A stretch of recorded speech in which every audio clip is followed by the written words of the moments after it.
Today's matchup. SK Telecom T1. KT Rolster.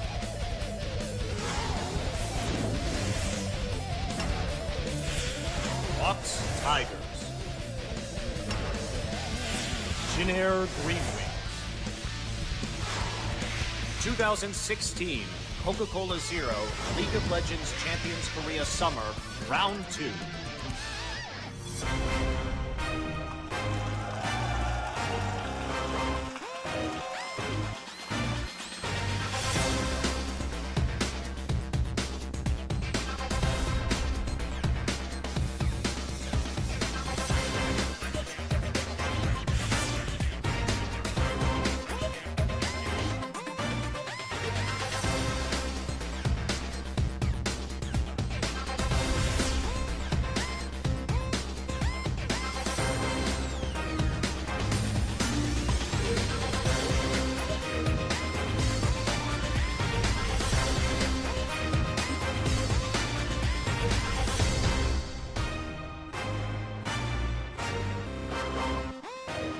Hey guys, what's going on? Welcome back to LCK Summer Round 2. My name is Achilles. With me tonight is Papa Smithy, and we are bringing you the ever-eternal Telecom Wars, KT Rolster versus SKT, our first match of the night.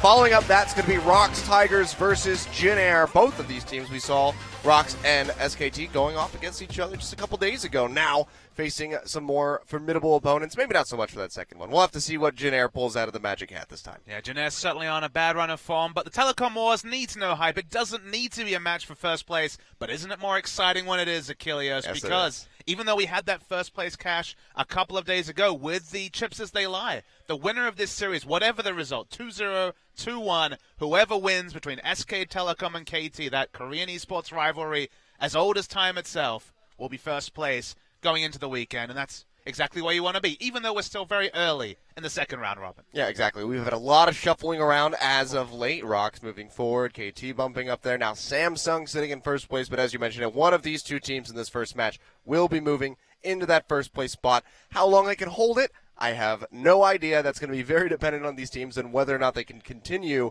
to play at the highest level. SK Telecom going up against Rox. Very hard-fought games, very close in both of that, but came out in a 2-0, looking certainly better than they have in recent weeks, Blank especially. Performing in the jungle, had a deathless game on the Gragas. Was a very strong performance from the team overall. And now KT Rolster coming off that loss that they suffered last week at the hands of Afrika Freaks. Going to try to turn things around a little bit, see if they can correct those mistakes and get back on the horse, see if they can get back in here and maybe take back that first place spot that they had just for a little bit. But reading trends, Achilles, in Champions Summer has been a frugal experience at best. You got SK Telecom, the team that went 10-0, beat all the top contenders, so we thought, all right, penciling them in for an undefeated season. Then you look at the teams they lost to, Afrika Freaks, ESC Ever, and the Jin-Air Green Wings. So at the moment, 6th, 7th, and 8th place on the ladder. So making sense of SK Telecom, who finally came back from the break, as you said, easily took down the Rox Tigers. You'd have to say, okay, all money is on them beating a KT Rolster lineup that did in fact lose to Afrika on Monday, but KT 2-0 seems like the only thing I can take away, because betting on the favorites, you just lose more often than you win in Champions Summer. Yeah, it's very true. I mean, I thought Rox was going to have a 2-1 yesterday. Instead, they get 2-0. So you never know. KT could pull out the stops and could take down SK Telecom. We saw them do this in spring. Might be able to do it again here during summer, as it is their part of the season.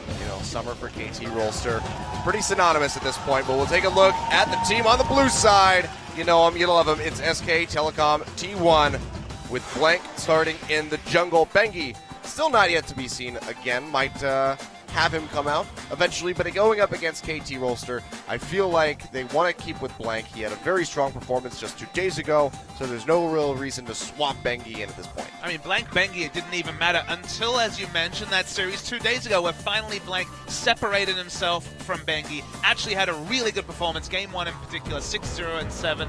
The Gragas was working for him. In fact, the Gragas has been a pretty important jungle pick for both these teams, so we'll see if it ends up being hyper contested, but Blank, as you said, finally had that big performance, so that's good to see. They're going with the same lineup that won in the game. KT certainly isn't going to be subbing in Steel for this matchup, the Telecom Wars, so it's going to be that standard KT lineup as well. But SKT come in strong, you have to say. They've fixed a lot of their problems. I like that they've moved away from the top lane carries. They've been counter-picking for Duke with last pick, but it was more the Trundle, it's more the utility picks rather than the Fioras and Aurelias in the world that they've actually struggled to execute in some of those losses to the lesser teams. Well, you mentioned the Fiora. Someday, so far, the only person that's had relative success with that champion. Whether or not it'll come out today, we'll have to find out. I mean, they do have last pick starting on the red side, so we could see that counter for Someday coming in the last round, but there you have it, KT Rolster on your screen. Someday, of course, in the top lane, Score in the jungle, Fly, Arrow, and Hachani going to be rounding out the rest of the squad, and this is going to be a very interesting matchup in the mid lane, where it might not have been so much one before. Now Fly coming into this, playing Aurelion Sol very well, could be something that we see counter to Faker's Azir, should that come into the game, but also has just been playing much more aggressively in these matches, and I want to know, is Fly going to maintain that level of aggression? Is he going to be pushing into the face of the enemy? Because doing that against Faker is usually a very scary thing. And a lot of mid laners, unfortunately, have that great divide where their matches against the field and their matches against Faker are just really different eggs, Achilles. The last time these two teams met, we did see Fly's Aurelion Sol, but Faker solo killed him on Azir multiple times, caught him in transition. Aurelion Sol actually was dropped as a pick for Fly for weeks, but as you say, over the course of the first round robin, and for the story for KT as well, of course, topped the league at the end of the first round robin. The Aurelion Sol looked better, the Victor has been a big pick, but a lot of these undefeated picks, the Victor, the Aurelia, all those trends, all those win rates went down after the loss to Afrika, where they got their hands on a lot of these winning champions, but couldn't actually put it to a series victory. Well, certainly going to have a harder opponent here compared to Afrika Freaks now in SK Telecom. Hey, Afrika's beaten both these teams. That's true. Maybe Afrika's the team we should be talking about. Maybe I'm glossing over Afrika a little bit too much, but no, with Blank looking back onto his post-IEM form, I guess we could say, it's looking like SK Telecom might be able to return to being unstoppable. You can see their record here very clean for the start of that first round, losing to Jin Air, and then Afrika beating Longzhu. Not that big of a feat at this point. Longzhu bottoming out, actually surpassing CJ for negative game score, will be on the bottom of the table. But KT Rolster, since the implementation of patch 6.11, top lane meta, that's what Someday is all about. And if you look at the stats for KT, they definitely build around Someday. They're actually 10th in the league for first turret taking, because they like to put Someday in the advantage in the early game. But weirdly, they go from 10th in the league for first turret to 2nd in the league for first 3 turrets. So again, early game is all about getting Someday in a safe spot, setting up a freeze, setting him up to succeed, and then they turn it on in the mid game when he has some extra resources. Match point that OGN's going to highlight is the support battle. Hachani, interestingly, the highest assists in the league this season. It was Gorilla last season, and Gorilla, to his credit, is in 2nd spot this season. The price for those assists? Deaths. Both Hachani and Gorilla right up there in deaths. Unfortunately, that inglorious title goes to Haru from CJ Entus, who's #1 in the league in deaths. Yeah, he's been there for quite some time. I mean, matches yesterday not helping out that scoreline at all either. But Hachani going to be looking to this guy, see what he's going to bring to the table. Has that Taric in his back pocket. Whether or not he's going to pull it out today, who knows? But we've seen them use that. I believe it's undefeated currently with that champion. It would be very strong and interesting to see how SK Telecom can play around that pick, because I don't think that they've played against the Taric yet so far this split. Not 100% clear on that particular stat, Achilles, but again, last time these two teams met early in the season, 2-0 win to SKT. It was the Aurelion Sol in Game 1, but Game 2 was kind of the black mark. That was the Yasuo top. That was a lot of struggles for KT Rolster. So let's see if they can pick themselves up. And let's see which KT Rolster we see on the Rift for Game 1. Yep. Straight into picks and bans. Nidalee going to be taken off the table very quickly, followed up by Ezreal, actually. A very interesting ban. I mean, we know that Ezreal as a champion is pretty much synonymous with Bang, the best in the world when it comes down to it. But still interesting. We don't see Ezreal bans too often, really at all. And they're often very targeted bans. SKT, Well, that's definitely a very targeted Bang ban. in particular, 7-1 on the Ezreal this season. Bang and Prey are definitely the top 2 Ezreal players in Korea. So from time to time, they get those bans. Speaking of interesting bans, a Azir ban comes out against Faker. Teams have been experimenting with leaving it up, but more often than not, it's been a big pick for Faker. Now, a weird ban from Rox Tigers was 2 games in a row of banning Vladimir against SKT, even though SKT's played it once, and it was actually a very poor game by both Faker and SKT. They lost it. Faker was outroamed consistently. Of course, you don't take the teleport on the mid lane Vladimir, so it does decrease some of your priorities. Vladimir on 6-12 is still very powerful, so we may see it last ban. Let's see if KT goes somewhere else. And yes, they will leave Vladimir open to But SK not Telecom. only that, they've also left the Rise open.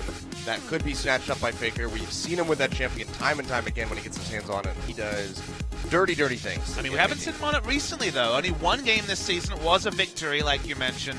Teams have been really deprioritizing Rise to a great degree. We've seen Rise fall through picks and bans multiple series this week, although we've seen big Rise performances as well. So you never really know how a specific team values it. SKT themselves have not picked it when available multiple times this season. With double 80 carry bans, it's probably going to be a movement, and they're actually going to go for the Vladimir first. All right. So again, this is a staple pick. This is a very powerful pick. It also really puts the restrictions on what champions are available for KT. Too many teams I've seen draft the Kindred against Vladimir and really get wrecked in the middle of a team fight to AoE. So SKT will be trying Vladimir for the second time this season, but a lot open for KT. Previous to that series against Jin Air, they would be happy in this spot to first round the Aurelia, blind pick it, but Duke and Someday are 2 of the strongest carry tops in the league. So let's see if KT will leave that last pick for Someday, or if they'll actually keep it for Fly. I think you have to save it for someday at this point, knowing almost certainly that the Vladimir will be going in the mid lane. You can safely draft around for Fly and then give someday that counter potential in the top side. See right now, KT thinking about going with the Ashe. Arrow has had some pretty strong success with this pick. Bang as well, somebody that's been trying his hand at it more and more so in recent history, and they will go with the bot lane, so Ashe and Braum for KT. So with Sivir and Ezreal banned away, Gragas goes way up in priority. He was already jumping up, but the meta 80 carries in this game are going to be Ashe and Jhin. Those are the 2 available. Yeah. Neither of them have an escape, so Gragas actually becomes really high priority to be able to bounce one of those 80 carries into the front lines to allow for deletion, so pick on the enemy 80 carry. So in this round of the draft, we'll see the Gragas. Now, KT kind of anticipated this. They already drafted the Braum, who has the ability to stop some of that punishing crowd control. And yeah, I feel like Bang will just have to default to the Jhin because his champion pool you already see on the screen. Ezreal, Sivir, Ashe, and now we see the Jhin locked in. Yep. So we'll be snatching up the Gragas. Blank had, again, a very great performance on this champion just 2 days ago, so unsurprising that he wants to go for this. And now we have to see where KT wants to head as far as their jungle picks go. Of course, Elise, Rek'Sai still available. I think the Rek'Sai is the big pick for Score. It was always been a legacy Rek'Sai player. 4-0 this season, one of the few undefeated records not impacted by the loss against Jin Air earlier this week. 34.5 KDA.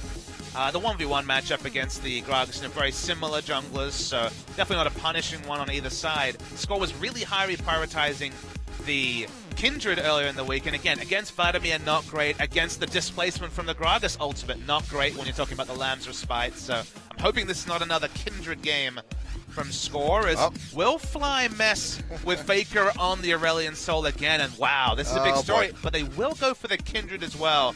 That makes me kind of shake my head. I'm not sure about the Kindred, and given how the last matchup went, it is a risk running Aurelion Sol against SKT a second series in a row. Well, bold indeed here by the side of KT, but maybe bold is what they need. Maybe SK Telecom weren't expecting them to play these picks because they thought they would be a little bit too scared to do so. See, though, Bang just flipping through a plethora of champions. Going to be looking for that support and the top laner. It's going to have to be a blind pick top laner, so Trundle jumps out as the most obvious top lane pick that would open up a skill matchup from Someday. The Fiora might be a possibility for Someday to break out, but in this situation, it's not the greatest situation to have to blind pick top lane. Shen's off the board. That's the most standard blind pick top lane, so Trundle probably second place to Shen in that particular regard. It's been a good pick for Duke. Well, looks like it will be Trundle. So Trundle and Karma going to be rounding out the squad, which does place Vladimir in the mid side. Both back on to her. So, pretty strong draft here for the side of SK Telecom if they can get this moving. Great pick potential with the Gragas. Pillar as well can just cut somebody off. And now actually it's going to be a Gnar. Very quickly decided. You said you maybe thought we would see the Fiora, but it's actually just going to be Gnar picked up here for Someday. We've seen mixed success when it comes down to this champion against Trundle. Because sometimes you absolutely crush the lane, and other times you fall way too far behind and suddenly just can't impact whatsoever. Yeah, the new school build we've seen, actually, in terms of starting items, the triple rejuve bead and potion start that was pioneered by ADD. Thank you, ADD. Has actually worked out really well. That 150% base health regen, you can take more health regen from other spots, just gives you more options than the Doran Shield that was the previous start, and it seems to allow you to sustain through the early laning phase. Someday's still going to build for lane, he's still going to build aggressive. This is Someday we're talking about, so expect the Frozen Mallet and the Black Cleaver to come out in short order. But Gnar has definitely been the pick that's rise this week. We've seen very little of the Fiora this week and relatively less of the Aurelia, and a big priority on the Gnar, even though the Gnar results have been polarizing to say the least. The only Gnar who's really jumped out as a massive performer on Gnar was actually Duke when he played it once earlier this season.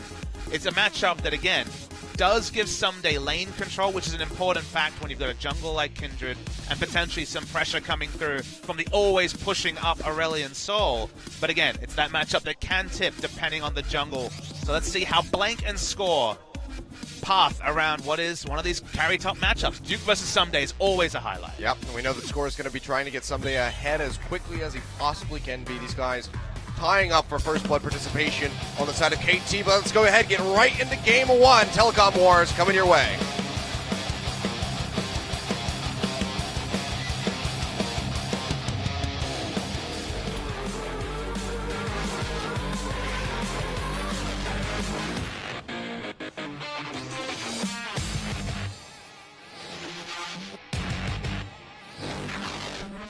And it's going to be a Mountain Drake to kick things off. 소환사의 협곡에 오신 것을 So a nice little start here.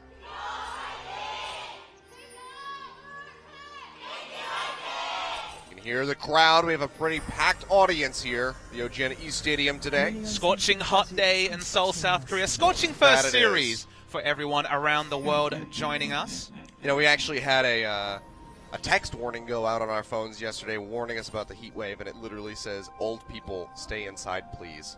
I think everyone should stay inside. If you're not in the Sangam East Stadium, you should be at home watching what really shapes to be an exciting match. And again, even on a simple level, it's a battle for first, which is always cool to see. Looking at some of the masteries. So Strength of the Age is not the pickup for Faker. He's going to go... The Spell Thieves. Not the Spell Thieves. The Storm Raiders Surge. Spell Thieves, whoops. That's an item. That is definitely a support item that we do see Karma taking out this game. So your eyes were just I was looking trained at the wrong a couple thing. down. You know, it's okay. One thing I want to focus on, first game of the season for Someday on Gnar, and I was looking over his historic win rate on the champ. He's definitely not one of these Gnar players who's excelled. We're looking at the stat that OGN brings up, 21 kills to go for Faker. That's a possibility. He could very well get that in this series. If he tries hard enough, you can see Hachani going in for a little bit of an invade. Smite will be confirmed by Blank, actually. Hachani, not again. Yeah, not like this. He does like to die in some of these invades. We will never forget him invading red buff, flashing for the hit on it, last hit on it, and then dying. I'm sure he would like us to, but sorry, Hachani. Some of those things just never go away. They're just coming back to the Gnar. 5 and 8 lifetimes, so Someday has a positive win rate on most of these champions in the top lane, so the Gnar is certainly one of the black marks next to his name. You can see the youngins in the audience coming out to support their favorite player, Faker. How original. How? Yeah. My favorite player is the best player. My favorite team is TSM. My favorite top 2 players are Smeb and Faker. I'm an original. You can't blame people for that. I mean, Faker also has that unique quality of being very humble, which is a very big thing in Korean culture. He's confident and humble at the same time, depending on the interview, so does get a lot of popularity from that. But Vladimir's certainly not been a staple pick for him, so we definitely have to watch and see. He was heavily roamed upon against, I believe it was a Freak of Freaks, where it was the Kassadin versus Vladimir mid lane matchup, and Mickey went all over the map killing people as Kassadin as early as level 3, and Faker was kind of anchored to mid lane, wouldn't use his Ghost. That was the thing about Faker, because famously, his use of Summoner spells has always been amazing. You see so many replays where like, wait, he had Flash up and he didn't use it? I mean, we saw that just 2 days ago. But then you have the Ghost, which is honestly, on such a short cooldown, that using it to roam between lanes is the way you want to do it. Dade put this the best in 2014, where it goes to mid lane just to put down a ward at level 1. That was a little bit too crazy, but you just need to use it to have There are that impact. boundaries. Exactly. Dade knows no boundaries with his Ghost, okay? We didn't talk much about it. The lane swap was enacted, but it was a different lane swap, as Na was already involved in the lane, so you can see him picking up the CS here. We'll be able to get pretty even up here so far with Duke. Of course, both of these top laners currently tied at 500 MVP points. One of them going to be looking to inch out above the other, potentially in this game, unless somebody else on the side of either squad soaks up the MVPs. But they'll only be inching towards Smeb, the other top laner of the top lane carry triumvirate Of in Korea. course. And I mean, who else, as far as top laners goes, and pretty much anybody in the league, who else is going to be on top of MVP points? It's got to be Smeb. He was very much dominant last split, continues to be so this time around. It'd be quite the story to actually repeat as MVP in the same year, Yeah. both spring and summer split.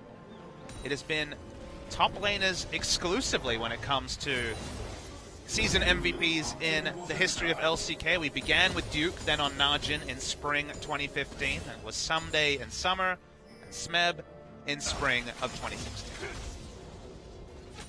We like our top laners in Korea, We do. because all our AD carries left. Top. There's a lot of people. Mid laners too. I mean, although now our mid laners play AD carry, as I watched Invictus Gaming Yeah. have Rookie AD carry yesterday. I was gonna say, we more did- than a single tier rolled down my We face. lost a couple top laners as well. Marin said his goodbyes to us. He's the second best mid laner in the world, and he's playing AD carry. I don't even know, China. Why? Why China? No one has the answer to that. You just can't explain it. It's just China. Just China I'm things. so sad. We have just Faker things. They have just China things. That's true. They're just Faker things. I mean, the LeBlanc finally, Faker after two Yeah, thank heavens for that. uncharacteristically poor LeBlanc games, looked wonderful in that series against Rox, and always an outside consideration in this series as well. Yep, that was very crushing LeBlanc play. I wasn't able to really contain myself when he just full bursted Peanut out over the wall. Didn't see that one coming. The big match squee, you can call it, Achilles.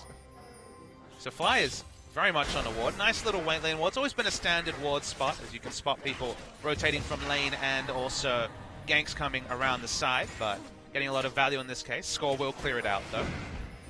Trinkets, you have to be more careful with your positioning, because of course the trinket wards have less vision radius, so that's always been a favored spot for those mid laners. So far, though, going to be pretty even. You can see Arrow going for the call with these lane swaps, so we'll be able to stack that up pretty quickly. And with the dagger in the inventory, I guess we can surmise that he's going to be going for the Berserker Greaves as the first completion. And then whether or not he wants to go straight into an Infinity Edge from there or the Hurricane, we'll have to find out. They do have pretty good wave clear with the Aurelion Soul. Really like the lane ward that SKT placed at the top side. You can see basically a little bit further than where the KT outer top lane turret was. That's definitely, if they decide to rotate over, that's sort of ward that you can teleport on if you're Duke for a collapse. But for now, it's just freezing, although because the freeze has ended in bot, you can see Bang pushing in the bot side.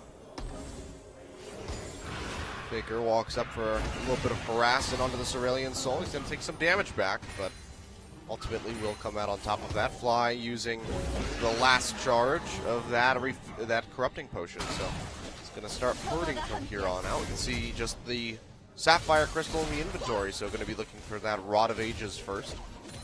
See that Gnar, of course, wants to be in an item advantage against Trundle, a natural lane counter, but only as a stacking item towards, you have to imagine, Titanic Hydra as his first item, so in a bigger hole than even the small CS advantage from Duke reflects. Oh, I thought you were saying Gnar with the Titanic Hydra. I was like, No, that would be silly. I was like, that doesn't work. My apologies. No Titanic Hydra. Will be Titanic Hydra on Trundle, of course. Yeah. Just the Black Cleaver and Frozen Mallet for the Gnar. Probably Frozen Mallet first. Quite possibly. Arrow just going to take that Gromp and then should be backing off. He did sustain a good amount of damage and is pretty far forward with limited vision. Score pushing in. Let's see this blue buff. Starts it up. There's no wolves here for Blank. It's risky for Blank to come here because this has been the side of the map that KT's had the most control over. And yep, Smite does confirm the blue buff steal for score. Yeah, nice takeaway. Not very relevant in this particular game. Faker is on the Vladimir in the mid lane, and Blank now has the Hunter's Potion, so he's going to be able to sustain through just fine. Very true. You can see the OSKT rotating their bottom lane into the mid, so Bang going to soak up this CS and elongate that little bit of a lead that he has over Arrow at the moment.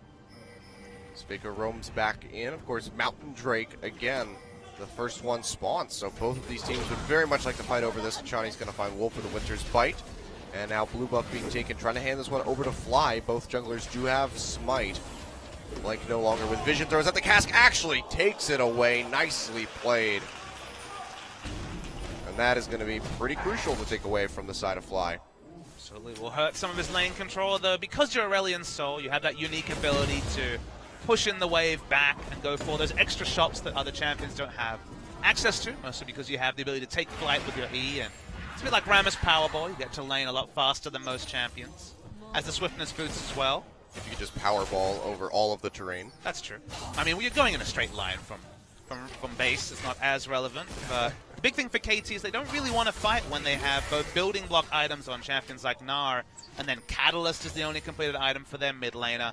Ashe has Berserker Greaves compared to 4 longswords, which fit into Caulfield's Warhammer and the double longsword for Jhin. So lots of early power for SKT means that KT want to avoid fights for now. Yep. Surprised Bang went for the Caulfields before the Dirk. I guess he didn't really need the Dirk since he was in the lane swap and really farming for free. So the armor penetration not going to be nearly as relevant, but it's a little adaptation, but will be still going for that Youmuu's Ghostblade that we've seen only a few Jins really differentiate from. This seems to be pretty much the staple build, much like the Black Cleaver Youmuu's was for Lucian for a while, but every now and then you still have those people that would come in and pick up the Essence Reaver first. Definitely been people messing with Infinity Edge first on a few carries this week. We saw both Sivir and Jhin with IE first build, so there has been some dissenting this week in particular. It's that +5, man. Blank already stole away one buff, but being well zoned, this is well thought out by KT. Smite is available, so Mountain Drake and be renewed Another a second Drake. one. Okay. All right. Nice. I am happy as long as we don't get Cloud. When we cast this in the first round robin, you remember there was triple Infernal to start things off. Yeah, so that was one hell of a game. You can be optimistic about the Drakes. Doa and I took a safety-first approach when we cast the other day and coined the term, why don't you just always assume it's Cloud Drake? Because if it is Cloud Drake, you can be like, oh, of course. You're not disappointed. And if it's better than Cloud Drake, you can be like, wow, that's great. I'm excited. I mean, you could just say if it's literally anything else. Because Exactly. they will all be better than Cloud Drake. I mean, Ocean, you're like, well, it's not. At least it's not Cloud Drake, right? It's good for sieging. In the early game, it's good It's also in general. very good for your jungler. I mean, again, a lot of these things are early in the game. Before you have, say, a Hunter's Potion, before you have a couple of items, when you actually take relevant damage from the jungle, it's quite good on your jungle. I guess on supports, given they're level 6, 30 minutes into the game, they can be relevant. But as the game goes on, the priority for Ocean goes down. I would actually say in the late game, unless you're talking about multiple stacks of Ocean, the Cloud might actually be better just for the chance to get a pick with that extra movement speed. Well, now Vision going to be fought over around this Rift Herald. As Wolf goes and clears that one out. We can see the CS gap is still stretching between all of the carry lanes and the top. Someday still going to be down by 13. This mid lane gap is really starting to stretch in favor of Faker. When you're not building magic resist, when you take really damaging trades, it can become difficult for the Aurelion Sol to match CS. And of course, Vlad gets to the point when Tides of Blood has enough levels to push just as well as Aurelion Sol, even instantly. Compared to Aurelion Sol, it takes a bit of time, so no real way for Fly to get those backs, and it means he's a level behind, and now 35 CS. So again, matchup, it's Aurelion Sol matchup against Faker. It didn't go well the first time for KT earlier in the season, and not looking great this time either. Oh, well. Flash comes out of Arrow, just getting himself to safety away from Blank in case he went for that Flash body slam play. So SKT going to be really happy taking away that Summoner spell. And now push back up towards Rift Herald to get some deep vision into the jungle of KT. But still going to be playing back, keeping it safe. Rotate back to this mid side where Bang has just been farming up and continuing this push into that tier 1 tower. If it just ends up being more CS trading, KT will take it. Their itemization's a lot more selfish than that of SKT, who've gone for power first, whereas we've got things like the Cull and not even the Rod of Ages. This is actually a very late Rod of Ages timing for professional play. He went for the Boots of Swiftness first just to complete that play style of being able to recall and get to the lane before the wave crashes on his turret, but going to be a 14-minute at earliest Rod of Ages for Fly. Yeah, Faker not really taking much damage from that Aurelion Sol, actually opted to go for the Proto Belt. I thought maybe he was going to be coming out with that Spirit Visage. Early when we saw these Vladimirs, it was the Ruby Crystal into Kindle Gem into Null Magic Mantle, then a straight Proto Belt. But a lot of these punishing matchups like a Nivea and other high harass melees came through, and Coco was the first one to just straight up rush the Spirit Visage that gets you through some of the more tricky matchups. But Faker feels confident enough to sit on the Cal, go to the Proto Belt.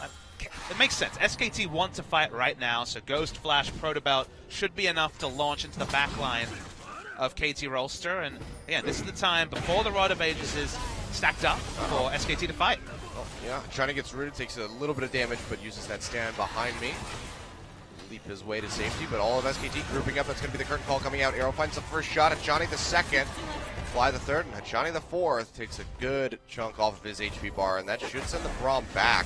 If not, just hang in the back lines, maybe throw out that Glacial Fissure if it comes down to it. It looks like SKT still not in much of a position to move in and take out this tier 1, so Hachani will be safe to back off, and SKT are going to go over to this Rift Herald. The reason why you saw SKT, Faker in particular, be so aggressive trying to chunk out someone under the turret is that this is what KT wants to do. Nara in the bot lane, Aurelion Sol in top, and Arrow wave clearing around the mid lane, but let's see what happens here. Arrow comes out, Wolf flashes, but doesn't get out of range of that arrow. He takes a good chunk of damage from Score. Now here comes something on the back line. He's building up the Gnar bar, should be able to transform soon. Here comes in. Here he comes, gets the nice Gnar ulti right into the wall, stuns up Blank, and they take him down for first blood. Faker, though, going in on the fly, uses that ultimate to try to push him back, but Faker's still hot on his heels, using the Sanguine Full to get into range. One last hit, can he do it? He's not able to finish off Fly, and the star damage is just dealing too much. Now KT can pinch up, walking over that pink ward. Faker sees him, but no summoner spells, no real way of getting out of this one. Dodges out the Winter's Bite, but Arrow's there to slow him up, and they take him down. 2 kills going over to KT Rolster. Really nice stuff from KT. The fail flash from Wolf is what started everything off. He was in a weird spot where flashing towards his team forced him to flash over thick terrain to make sure he got over. He ended up just flashing into the path of the Ash Arrow. He was taken very low and obviously didn't go down, but meant that he was a non-factor for the rest of the fight. Rage bar from Someday. We couldn't take this for granted for Someday. He again has a losing record on the Gnar. It's his first Gnar of the season, but already has the Rage bar at the right time, fighting around an objective. SKT, they funnel up. Really nice double Gnar, takes out the jungler. They didn't even get the Rift Herald for this, SKT. So KT, 2 kills. Faker tries to recreate last time out where he was able to solo kill Fly multiple times, but because he still had the regeneration, the last Q doesn't kill Fly, and then he was just horribly overextended for this. Yeah, it was just a nice stun there coming out from Fly, keeping himself alive. I thought for sure he was dead, but just set up Faker to go down. So I like how Chani nice just went safety first, ignited the low health Vladimir. He's like, no juking this time. Oh, we saw Faker get away from some crazy jukes. Fly, though, getting hit up by that cast, trying to juke out the rest of these bullets. Achani with a very nice block. Now the arrow comes through. Blank going to get stunned up by the concussive blows, and somebody will be able to finish him off. Has that Narbar stacked yet again, but the stun's not going to come through, and bang! Blows him up with that crit shot.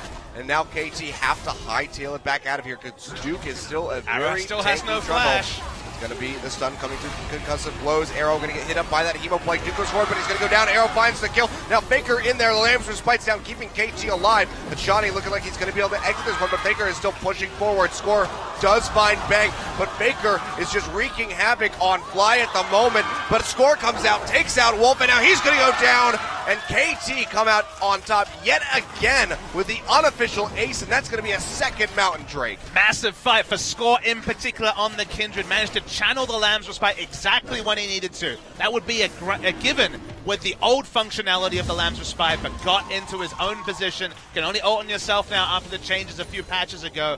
Kept the Ashe alive longer. Target selection from SKT wasn't great, and Jin was left all alone, turned on by multiple members of KT. So the kills rack up, so do the Drakes. 2 Mountains could certainly be relevant when Sunday's been really on form so far with this Gnar. We're going to see the replay.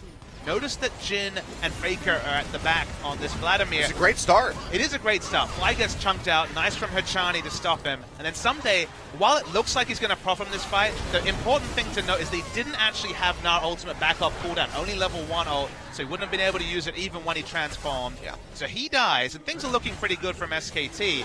And with this comp, they're very good at launching into the backline, but when they locked in the Karma, they actually have no one to peel for the Jin. Positioning for Bang in this particular game is super hard. That's why he channeled his ult, and then when he saw everyone run away, he's like, crap, how can I even be involved in this fight? He just ends up being free food for Score, who turns onto him. Faker, once again, baited by the low health bar on Fly, is taken down, and Score suddenly, out of nowhere, with the triple kill, 4-0, and really starting to accelerate his build. Yeah. Really good pickups there. The Mountain Drake, especially for KT, having 2 of them is really going to help accelerate this game in their favor as they continue to knock down structures. Currently tied 2-2 as far as those turrets go.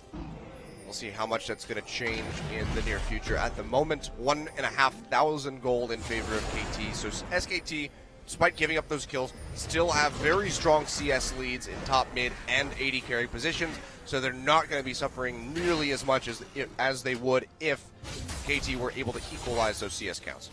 KT having pressure from the sidelines is so important for them.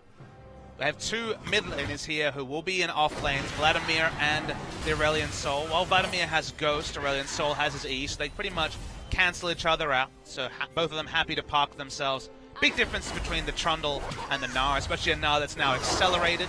Might be behind in CS, but has more gold just because there's more gold available to KT. Yep. And the Mountain Drakes in particular building for lane as well.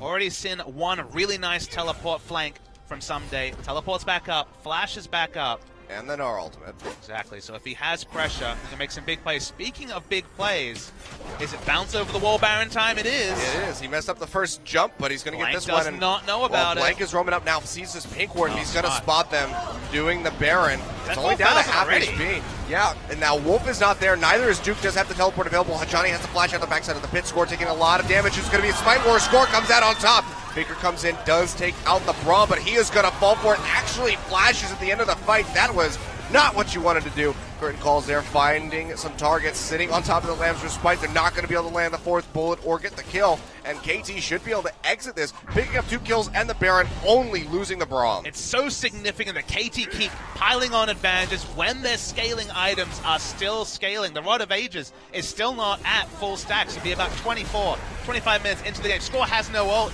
They're It's a gonna bit try to risky to aggress. overstay here. Yeah, he jumps out of the way of that W, so he won't get rooted by the Jin. And SKT can't find the kill, can't find the turret. They have to back off, and KT are just stacking on the lead so heavily right now. And I think, you mentioned a 2-0 prediction for KT, because the logical choice would be SK Telecom. Oh, yes. And it's looking pretty likely so far, at least for game 1, Papa. Exactly. Look how fast these builds have accelerated for KT. How long ago was it where it was Berserker Greaves, a Cull, and a BF sword for Arrow, and suddenly, out of nowhere, Hurricane and Infinity Edge are complete. He's actually ahead of his opposite number, even though Youmuu's Ghostblade was finished very early for Bang. Just hasn't had the same impact the last few minutes, and the team fights have gone super well for KT. A Snowball, Phantom Dancer, and Hex Drinker for Score, who's basically a god at this point, can happily fight in the front line. Sure, this team fight comes. Sure, the Kindred will fall off in the ultra late game, but when you're this far ahead, logic like that can be thrown out.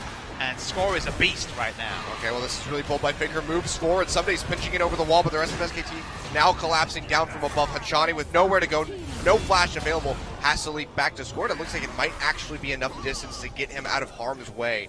Arrow and Fly started collapsing from above, and SKT are just going to pull back out of their jungle.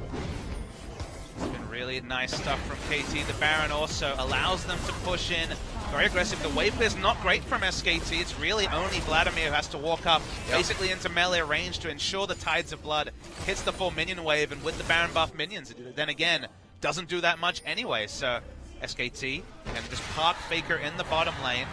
Sunday's here to answer this push.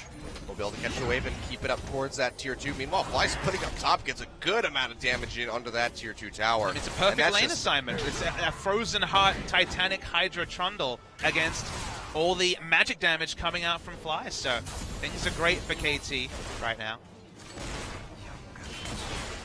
And yeah, you can see even for Fly to get that much damage in, the Mountain Drake, the double Mountain Drake rather, is really helping this push. Didn't see a replay of the Baron. So one thing I wanted to comment on there was that it looked like it was going to be bad for KT. They were tanking the Baron. 2 members came to contest, including the Vladimir. But even though the Baron was at low health, KT understood we cannot use the Lamb's Respite, because that, of course, means that the Baron is invulnerable as well. Yeah. Score risked it. He risked his eye. He risked everything on being able to smite it, but he got it and was able to hop out. They didn't take any massive punishment either. They actually won the kill trade from that as well. So veteran Kindred mechanics. Triple Mountain Drake. Wow. Well, the next Baron will instantly explode. Yeah, this is such a strong pickup from KT. And what's it going to be? It's going to be an Infernal. Oh, buddy. I love me the Telecom Wars. Ash Arrow. Yeah, it's going to be the arrow coming out. Does find Blank to get the winner's bite onto him, but he body slams away, trying to create some distance. Here comes Someday. Knocks Wolf into the tower, and will get the stun. Glacial Fisher comes through, locks up Blank, slows him up, and he's going to go down. Fly finds the kill. Meanwhile, Arrow finishes off Faker. Wolf looking like he might be the next target, but they can't quite finish him off. KT still pushing forward. Score goes in. Has that Lamb's Respite there for himself and Arrow. Peng just opening up with the curtain call, trying to get some damage in, but Hachani is there to block it all. Now Duke flashing away from Someday, trying to run out. Someday, he's going to go down. The turn will be able to finish him with the help of the Subjugate, so they do lose 1, but they pick up 3, and how much more can they take? Triple Mountain Drake. Faker's dead for 10 seconds. This is the inhibitor, more than likely going to go down. It's only a support Karma, so certainly no ability to wave this. A goodbye mid lane inhibitor. Goodbye Someday's life. He was buoyed by all the excitement of winning multiple team fights, so just jumped under turret and died. That was I'm invincible! Oh, wait. You're not actually that tanky Someday. You got no armor, so the turrets really hurt. Yeah, I'm actually really surprised by Someday in this game, because he's not building for the team fight. He still has built for lane with his first 2 items, and this has been almost nothing but skirmishing since the start of things. He didn't even get into lane against the Trundle, I don't think really at all, in this entire match. So the fact that he's still building for that is surprising. We'll take a look at this replay. You can't be surprised, but this is Someday we're talking about. The guy always builds for lane. This is really nice, and the heads-up play to Gnarled into the turret, remnants of the dead turret, that still counts as a wall. So actually Gragas, even though he was on the other side of the wall, was stunned up as well. As Wolf, nice engage. KT know their limits in the mid lane at least. Probably won't watch a replay of Someday suiciding in the top lane. This is Bang just desperate. thinks he's going to get multiple kills on the backside, but Hachani jumps in front, blocks up the first hit. The low health, there was always an outside chance of Bang getting some kills, but not when Hachani jumped in triumphantly on the Braum. And man, this game just accelerated so quickly, and it was in a trough for KT. That's the worrying thing for SKT, is that they just got their Rod of Ages. They just got their BF swords. They hadn't finished their big items, and KT won the fight. They threw the lead. Those builds are just starting to mature now, and SKT have the comp to win in the late game, but 7,000 gold behind at 26 minutes. That late game fantasy is clearly starting to go out the window. Yeah, and this was just really well played by KT from the start, running a gambit, trying to take away the Ezreal and Sivir in the bans targeting the hell out of Bang and then forcing him onto this Jhin even after Braum was already drafted. This has just been working out so well for KT. Blank gonna go in, gets a lot of damage in onto Arrow. Here comes the curtain call. One shot will finish him off. That could be a very significant opening now for SKT to come back into this game. Duke is going to be posturing forward, trying to get onto score. Chunks him out pretty low. Blank goes over the wall, has a good amount of damage. The cast comes through, but it's not going to do a whole lot to finish off the Kindred. Blank makes it out barely with his life, helped by a shield there from Wolf. Now KT just trying to retreat back underneath of this tier 2. Looks like they will be able to successfully do so, but they got a very crucial pick on the Arrow. This is a really bad positioning mistake from Arrow and from KT. They could only have 4 members around the Baron because Someday is split pushing with no teleport. So that was just a situation where you couldn't walk up. Arrow still didn't have flash after the last fight. So, and Ashe walking in the wilderness against a Gragas is always free food and well punished by SKT. Honestly, though, I think that might still benefit KT. They got the tier 2. Someday was able to finish that one off, and they only lost the Ashe, who is now back up. He didn't have any summoner spells to expend, still has the ultimate, so KT are still in a perfect position to potentially go for another Baron. We can see Score clearing out these wards. They have vision in front of the bit. They could try to sneak it again. And you can be glass half full about it, but it's still a mistake. In a different game for sure, where Score isn't this far ahead, they would have been punished, but they couldn't actually turn onto the Kindred because she had too many items, including the Phantom Dancer. So you're right, KT do win out, but that's the sort of mistake that in a future game could cost them a win. Yeah, I do agree with that.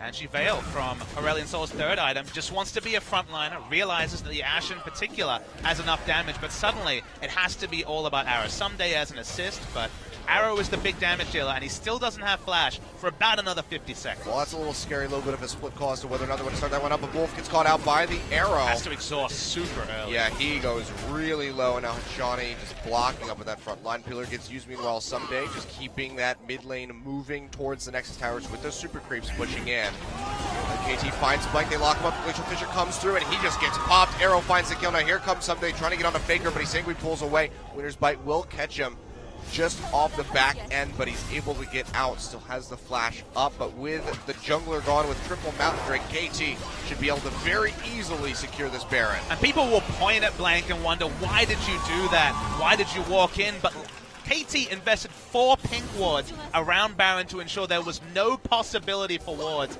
from SK Telecom, and it's a support Karma. It's not Braum. She can't walk up to ward, so it had to be the Gragas, instantly taken down, but it was more about KT smartly playing around the Baron.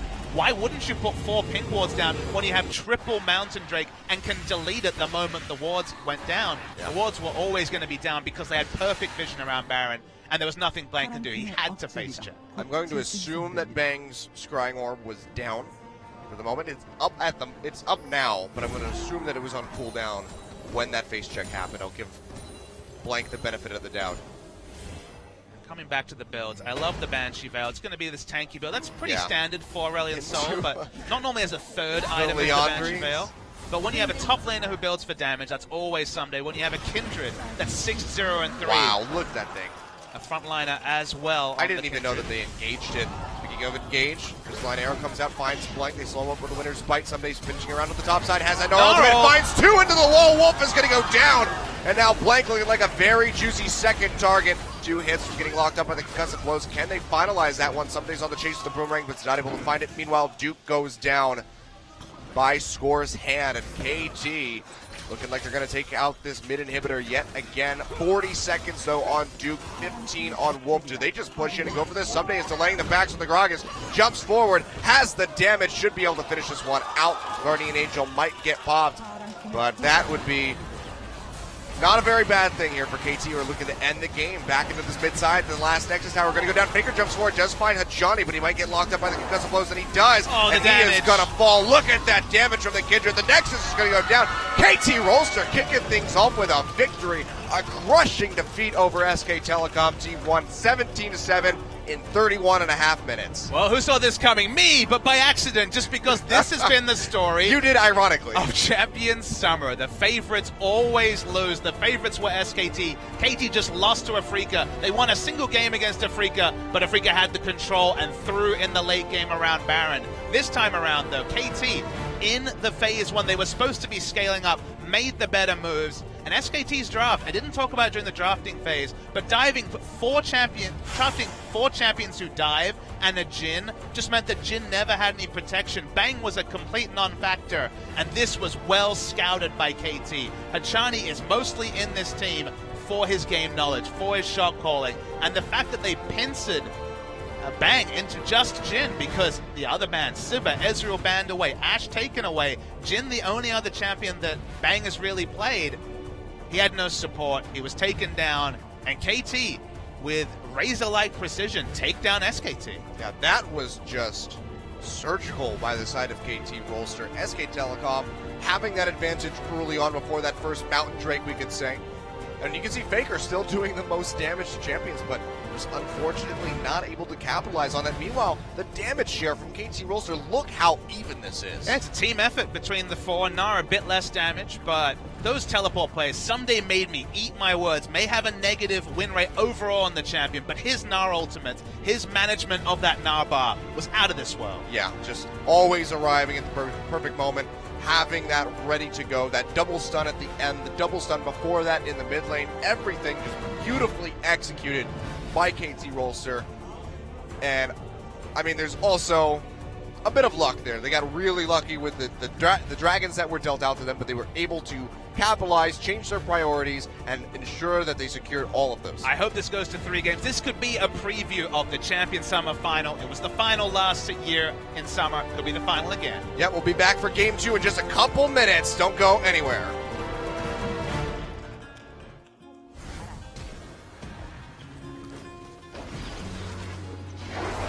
I thought that I've been hurt before, but no one's ever left me quite this sore.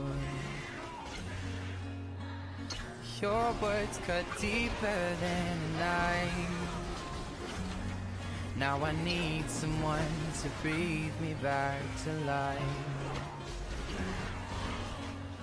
Got a feeling that I'm going under, but I know that I'll make it out alive if I quit calling you my lover and move on. You watch me bleed until I can't breathe, shaking, falling onto my knees.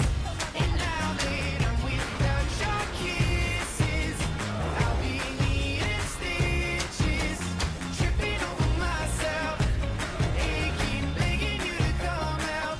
And now that I'm without your kisses, I'll be needing stitches, just like a moth drawn to a flame.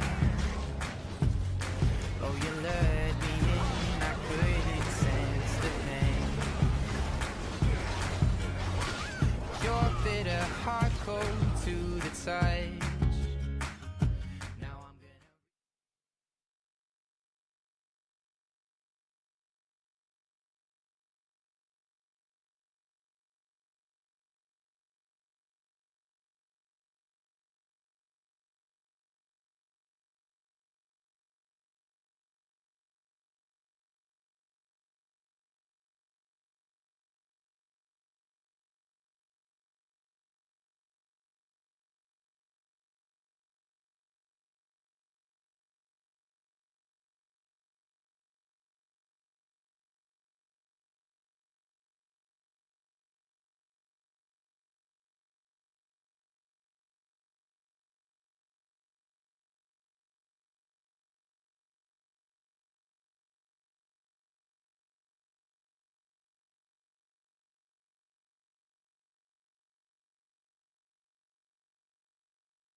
Welcome back. Your MVP from Game 1. No surprise here. It's going to be Score with a wonderful performance on the Kindred. 8-0-3, didn't die once, and now he's actually going to tie Duke and someday for MVP points at 500. And this was a pick that you were a little bit concerned about coming into the draft, and he really, for better or worse, made us eat our words on this one. Well, Score started off the week with the worst birthday present ever, a loss to Africa after such a big win streak. But this guy who grew up in esports, he was 19 when he debuted during the first ever OGN League of Legends tournament. He's still Pretty around late. 3 roles later in the jungle position. He turned back the clock, 24 years of age now, and wonderful display from him on the Kindred. I wasn't convinced because this week and recently we've seen these Kindreds both underplayed, and then when we see it's against Gangplank, it's against Vladimir, you die to the AoE in the late game if you're even or even slightly ahead. But there was nothing even about this game. KT had a day out. SKT actually started off really well. We saw a 30 CS lead in every lane. But then you take a step back and realize KT had all the initiation and Score had a strong early game. And when he picked up that casual triple kill, they just kept winning skirmish after skirmish. Someday definitely could have arguably been the MVP as well. Such was his ability to find the flanks on his first NAR game of the season.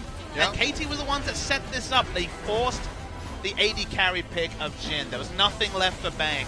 He only has that smaller champion, but you don't normally see 2 AD carry bans. Sivir and Ezreal were the bans. And the red side strategy from KT was perfect. It's just the question is, on blue side, when you don't have the last pick for Someday, when you have different flexibilities and just the nature of having first pick, can they set this up again? Because their game 1 was excellent. Yeah, I mean, that's the big question. Are they going to be able to replicate those bans and still effectively put Bang on a champion that he might not be able to excel and carry on? Back to someone? us for some Go reason. Back to us. I wasn't expecting to be on camera, so I don't have my jacket on. So Maybe just the excitement. it's a little bit awkward, but you know, it was just that match was so heated, it got so hot in here. All the screaming fans, it's just like, oh, I gotta take that off. Maybe this means Benki's playing. Possibility. That could possibly happen, I suppose. We're not 100% sure why we're going to see a little break, but Yeah. more time to think about the game. I do see Blank sitting in the booth, So probably not. so then. maybe Banky's on the It's in just the time cab. for a Kilios Bob Smithy rap session with the fans. I'm not very good. I mean, are we freestyling? Or are we singing songs? Because I'm not very I'm good. letting you at lead. You're the freestyling. play-by-play. You lead this segment. Okay, well, when it comes to rapping, I'm just not the greatest at making it up on the fly. So I just want to make sure the ground rules that we're approaching when we come into We this. probably should have discussed that before this. Yeah, segment. we should have really went over this. OGN didn't really tell us that we were going to be rapping on camera. All we knew was KT2-0. We didn't know anything about the camera I stuff. forgot to bring my do-rag, but all right. So, game 1, phenomenal performance by KT. What do you think is the crucial thing that went wrong for SKT in this? Was it the draft? Was it taking Bang off of the very comfort picks of the Sivir and Ezreal, or was it just something in their play? Because Faker's Vladimir as well left a lot to be desired. He was doing well in lane early, getting a CS lead, but never got so think far back. ahead that we see some of these other We have to Vladimirs be do. fair to SKT. They were winning every lane by double-digit CS. 20, 30, 40 were the advantages. So the laning phase went great. It's just the team fighting phase, even against a team that was in an item trough, when Rod of Age has just been built, they lost these team fights consistently. So you take a step back and you look at the draft, and that to me was the big offender. The first fact was Faker, once again, he went for the Vladimir pickup. And again, the laning phase was fine. He put the pressure. He got the Aurelion Soul low.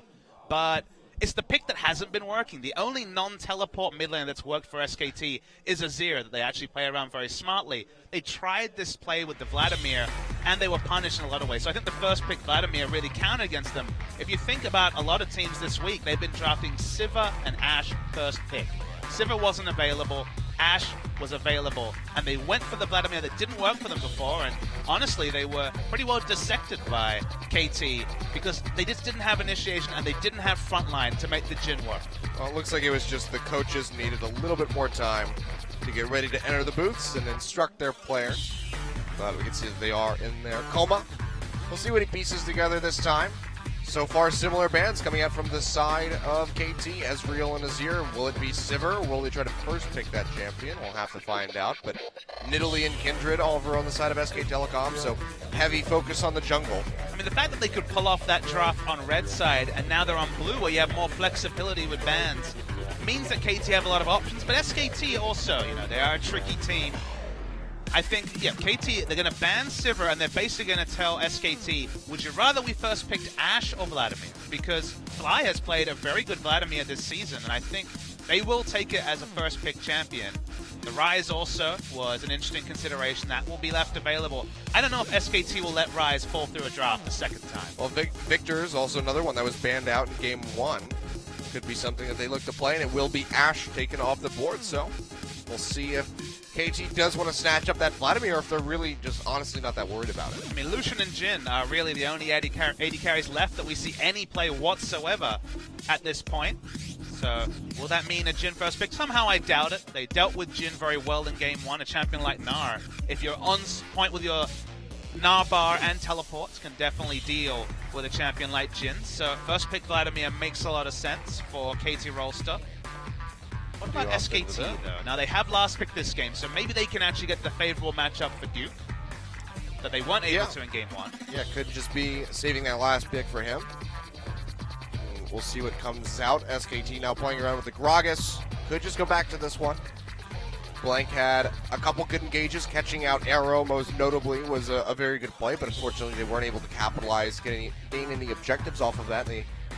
In the end, lost the Tier 2 tower, but this is another one that it has been left open in the draft, is this Shen. You mentioned it, the go-to blind pick top lane. They could just opt into this, which means that we could see Someday going on to something such as the Rumble. There's a lot of options, though, for Someday, because Trundle's available. You can just take Trundle and shred the Shen.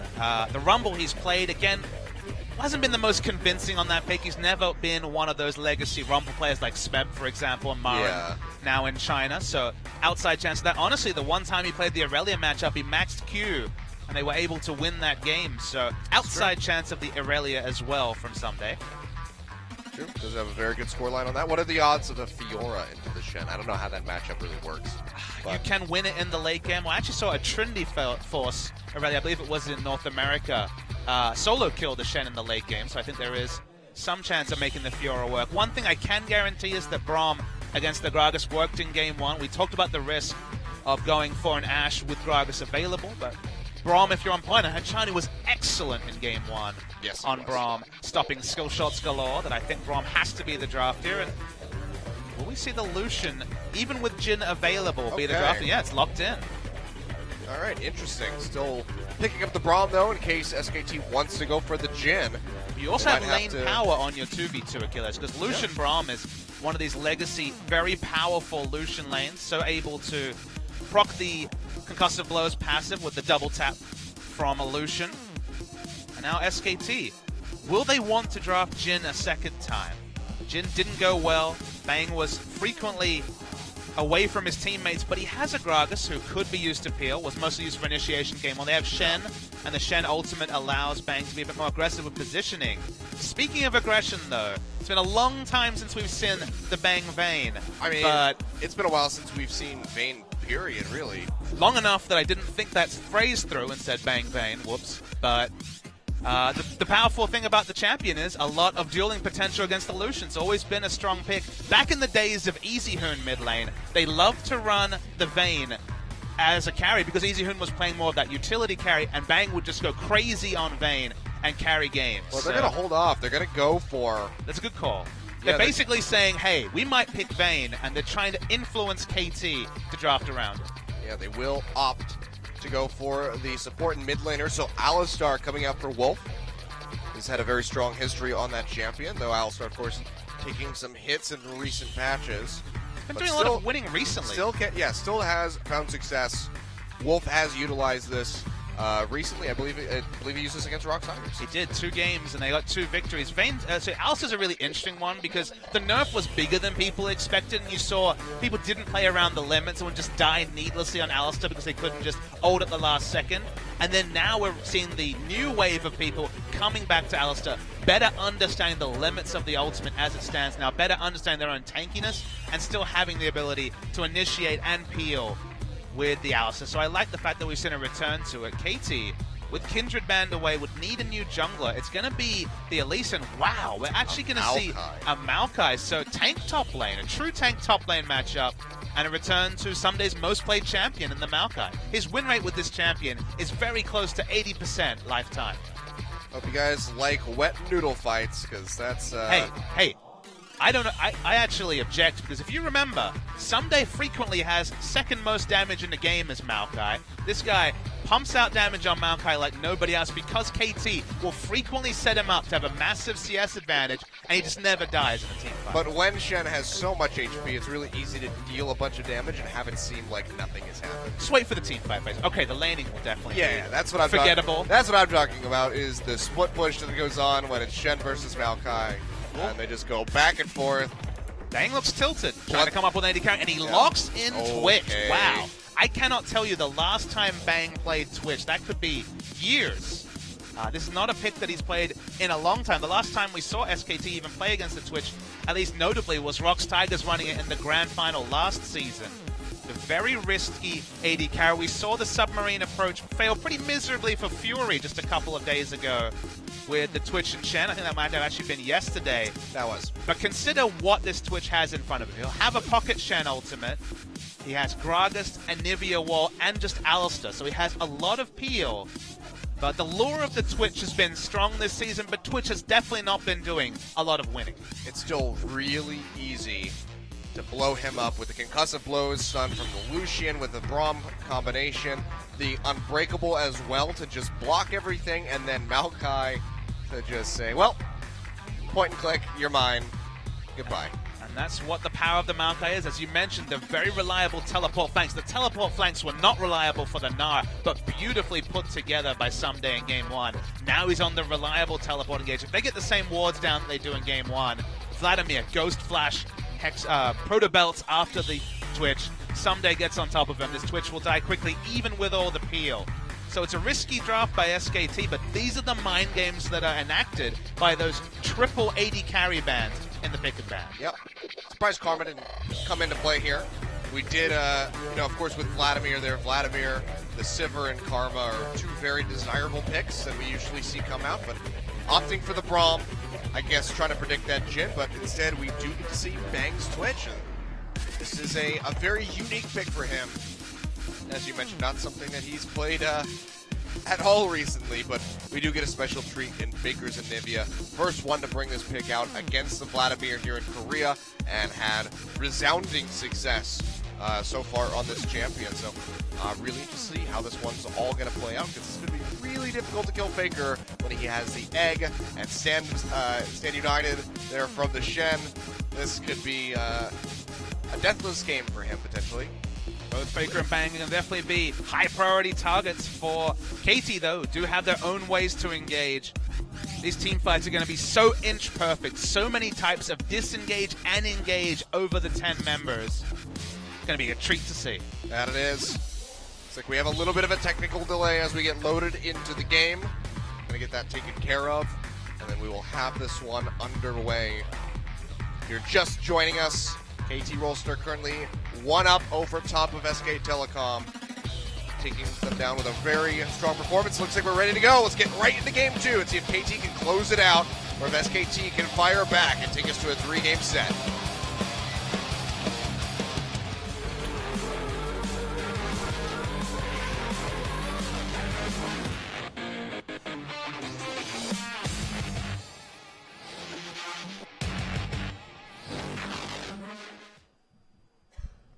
Okay, and we're back into applause. I love it. We unpaused for a second, and then we had to go right back in. Looks like Fly is having some connection issues, so we will go ahead and get that taken care of and get things underway. Different comps in Game 2. Very different comps. I mean, the Jhin available for KT, but still opting to go for this Lucian.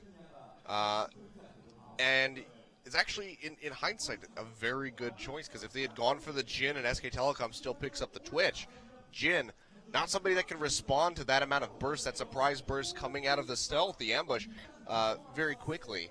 So going with Lucian, actually a very smart decision in the end of things here for KT Rolster.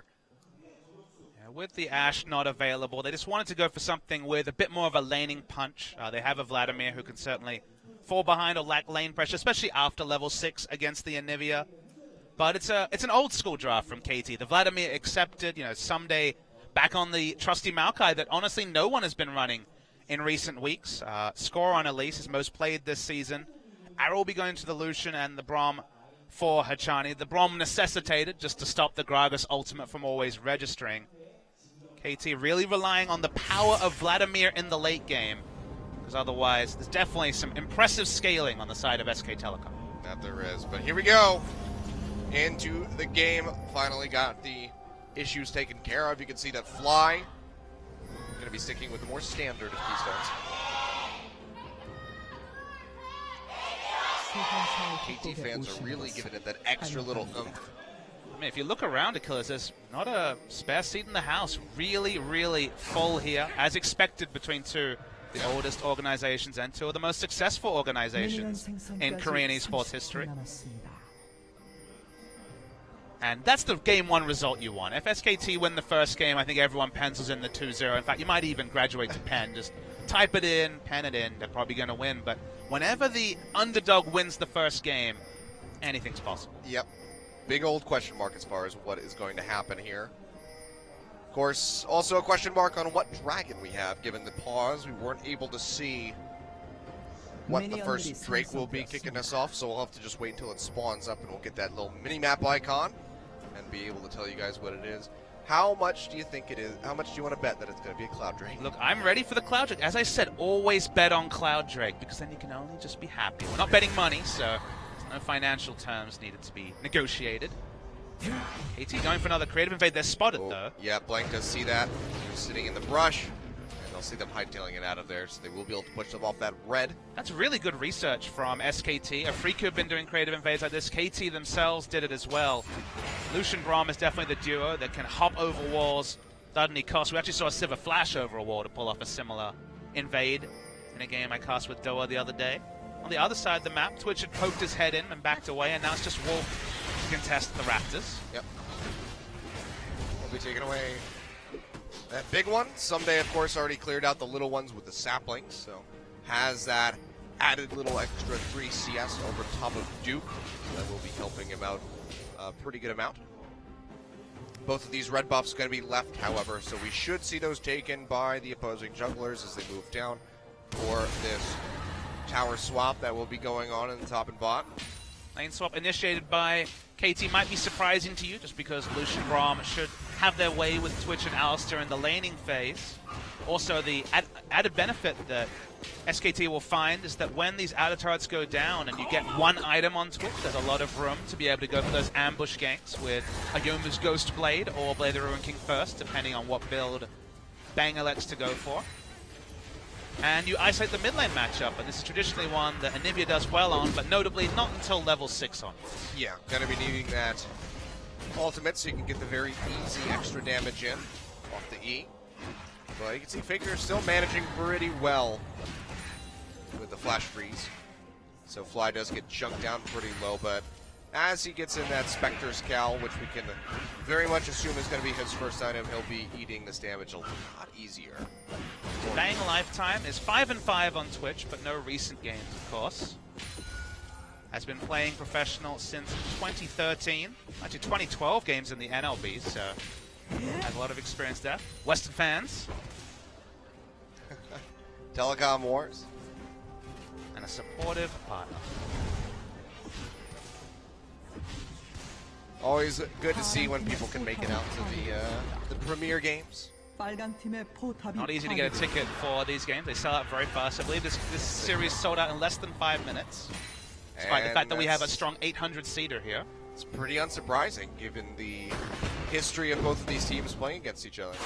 That's why I always say it's the sort of game that needs no hype. Even if these teams are at different parts of the ladder, the rivalry is there, the history is there, but the fact that it's a match for first place makes it more exciting. As Bang's going to open up, but not realistically.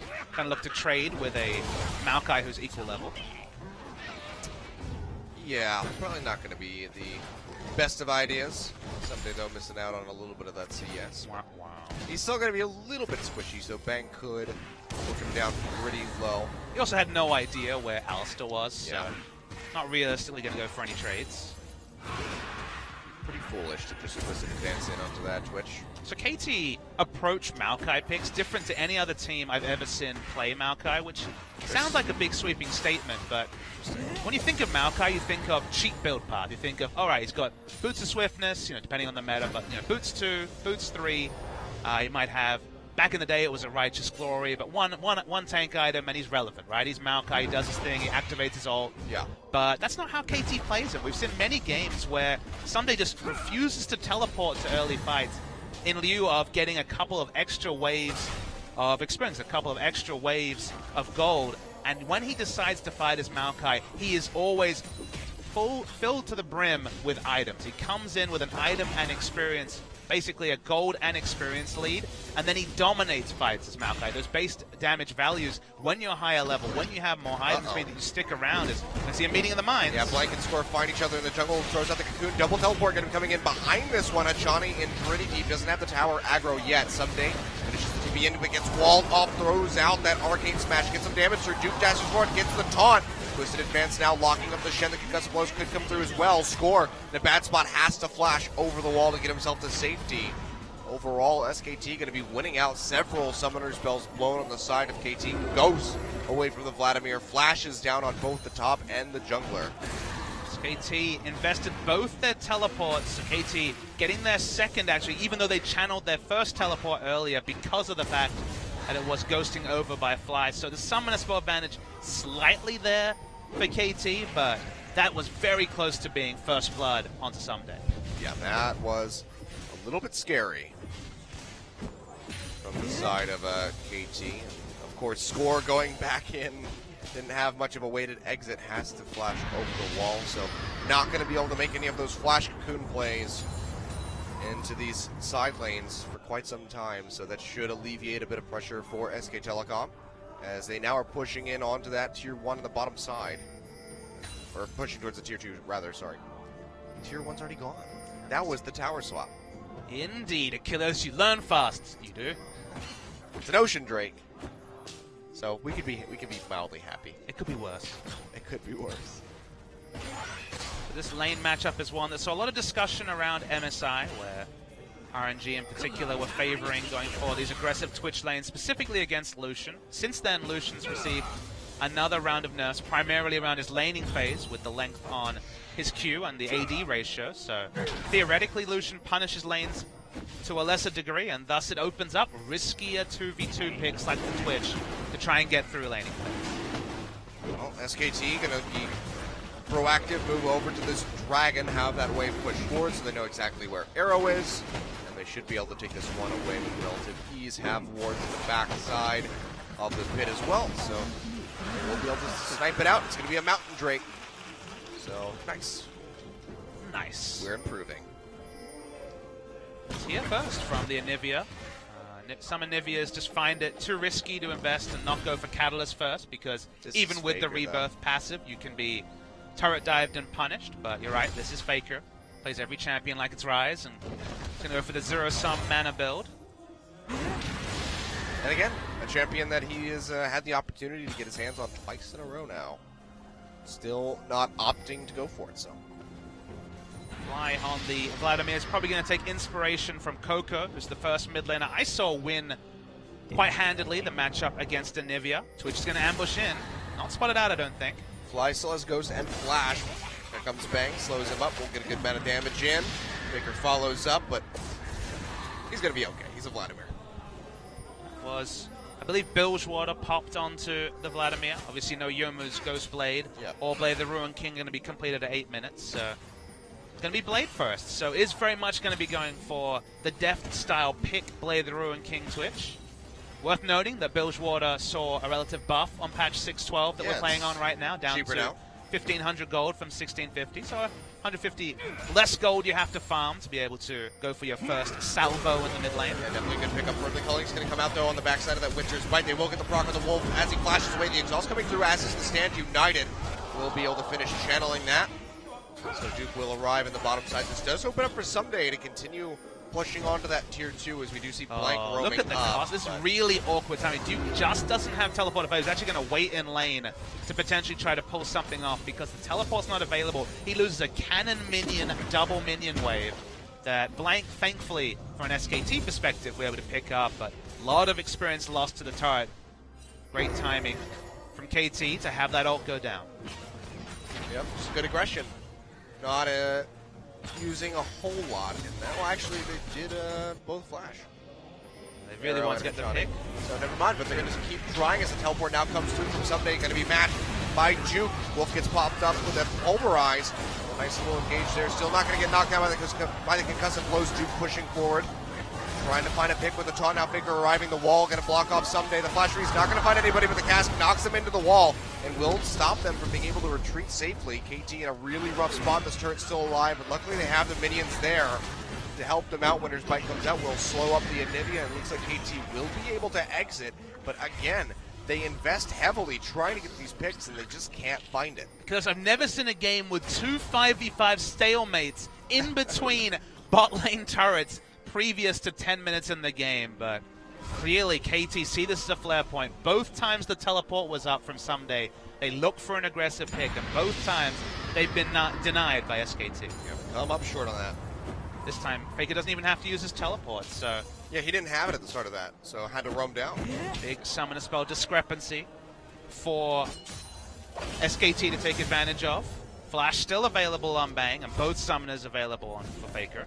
But KT still winning out in the CS this time around.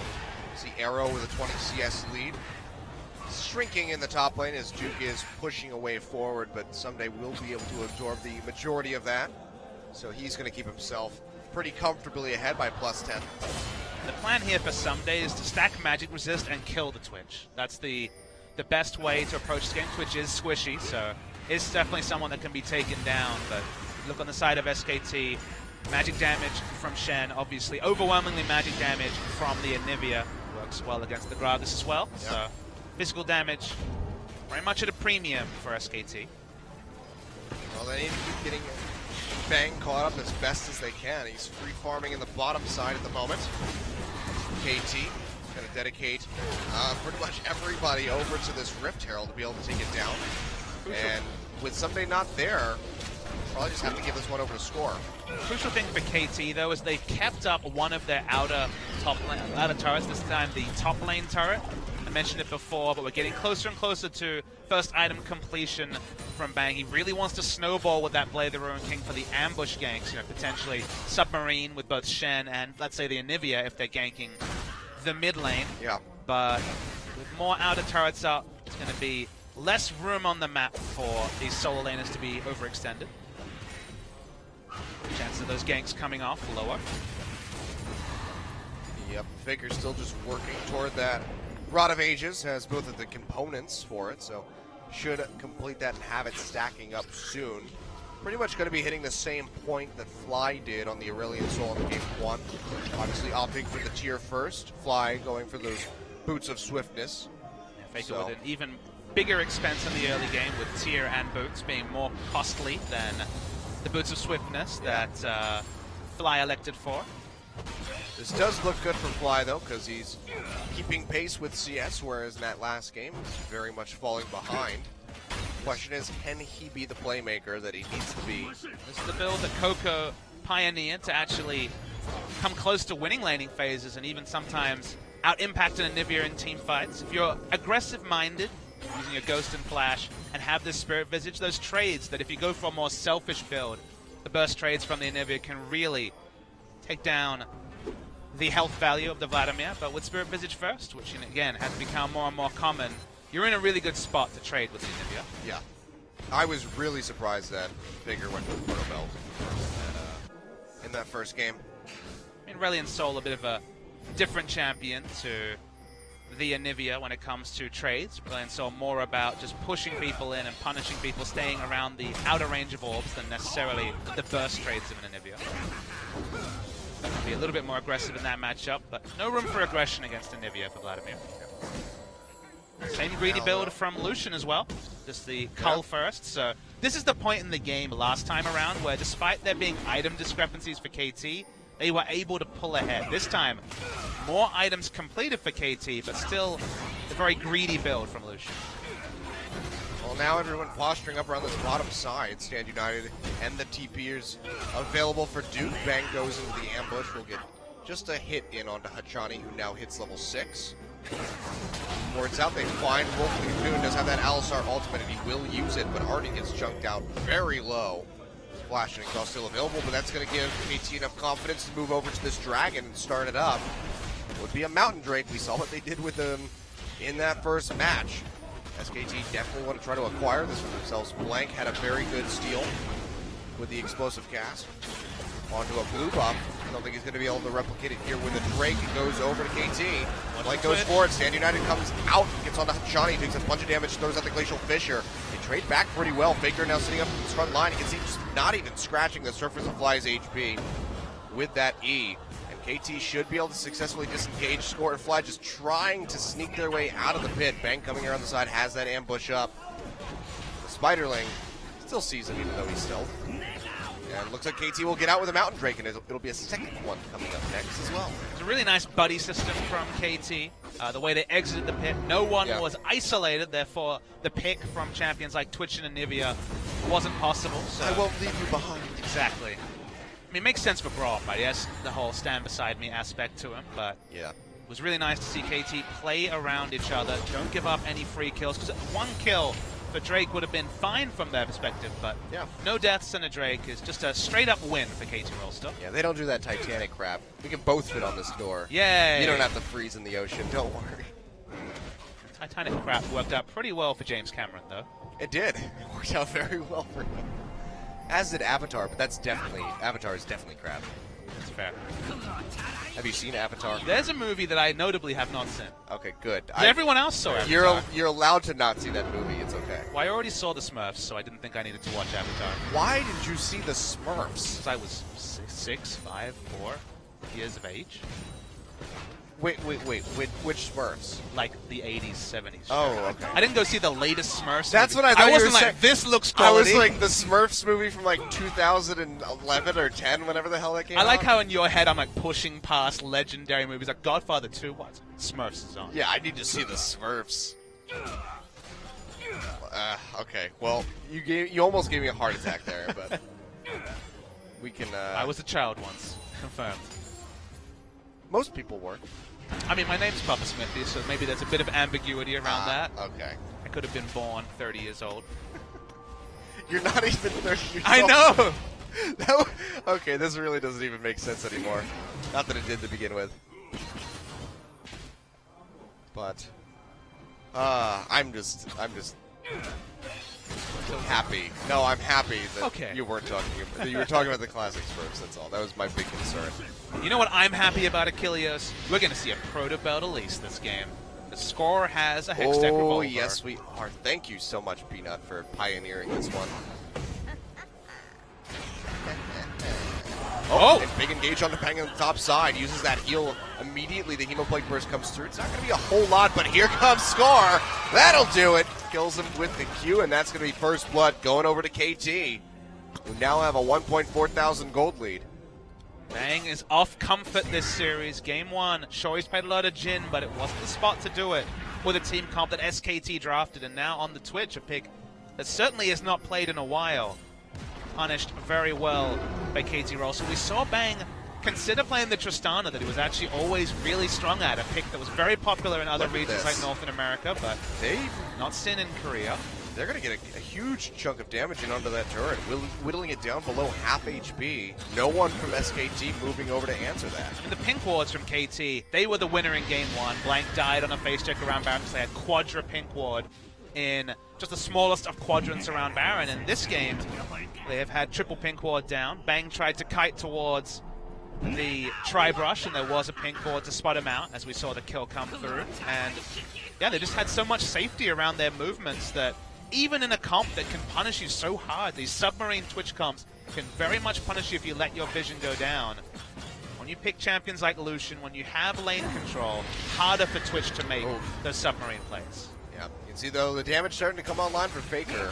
Chunks arrow down to half with just 1 E. So that's going to be something to be concerned about as he's still stacking up with that Rod of Ages, the needlessly large rod in the inventory. Going to be looking for that Seraphs, which I think he does have about near fully stacked here within the next minute and a half or so. It was a very early tier, so you're probably spot on there, Kilios. It's a Chinese mini stunned into the wall. You can also see the effect of the pick onto Twitch. I was on your screen just a moment ago because the buddy system had to be enacted. Wolf very much wants to be roaming now that he's level 6. Oh, well, Wolf goes over the wall onto Hachani, but there's just no way to follow up onto that one. Standard emaciated supports game where the supports are half the level of mid laners. Classic. It's a hard life. Alistair used to not care about that stuff with his 80% damage reduction, but now would very much like level 16 as fast as possible. Was it 80? I thought it was 70. You're probably right. It probably was 70. I think it felt like 80 Achilles. I think it was 70 because then it goes from 50 to 60 to 70 on his ranks. You're right. Support's getting no experience in that nerf. Alistair much less robust than he once was. And Bang's at that point where he very much wants to get picks, but the pink wards once again are the MVP. 4 pink wards on the map. So much safety for both top lane and bottom lane to poke their heads out. Yep. See where Arrow wants to go with this build next. Has that Essence Reaver completed. Has had it for quite some time. He's so going to build a saving Zeal. up. I guarantee that much. Well, I'm not sure if he's going to go for Submarine! something like the Rapid Fire Cannon. Johnny though getting jumped on. The cast comes down. Actually knocks him away, and they use that Glacial Fissure to just completely cut SKT off. Heal, the only summoner spell being used there by Arrow. SKT, though, do have a fast track in onto this tier 1 in the mid side, but Arrow's able to wrap around. They have the wave clear with Fly and Score arriving. They will keep hold of that turret. Meanwhile, SKT moving down the river, going to try to start getting some vision priority over the second Mountain Drake, which has spawned. Definitely don't want that going over to KT, giving them 2, but they're going to start this up. Yeah, good ult for ult trade for KT. They swapped the Braum ultimate for the Shen ult. Suddenly Twitch is that much more risky to look for any fights, so it's uncontested Mountain Drake. And back to Ocean after that. But that is such a strong pickup for KT. They will be able to get a tier 1 tower out of this, but we can only guess how many turrets KT is going to be able to take now. They have this double Mountain Drake. Fly just going to walk up, get 2 autos in onto this turret, and it's going to go down. So in the end, KT equalizes those turret takes in the top and bottom side, and they net that second mountain for themselves. So still coming out on top, winning these terrible trades. Score pushes in, is able to take away the blue buff. Still, this game is another one that, just like game 1, if it hits the late game, I really do like SKT's comp. Sure, the Twitch can sometimes go awry in the late game because he's so squishy, but it's one of those... Twitch has that really weird power curve where one item, if it's Blade of the Ruin King or Yomu's, you can roam around the map and get picks. And then 6 item, he's massively powerful as well because he has such long range with... I'm going to say it out loud. The Rat-a-tat-tat. No. How could you? You know, I'm trying to be factual, Achilles. I just call it the R. His ultimate ability. His ultimate ability really boosts its range, Achilles. There you go. Makes it very powerful. And they have so much peel for the Twitch that there's definitely a late game scenario where Bang is accelerated, but his first item was late. His mid game has been held behind. So for now, KT just have to keep pushing their advantages. Look for those Barons. It won't be a 20-minute Baron like it will be in game 1. But KT cannot take their foot off the accelerator, or SKT has some really good scaling options in the late game. Why didn't they just call the ultimate Sewer Skewers? Why don't they just stick with Spray and Spray? That too, but Blank now getting engaged on Sand United will come out.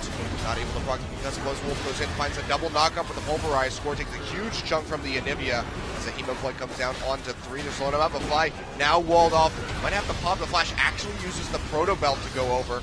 Very smartly played. Sunday still going in deep with an advanced Fly, just trying to stave them off with the Tides of Blood as best he can. Has to go into the Sanguine Fold. He's taking so much damage from Bang, who's just firing off with this Twitch. Something goes back in with his Twisted Advance with a huge shield out, but Duke finds a double taunt. Now Fly going low, but they're still able to finish off the Shen, but KT are hurt and have to back off. The wall comes through the stun. Not going to connect, and Score has nowhere to go. Comes down, flashes over the wall. He's going to try to buy some time and get away from Faker. Should be able to outrun him. Oh, In at that least spider very form. fast. They're chasing him out as best as they can. We'll see if he's able to juke this out. Might be able to get into a point where he's actually safe. Now sitting in the brush. They're coming through. They're still hunting him down, but KT has their eyes on the turn. Score goes up to the top side. Wall comes through, and a huge burst comes out from the Anivia. They take him down overall. It's going to be a 2-for-1. KT are unable to take out that tier 1 in the mid. You could see Someday really didn't want to teleport over. When the fight started, he decided to finish his recall, buy an item. He eventually was forced to teleport in, and then they go to Ham. The first target selected is the Shen, but that's just because Someday wants to brawl and activate his ultimate. And you're funneling up for Twitch damage. Twitch gets a nice amount of spray and pray damage. And the re-engage from Someday, all the important ults are already down. They had to use the Hemo Plague before anything appeared in this replay just to stop SKT from fighting. So staggering their cooldowns ends up being a 2-for-1 for SKT, but no more. No big advantage able to be garnered from what was a good team fight for SKT. Yep. Still going to be down by a bit, but getting those kills gets them a little bit of gold. So they will keep this gap at now about 1.2 thousand. So still very, very close. KT haven't been in much of a position to utilize this double Mountain Drake yet. I like how Vladimir and Elise are birds of a feather when it comes to item builds. They actually had all their items in the same slot. Now they're both going for Rylai's as well. Be very tanky on both of those characters. Both of them become pseudo-pick champions. KT, we talked about trying for these early Barons. They're trying again. Yeah, they spot out Blank. They're putting this thing down. The double Mountain Drake is doing work. It's down to half HP, but SKT starting to push in, and KT are going Don't want to funnel in against SKT. They're still sticking to it for the time being. Pink Ward comes down, so SKT has vision. Here comes the Stand United in onto Warfare. Already gets a double pulverized. Fly going really low. Has to go into the Sanctuary Pool. Somebody goes to the back line trying to get on the Bang, but no one else is really following up. Fly goes in, but he's not able to finish him off as Faker kills him before he can get any damage in onto the Twitch. Twitch will fall as Arrow finishes him off, but he pays for it with his own life. Score going to go down as well. It's going to be a 4-for-1 for SK Telecom. Ajani, the only one living on the side of KT, and now this opens up SK Telecom to take out the Baron. KT rolls this Baron focus in game 1 was a large reason they won that game, but in game 2, they're funneling in to a really bad choke point for things like spray and pray. You're looking for a Hachani Q steal. I don't think it's going to come. Oh, it was so close. All right. Smite comes out, though, from Blank. They are able to confirm this, and Hachani is going to die. The question is, who's going to find the kill? It's probably going to be Blank. There's just nowhere from... Actually, okay. They just don't care. Well, I think at this point, Let this be a warning to you. You go back and you tell your friends. I mean, they prioritized a minion wave over killing the Braum, so that tells you how much they care about the Braum. That's a good point. But KT didn't need to do this. They funnel into spray and pray damage. They funnel into AoE and terrain that Faker can split people away from. That's kind of the puzzling thing to me, because although they do take down Bang fairly early into the fight, all the health bars are low because they were tanking Baron all the way down to 2,500 health. They knew that Shen could react. Obviously, Stand United and the teleport were both available. Unnecessary to fight against a team that one of their best terrain on the map to fight around is around the Baron for SKT. Yep, now with that Baron buff, they push into mid, they take out the tier 1, and that's going to give SK Telecom their first gold lead in this game. Party cast from Blank trying to steal the red, but we'll be able to confirm a second ocean. So 2 mountains for 2 oceans is the Drakes. That's going to be another mountain, so there's still a possibility where KT gets a 3rd Mountain Drake and then just shreds Baron. KT Drake. KT Drake. But, all right, well, SK Telecom certainly making this second game in this series interesting. Not going to go down without a well-fought fight. I'm just puzzled by KT forcing so hard in 2 scenarios in a row. The first one with Someday teleporting in when they had already used the Hemo Plague defensively, and the second one funneling in to spray and pray damage, even from a no-kill Twitch. It's just unnecessary. They were so precise. They were surgical, is the word we used to describe their Game 1 team fighting and target selection, but now in Game 2, they're sticking with the Baron focus, but unnecessarily so. Yeah. Now Faker really starting to excel on the Sonivia, having a massive burst damage, going for the Void Staff as his 3rd item with another needlessly large rod, which we can guess is going to be a Ravenous Death Cap. Could be a Rylai's, but you never know what he wants to go for. Already has an immense amount of kiting potential and slows. What with the ultimate wall comes out from Faker as he eats that conclude. Score goes in, but he's unable to get a lot of damage in. Johnny going really low. Score has to flash away from the spray and pray of Bang. Fly trying to lay down some damage. Hasn't used the Chemo Plague yet. Might have to drop this soon. Someday taking up the front line, has that Vengeful Maelstrom still sitting there as he's just hemorrhaging out his mana. Goes forward, Faker comes in and just absolutely bursts the hell out of Arrow at Johnny, and score going down now. Someday Falling Fly, the only one left alive. Nowhere to go. That's going to be the ace for SK Telecom, and with this Baron buff still ticking, they should be able to take an inhibitor easy. Another fight that KT could have disengaged from, but once again, Someday comes in late. They try to re-engage. Hachani had almost no health left. Multiple members of KT were chunked out. This time they had the Hema Plague available, but just no realistic option to go back in on it. And Death Timers, with where they are, they will definitely lose an inhibitor. And let's see if SKT will try and make them pay with more objectives. Hachani coming up now. Arrow going to be following, almost has the culling up, so SK Telecom decide to peel back out of the base. But they have very much swung this game on its head and have full control and are looking like they're going to make this a series. The fight starts, KT get chunked out. You can see Hachani, low health, Fly, half health, Score out of the fight.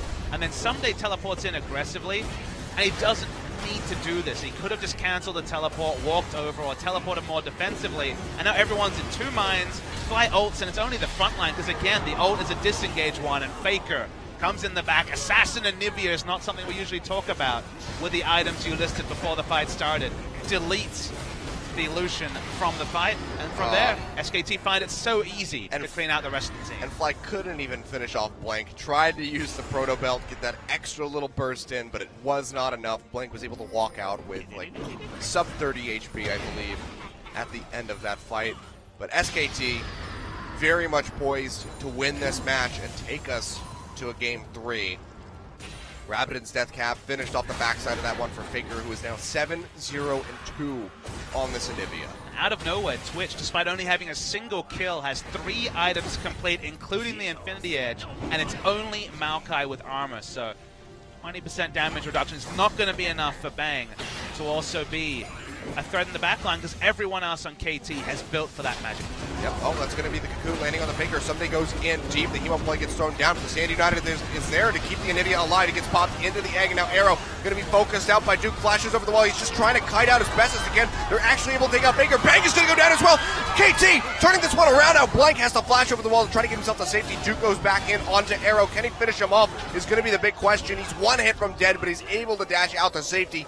Hachani keeping up, trying to slow him out. Has the winner's bite, will have the concussive blows, buying enough time for Fly to arrive. Duke juking away with the taunt, but so far it's a 3-0. KT just trying to hold on for dear life, finish off the Shen, but Duke is just juking out everything, goes over the wall now. Score pinching down from above, has the Cocoon, will land it. Duke has no energy to go anywhere, will get locked up. He's gonna fall, and KT come up with 4 kills without losing anybody, but unfortunately, there's nothing on the map for them to take. There may be nothing for them to take, but shout out to Arrow, who God-moded this fight. When you see the replay and can appreciate how aggressive Arrow was forced to play. One of the reasons we don't see a lot of Lucian is that in the late game, does start to fall off in terms of scaling, unless you approach the fight like this. So they go for the initiation on Faker, and when you see this massive Stand United, you're like, oh, I don't know how this is going to go. But watch Arrow in the backline, gets down to 300 health, and you think he must be out of the fight, but flashes aggressively to take down Faker, channels the culling over 2 members, helps to take down the Twitch,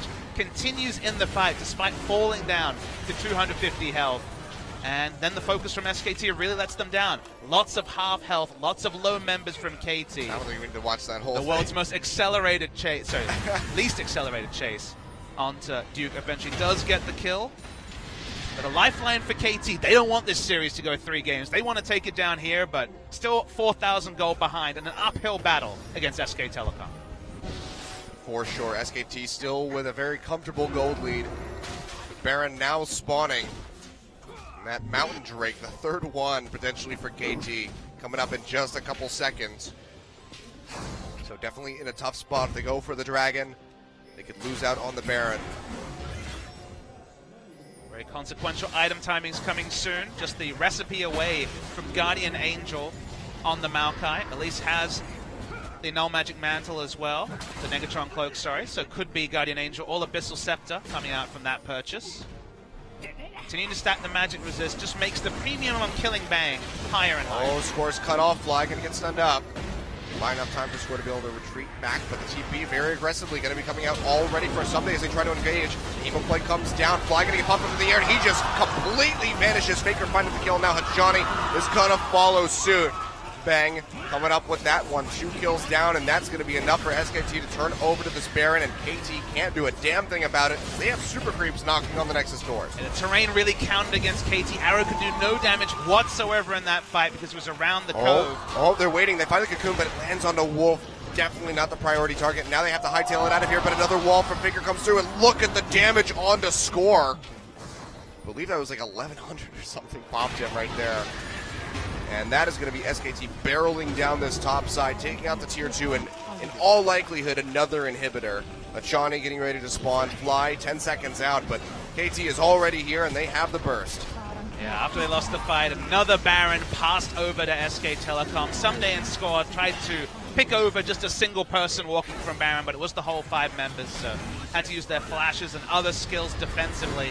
I think if they caught Faker, they would have gone for that. Wolf goes in, though, finds double knockup with the Pulverize, and Someday just sitting so far forward, unable to get out of there, gets popped by the Anivia yet again, and SK Telecom will take out this mid inhib for the second time. So 2 lanes of Super Creep is going to be pushing in for SKT.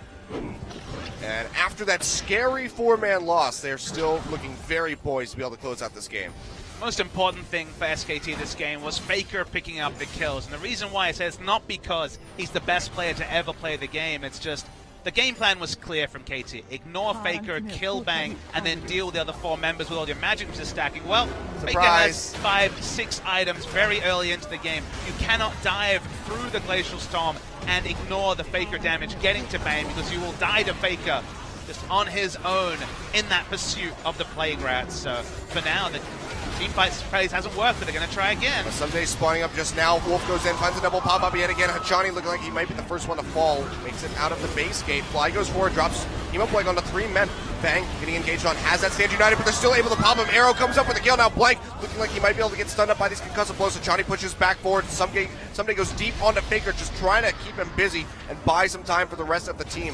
Arrow is still alive, still trying to pump out damage, and Faker, he's gonna get the egg popped. Blank actually turns around to kill somehow onto Hachani and comes up with that one, but the carries on the side of SK Telecom are dead. But with all 3 inhibitors down, KT, there's really not a whole lot that they can do. There's nothing to capitalize on. And in the end of things, SKT are going to be able to take away that Mountain Drake. SKT was sitting on a casual 12,000 golds. The whole gold lead was in their pockets. KT was actually pretty comparable in terms of items when that fight started. So, once again, they get the focus onto going. They take him down. It was a emergency engage, but it does extend the game, at least for now.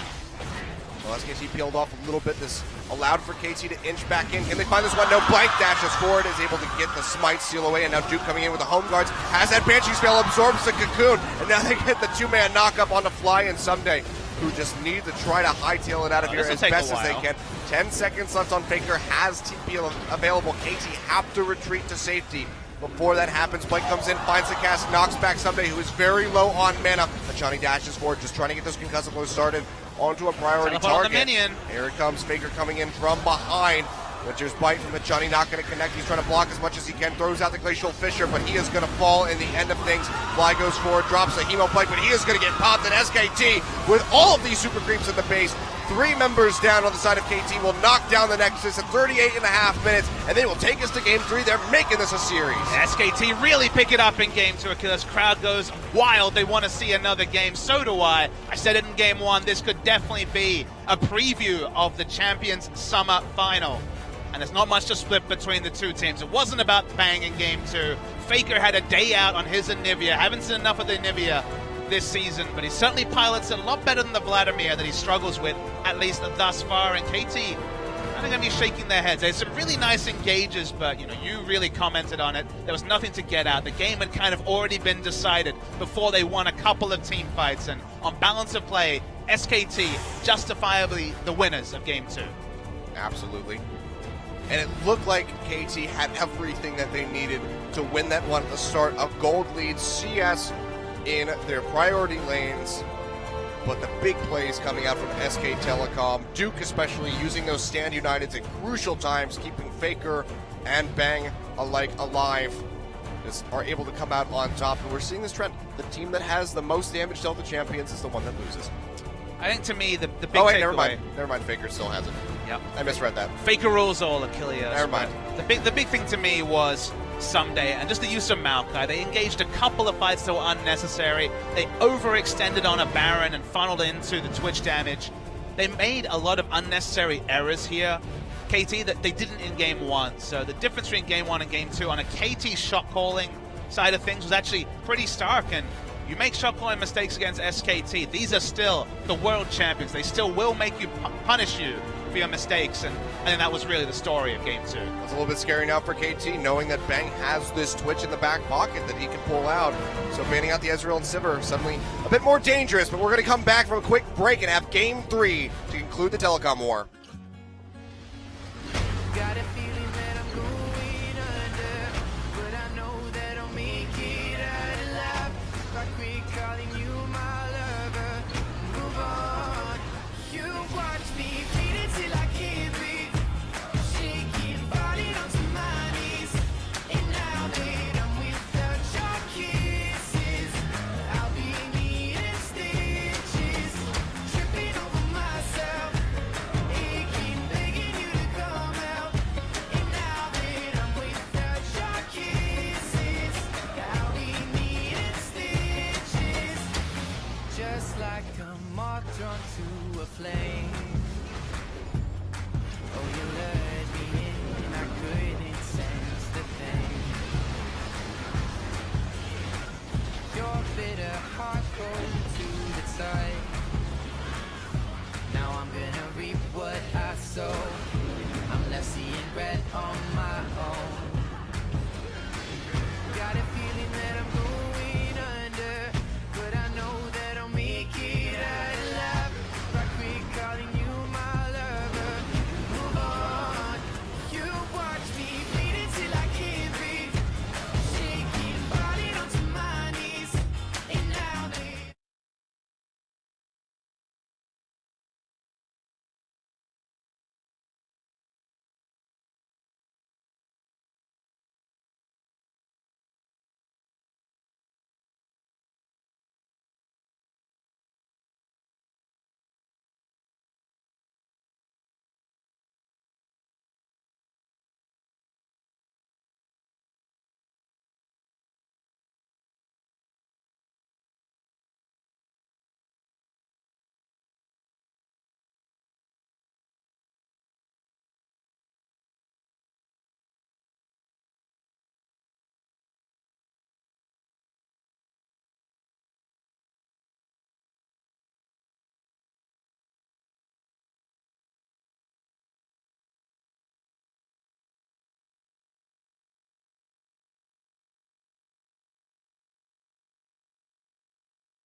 Beat in sync with the fast track. All eyes are searching to the black. Jump back and get back a little more.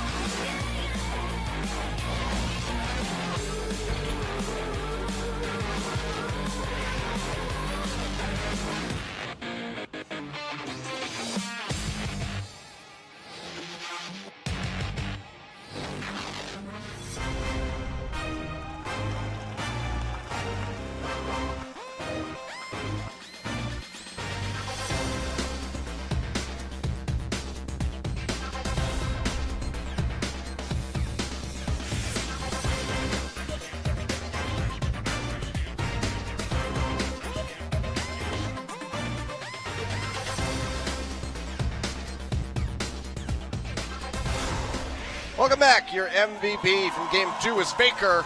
9-2-4 on the scoreline, 72% kill contribution. And he will also tie against Score, Someday, and Duke with 500 points. So very strong performance here on the Anivia, constantly just blowing people up. Great walls as well, just locking people into the fights.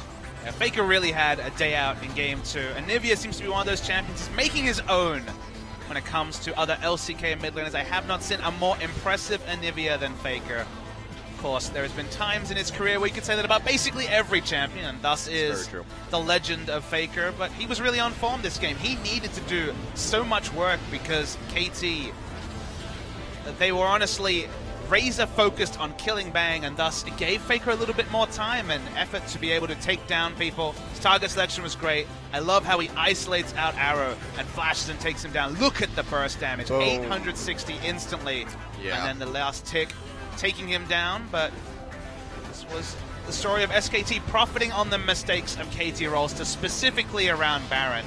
The start of the snowball was when they funneled up around that Baron, and even though they had some really heroic late-game team fights, despite being behind in gold against a scaling comp like SKT's, balance of results were always there for SKT, and they took out Game 2, and gives us a mouth-watering Game 3 between these two teams. That it does. And I can only hope that it's as competitive as that second game was. I mean, SKT did start running away with it in the end of things, much like KT did in Game 1. So I'm hoping that we still have a very closely contested match here to close out the set, and not just, one of those games where somebody falls over because they're starting to get burned out or, tilted off the face of the earth. So we'll see what happens. It's going to start off in the pick and ban, of course, because the gamut that KT ran in Game 1 worked out really well, banning out Ezreal and Sivir. They replicate that in Game 2 on the blue side, but then Bang comes out with this Twitch. And while he was not the most impactful person, it was because KT was constantly trying to focus him out, and that allowed for Faker to take over. But now that they know that that pick is in Bang's pocket, do they still go for this? So far, it's looking like a yes, as they do ban out the Ezreal to start things off with the Azir to follow up. Going off with the last two games, we can only suspect that Sivir will be that third and final, as it's going to be Nidalee and Kindred yet again from SK Telecom. So just replicating the Game 2 bans so far on both sides. But SKT has to play the game for there to be 3 AD carry bans, so they could have a first pick of Sivir or Ashe if they choose not to ban one of those two champions. Where Vladimir falls in this draft will be very interesting, given that it's just lost 2 games in a row. And they will ban Shen on blue side, so if there is a second AD carry ban from KT, there will be a lot of options open for SKT to potentially first pick away Ashe or Sivir, depending on which of those banned away. So I expect KT to look for another ban here and move away from the AD carry focus. Worth noting, they are on the red side again, so they will have the chance to leave last pick for Someday and find him in a preferable matchup. No Gnar ban from SKT either, and yes, okay. they go for the Anivia ban. This was my suspicion, was they would look for this, but what does that mean for Vladimir? Because, again, I haven't been convinced with SKT running Vladimir. They're 0-2 on the season, trying to run that pick, but such is the lure of the power of Vladimir on patch 6.12 that you can't be that surprised if it's a first pick selection. Yeah. Of course, Fly could always go back to the Aurelion Soul, which was pretty impactful there in that first one. His Victor also available. So now SKT have the option of, wait, which would we prefer of Sivir and Ashe, and then KT?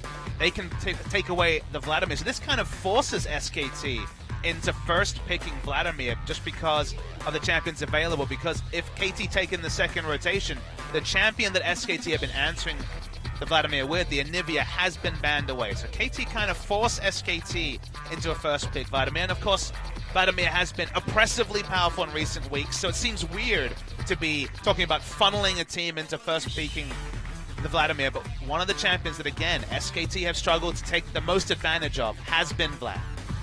But now, with Karma also available and Wolf more than willing to play that in the support role, we'll have to see if KT wants to take it away.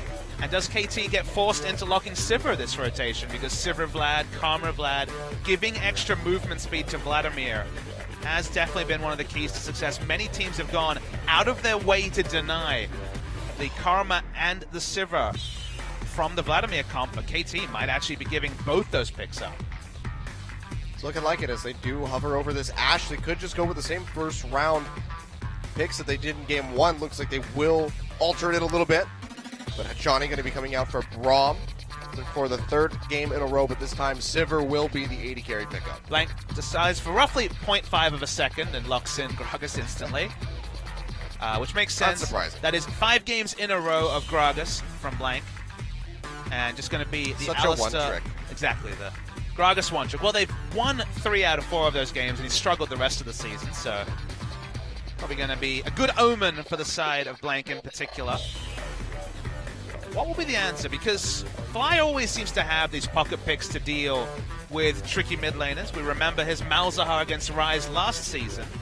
Vladimir certainly is susceptible to being all-in by Cassiopeia in lane, but it is always risky to opt into short-range mages against champions like Gragas and Vladimir. So the Gragas in particular can just knock Cassiopeia into the enemy team. You just delete her. Aurelia's been skipped over by Someday 2 games in a row, but they're at least going to let SKT know that this champion's still available. Yeah, just flipping through a couple different options here for the jungle. We do see the Graves and the Elise highlighted. Looks like it will be a lock-in on the Elise, and Cassiopeia as well coming out for Fly in the mid lane. Really risky against this Yeah. lineup. Again, the laning matchup, 1v1, no jungler. You know, let's just focus on it. It's a paradise for Cassiopeia, but Gragas and Alistar, excellent answers to the Cassiopeia when it comes to any sort of skirmish or team fight. So with the Miasma, this is an interaction that I'm not familiar with. Does that deny the headbutt from Alistar? I believe it's an interesting one. I believe that basically anything that's a gap closer you cannot actually pass through, so I believe yes. Okay, so that would deny that and the body slam from the Gragas. So this does have multiple applications as well as the Blade Surge from this Aurelia that gets locked in, and that's going to set Someday up for this Trundle, a pick that has worked for him a lot in recent history. He's had some very cheeky play on that champion, so this is going to be interesting. And his choice of answers for the Aurelia with Shen out of the board.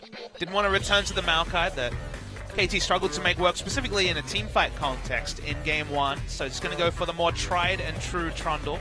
Expect the jungle pathing to be pretty interesting here because there's both the mid lane matchup and the top lane matchup that can be heavily swayed by early ganks. I have to feel like more of the priority from SKT is going to be holding down Fly and what should be a good matchup for the Cassiopeia. Yeah.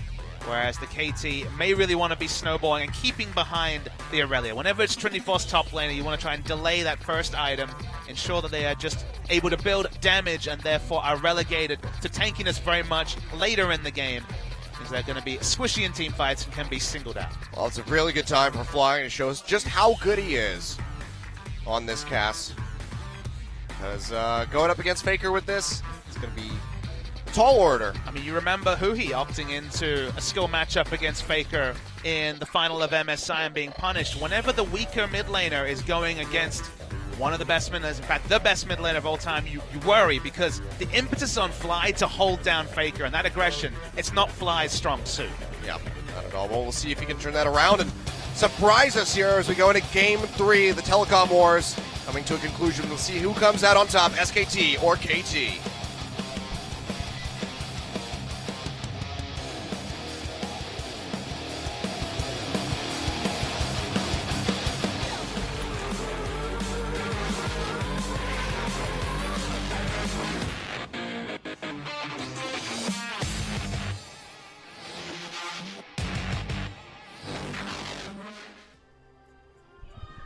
And one away to kick off Game 3 with an Infernal Drake.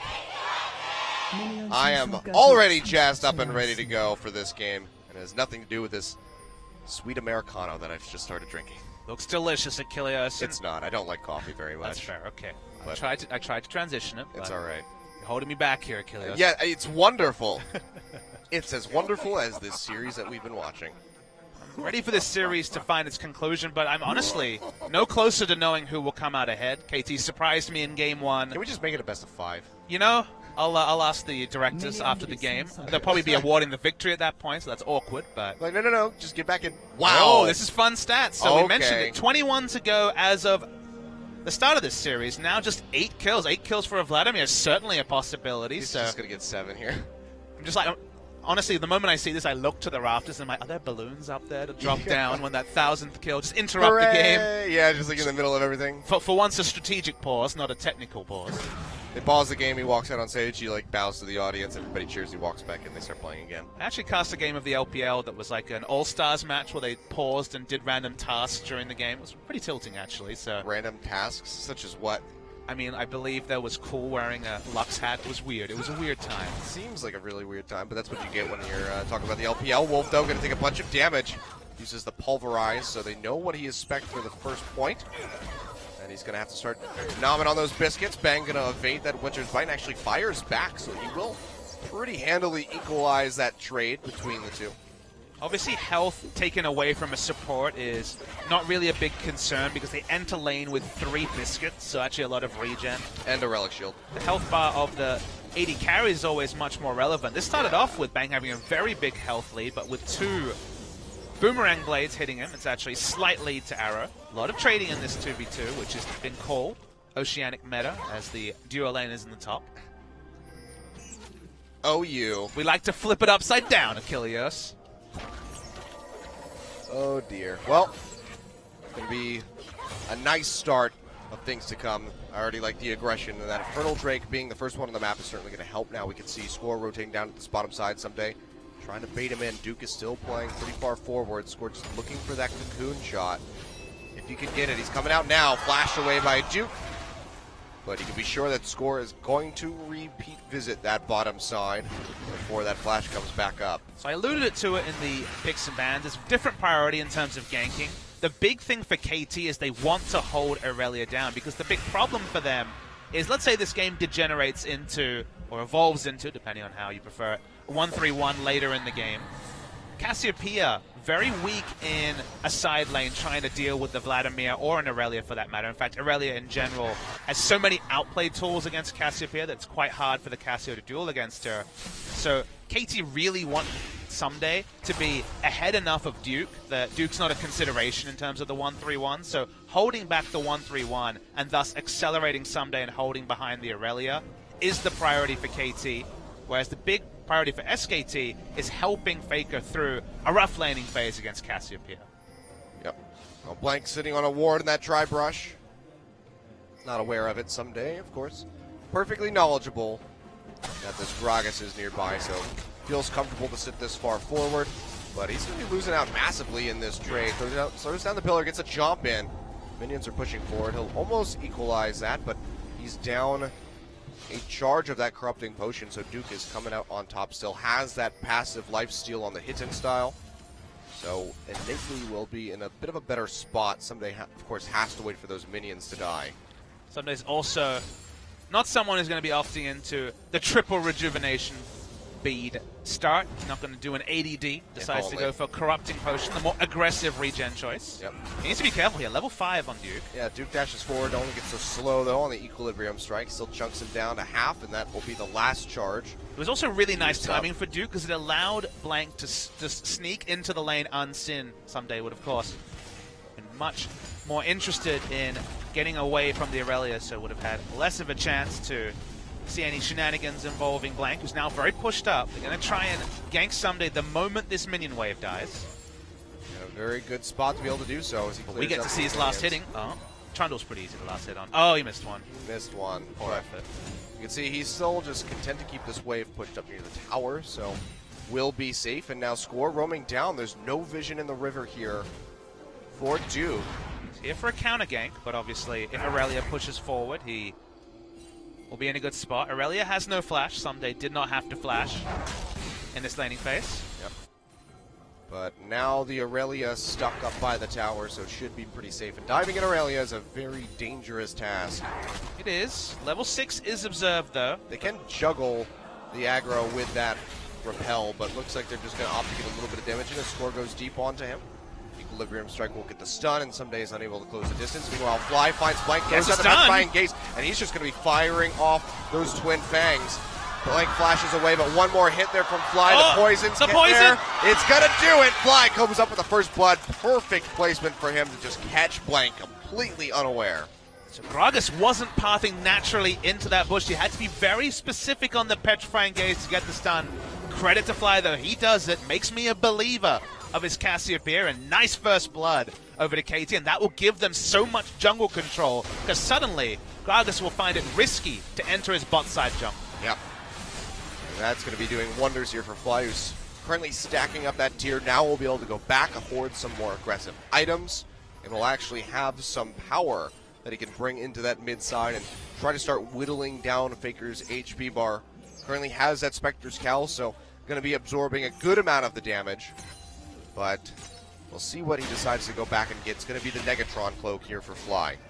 Didn't mention it, but Ghost Flash was the summon of spell choice for Fly. Much more aggressive than we see on most Cassiopeia players, but decided not to take the cleanse, which is a really big risk against specifically Ashe once we get through to the team fighting phase and Ashe gets access to the Enchanted Crystal Arrow, but honestly against Aurelia too. So while the jungler isn't an Elise that you kind of have to opt to get the cleanse into, this is an aggressive move from the Cassiopeia. Oh, aggressive move from Faker as well as he roams up to this top side.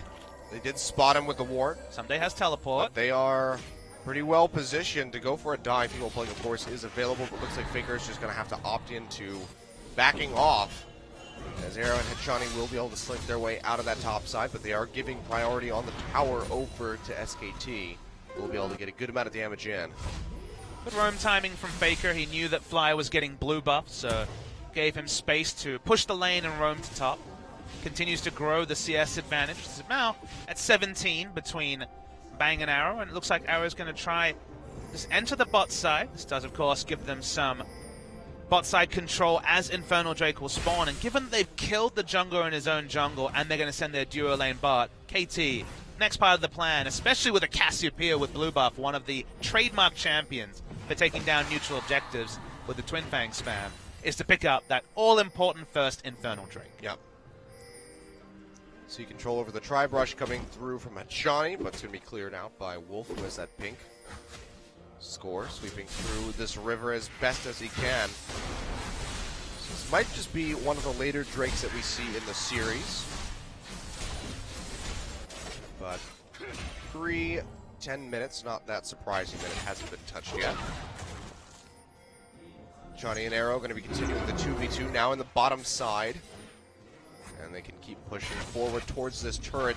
Really aggressive teleport going to be coming through. That's going to be the Glacial Pitcher thrown out as Hechani takes aggro over that one. Arrow used by Bang. Locks up Someday.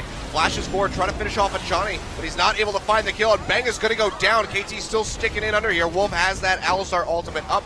Score getting jumped on, will be able to repel to safety. Somebody's still sticking around, but Faker is coming in now. Somebody has to get out of here as best as he can. He gets popped up by that Pulverize, but Fine Gaze locks him up for a little bit, but Faker comes forward with the Ghost and is able to finish off the Trundle. Overall, it's going to be a 1-for-1 off of a very aggressive play by KT. But this is the important part of Kilios. Duke did not need to be in that fight. Couldn't even be there because he didn't have teleport and is able to get solo farm in a lane that he was significantly behind the Trundle. So KT know that this is going to be at worst 5v4. They have Cassiopeia rotating first.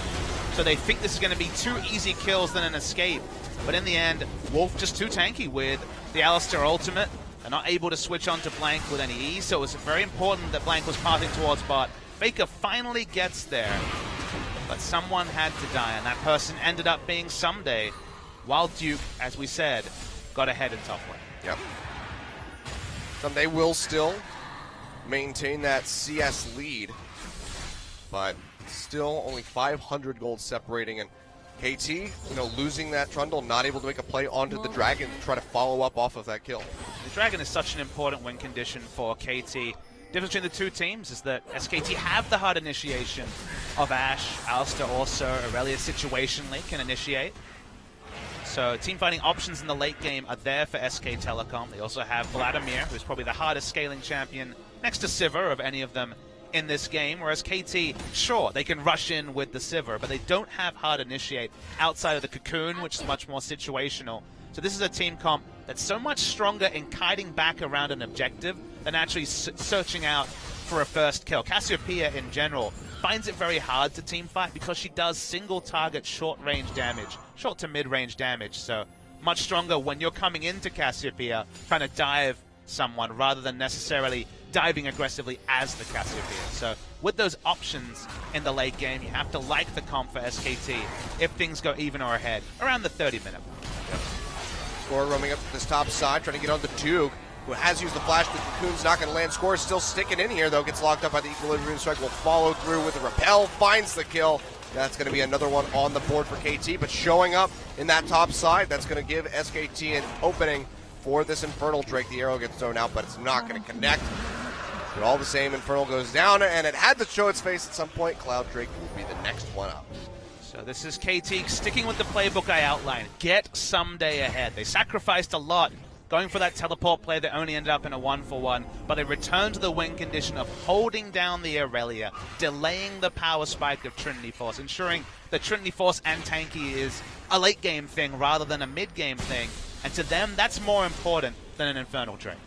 Yeah. Someday, though, finishing out that Tiamat will be the Titanic Hydra coming in for him. And hopefully this time around on the Trundle, he will itemize some armor, because the last time he played against an Ashe, it didn't go so well. He's playing Renekton, and he got bodied, but Duke going to come in and try to ward this one. Cocoon comes out immediately with the concussive blows there to lock him up. Pillar comes down to slow him. He throws out the ultimate, just trying to buy some time, dashes away, but he's going to go down. It's another kill for Score.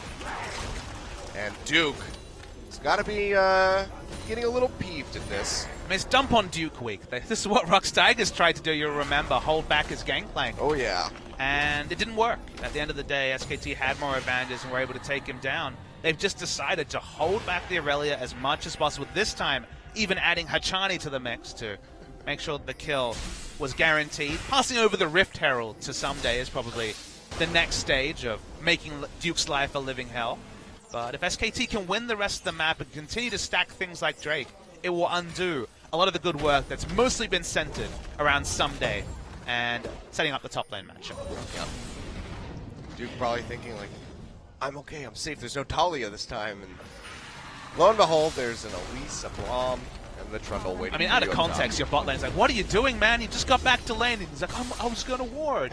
I had a ping. I was trying to protect myself, but it was too late.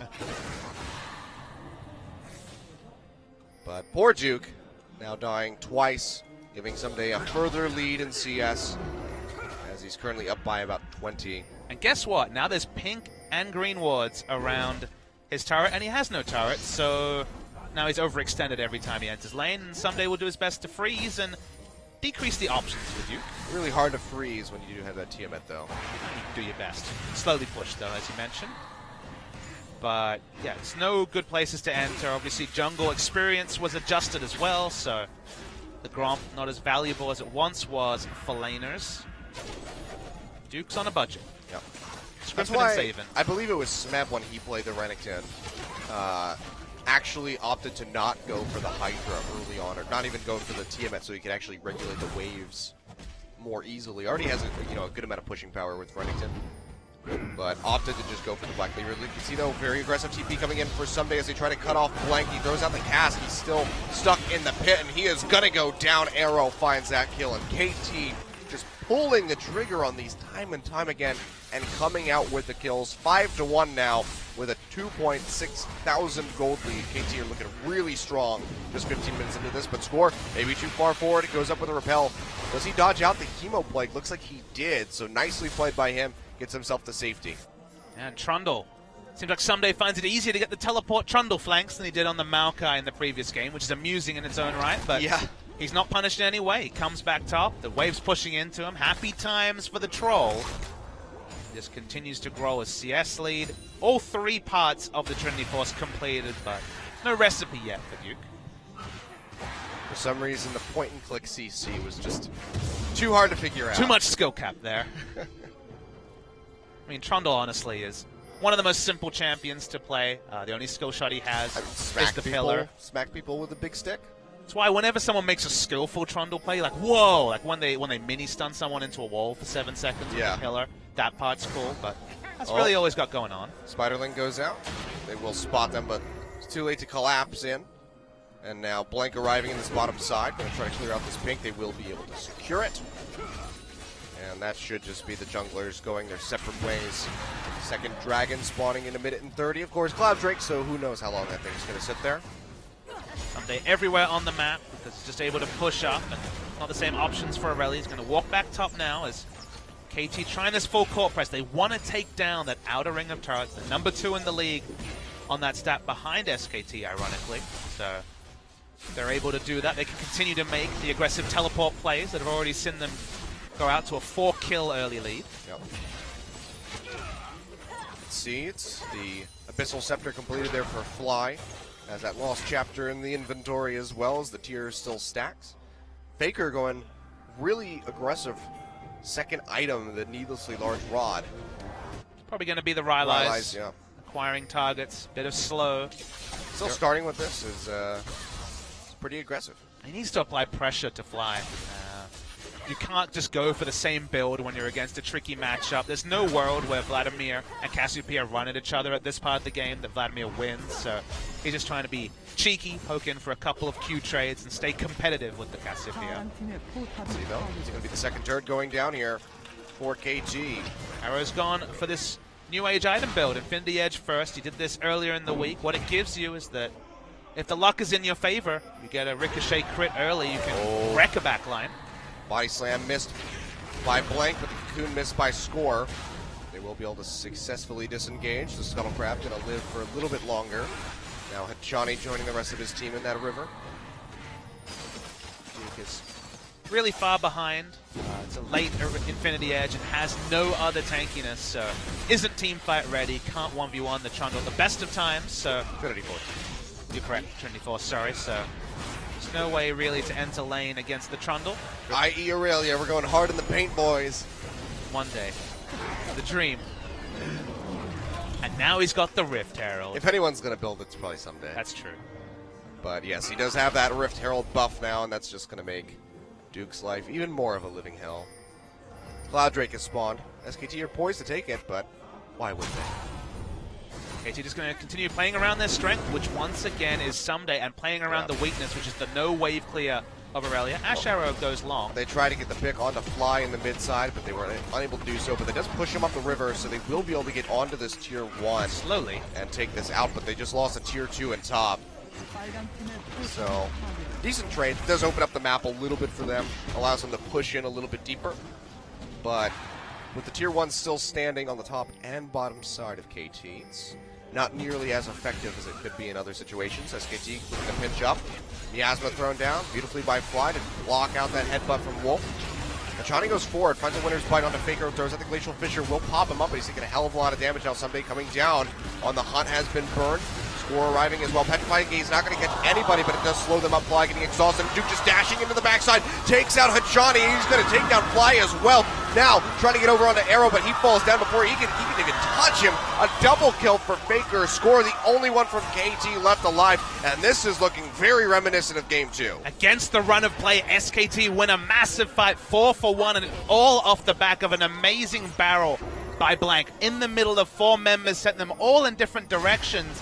But at low health values, easy for Aurelia to get a Blade Surge reset on the first kill. That was Hachani, then jumped straight onto a low health Cassiopeia. Nothing she can do after the gap close. Faker jumps up to 995 with the 3 so far this game. And who's to say we won't see the 1,000th kill of Faker's career that extends now 4 years. Exciting times. Yep. He was pretty much neck and neck with Prey as of 2 days ago, but now going to be significantly further away. Score sitting in the brush. The Hawkshot comes out. and Score will back off. Just checking for that Cloud Drake, which Score will now go ahead and start up. And you know, you're in a rough spot when this is your consolation prize of getting 4 members killed on your team. You're right. Cloud It's Drake the also, punishment. We just beat the crap out of you, and now you have to go take a Cloud Drake. Yeah, look, you take what you can get, but KT had been so smart in the early game. Yeah.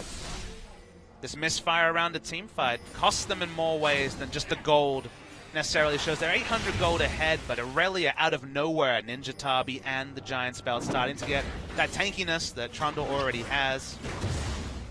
CS values have been good for the bottom side of the map. Vladimir and Ashe both significantly ahead of their opponents, so what's to say about really spending 20 minutes playing smart League of Legends, then getting a bit too greedy around the fight. It was just about Hachani being a little bit caught after that outer turret went down for KT. Well, KT losing 4 members like that, certainly a rough spot to be in, but definitely not out of this game yet. Have that very slight gold lead. They're still up a tower. Now at least have a dragon to their names, albeit a cloud.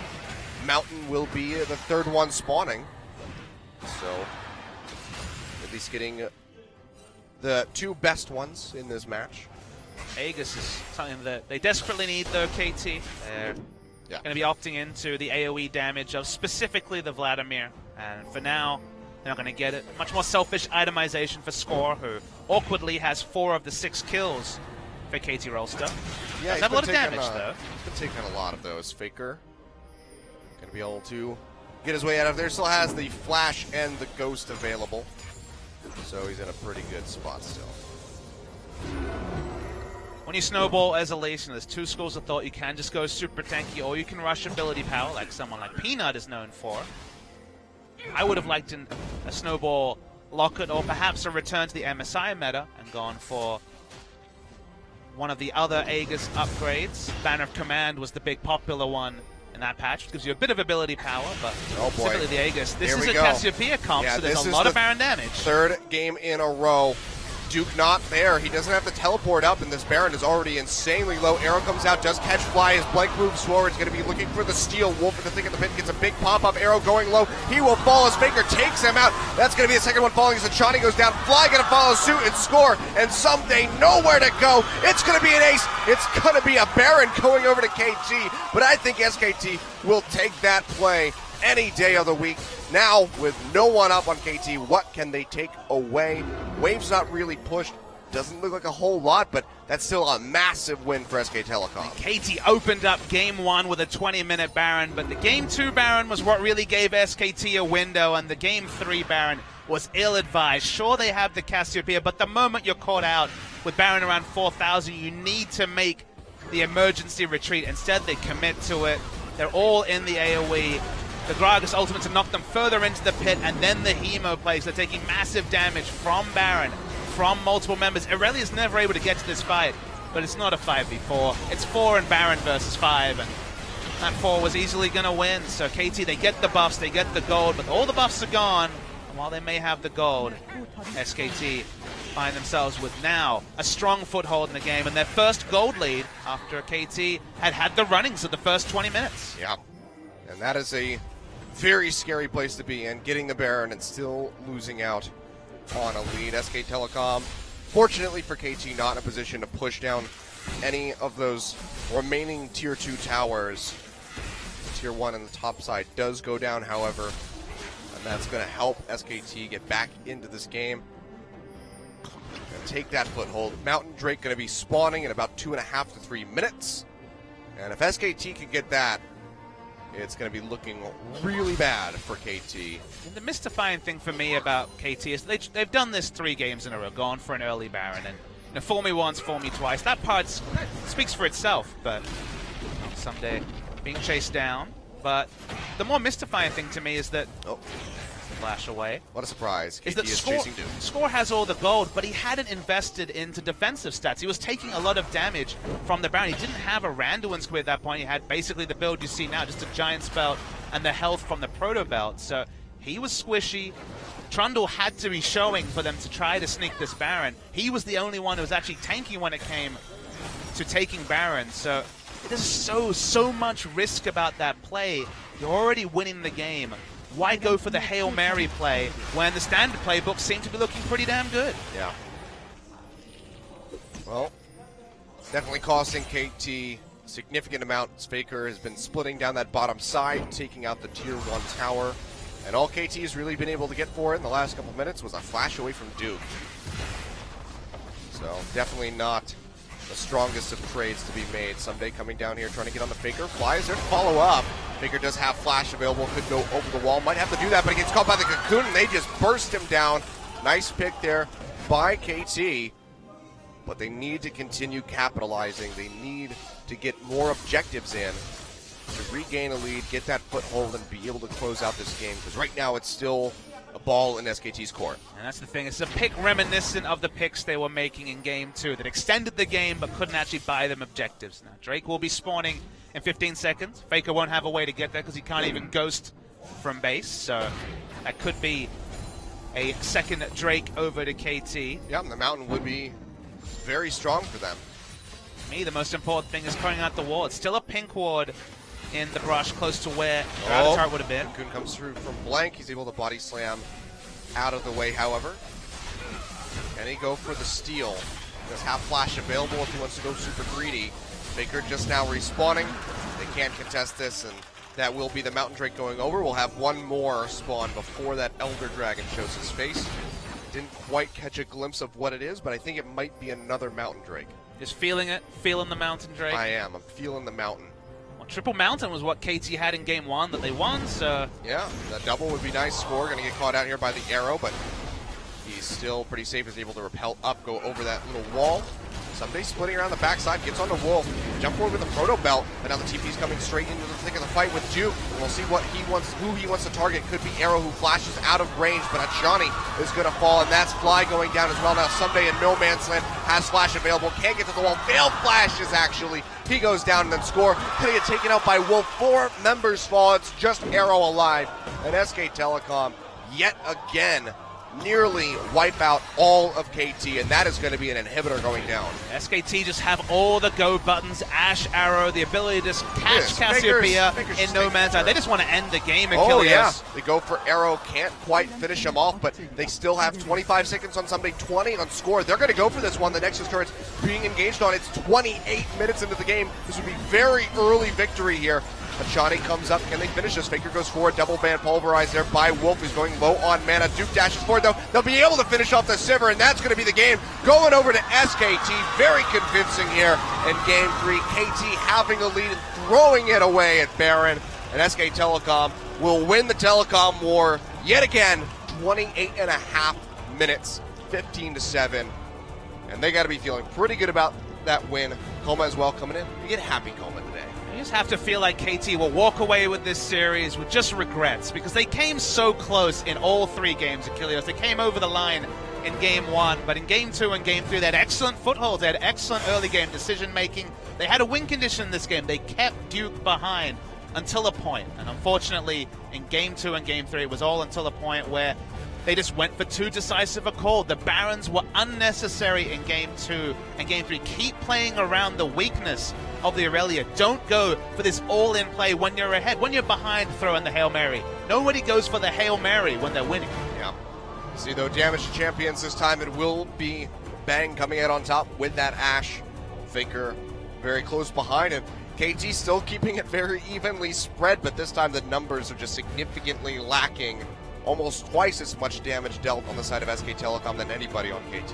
So decisive was the ending, but that's what happens when you have the tools to be decisive. Ash Arrow, Stuns, Gragas Ultimate. These are decisive pick tools to accelerate a lead. When you draft Azir, Trundle, Kiteback comps, you can't finish games as fast because you don't have the tools to. SKT had those tools. KT gave them the gold to get a foothold, and the comp did the rest of the work. Yep. Unfortunate for KT. But hopefully for them, this can be a learning experience and they can come back into their next game and figure things out. So you know what? Maybe we shouldn't go for the Baron right now. Maybe we should make a play elsewhere. But either way, SK Telecom still looking very strong off the backside of this win, the backside of their win over Rocks Tigers. So coming back into form might be able to continue being on top of the standings, because this win does net them first place in LCK. Right, they supplant Samsung to put themselves in first spot. We'll also get to see Rocks Tigers, who are another team that could go 8-3. They will not be able to go ahead of the teams ahead of them, though. So SKT go into the weekend, as they have so many times over the course of the years, top of the LCK. That they do. But all right, let's see your MVP. It's going to be Faker, so double MVP for him. I think he secures himself a firm second place, maybe tied with Beyond. But 7-1-1 on the Vladimir, and 93% kill contribution. This game was pretty much the Faker show on Vladimir, so finally netting himself a win with that champion. And with that 7 kills, he gets precariously close. I said he was to only the going to get big 7. 1,000. He's at 997 kills. We will see him again very soon, Achilles. He plays on Monday, and what should be a really exciting one, because on Monday we have SKT against an in-form MVP. Isn't he at 900? Wait, how close is he at? I believe he was at 997. I could be wrong, but Okay. he's very, very close. Probably will hit it on Monday, you'd have to think, but we're going to see the replay. He made the Vladimir Oh wait, no, work. because he was 8 kills away, so he should be at 999. Wow. So he's right on the cusp of it. That is definitely going to be an exciting stat to hit. The best player in the world hits 1,000 lifetime kills in competitive play, but had a difficult lane matchup, made it work. KT were much more interested in keeping Duke down, but it's situations like this that present yourself when the enemy team has no true tank, tanking out Baron. Team of Plague on 4 members. You see the rest in the highlight clip. No explanation necessary. Faker was given a paddock to gallop in, just like a horse. He does it faithfully. Yep. And it's just unfortunate for KT because their next matchup is just as tough. They have Rocks Tigers coming up on Tuesday, or rather on Wednesday. So they don't get much of a reprieve in the near future. As you mentioned, MVP for SKT. MVP has still been looking really strong, but we saw what happened the last time those teams clashed. Game 1 was a complete shutout. MVP unable to pick up a single kill, tower, or dragon. We'll see if SKT can make that happen again. But Faker, still the best player in the world. Just a couple of kills, perhaps even one, from an interesting record that I imagine that the casters will ask him about. Almost ready for a solo interview with Faker. Always a treat. Yep. Well, we'll throw it over to Joel here for the translation, and we hear from the MVP himself. Thank you very much, guys. So we are here with Faker, the only MVP for today's games. Give them a good round of applause.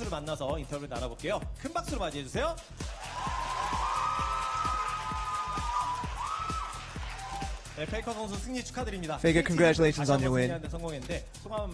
Give us a comment on the win today. 역시 어제와 마찬가지로 그저께와 마찬가지로 Similar to the game 2 days ago, 쉽지 않을 거라고 생각했는데 and we thought that this wasn't an easy game to win, and I'm really happy, really satisfied to get the win today. 신기한 게 어떤 예전의 역사를 봐도 그렇고 이번 시즌도 그렇고 항상 SKT를 보면 그런 강팀들 상대로 더 잘 잡는 We 것 always 같아요. have seen in the past, and we've seen today, where SKT seems to do better against the better teams.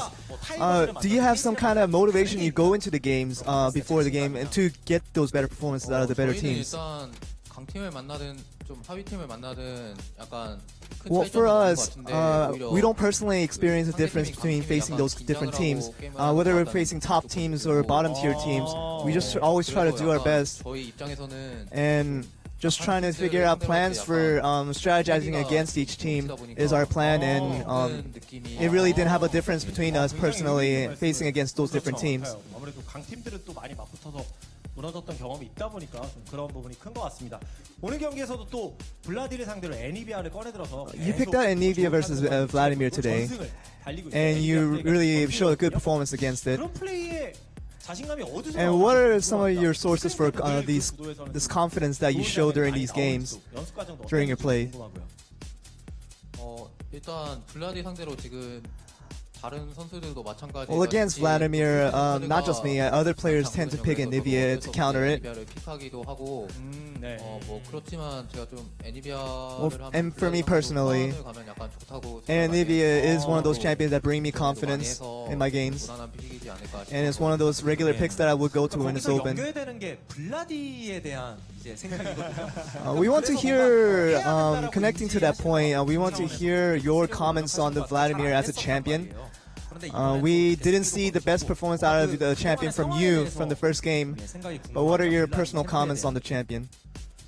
블라디 같은 경우에는 제가 좀 들어가서 이니시를 자주 하는 편인데 Vladimir, I like to go aggressive and make the first initiation, opening up a team fight. 좀 연습 경기에서도 And 잘 되긴 했는데 during practice, I accomplished that pretty well. But today's game, unfortunately, I didn't do as well as I had practiced. 많이 아쉬웠는데 But in the end, we got the victory, and so we're just trying to get better. And I'll personally try to get better on the champion and show a better game next time. 좀 긴장이 이상하게 돼야 될 때는 안 되고 좀 안 돼야 될 때 되는 좀 그런 게 있더라고요.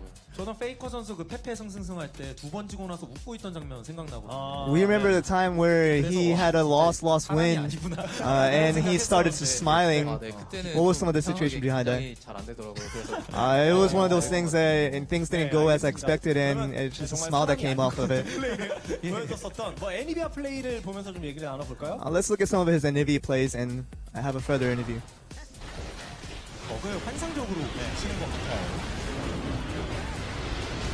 To start off, this is a team fight where 커드라키를 만들어내는 Anivia made a quadra kill off of this. 대해서 조금 아쉬움을 갖진 않으셨는지 Were there some kind of disappointment from you not getting the pentakill off of it? 그런 생각도 안 하고 있어서 Well, I wasn't really focusing on that, but just trying to get the kills where I could. 커드라 했을 때 And after I got the quadra, I realized that I could have got the penta. 장점인 것 같아요. But while I was making the play, I was just focused on making the plays, and I wasn't thinking anything behind that. 된 상태로 일단 경기가 Well, right now 종료가 we just ended the game with you having your career 999th kill. 저는 솔직히 킬이 좀 많이 남아서 못할 거라고 생각을 하긴 했지만 With me, I personally was worried because I was getting so many kills that other teammates cannot contribute as much.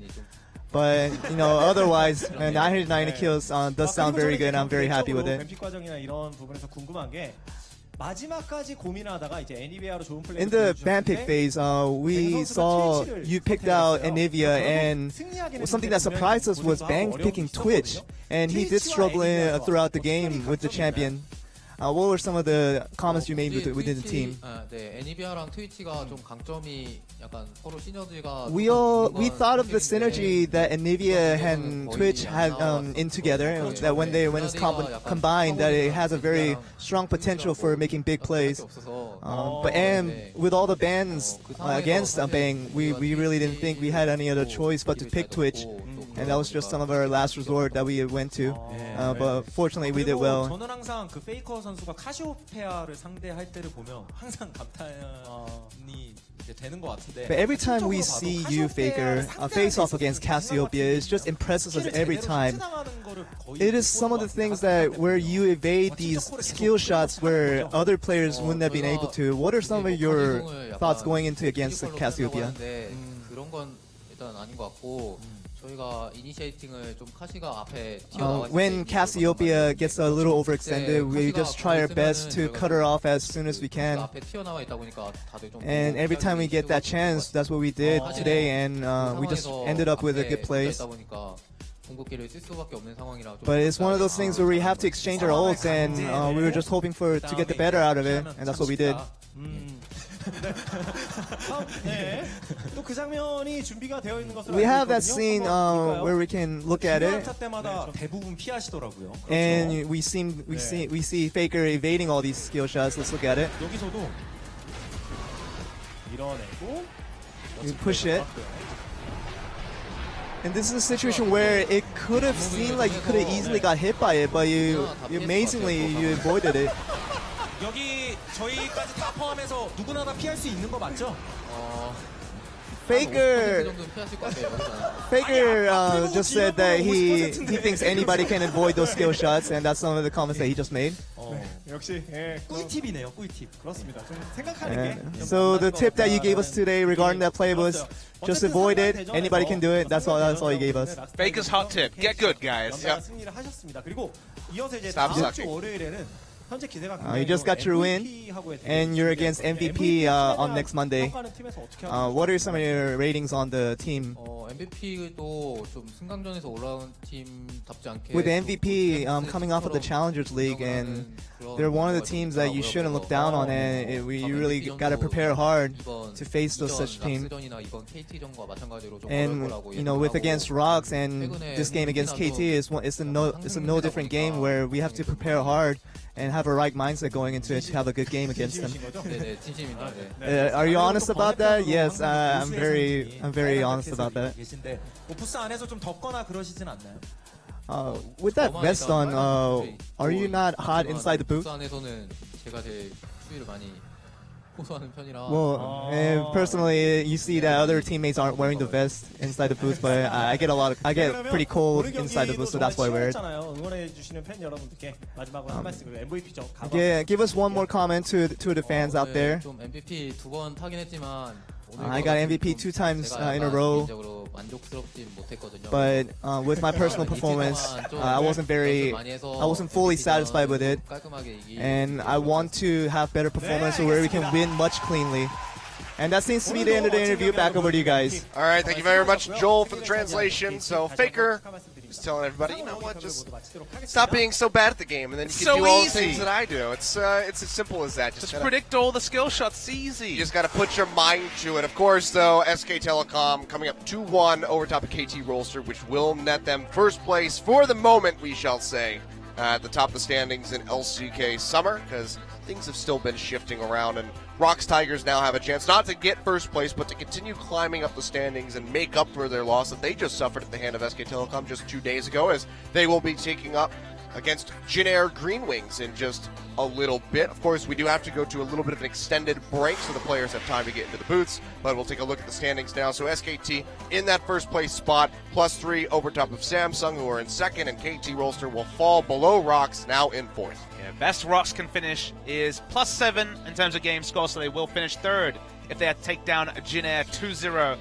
as you'd expect in the last series of the day, which will be an interesting one to see, because Jin Air have been in free fall since patch 6.11 hit, and Rocks Tigers have looked good on the whole, barring the loss against SK Telecom, but I'm really interested to see where the two teams we just saw go from here. SKT had that difficult week, now have the match against MVP. Yep. As you said, they put MVP to the sword in the most decisive fashion, and that was actually when they started losing. They lost to Jin Air after that series. They lost 2 series in a row. So will they recreate history? Will it be a different series? It'll be interesting to see. And I mean, difficult matchup next up as well for KT Rolster. Yeah, we don't for know sure. what Rocks Tigers will do in the next series. We expect them to win, but KT's VOD review of this series will be super interesting. Yeah, but MVP, of course, looking better, so SKT might have a little bit more to deal with We in can that hope. game. We can hope. But we're going to go to a quick break, guys. We'll be back in about 15 minutes as we let the players from the next game get settled. We'll see you then. Don't go anywhere.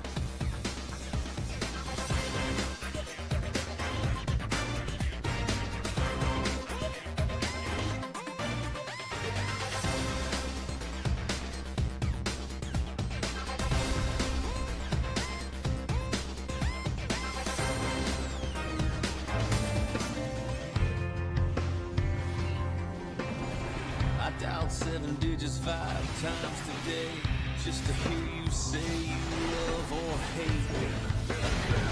I'll take anything. I just wanna hear your voice cut through the line like a heart-shaped knife. Cut me down, baby, one more time. Good or bad, baby. Yes, no, maybe. It's driving me crazy. Won't you pick up the phone? I can pick up some wine. I can pick you up in my pickup truck, and we can pick up right where we left off. Ain't that what we both want? Pick up the pieces, girl, and ain't that good? Pick up the past and just let it go. Put it down and over me. Never wanna see me again. Goodbye kind of stuff. Big gun.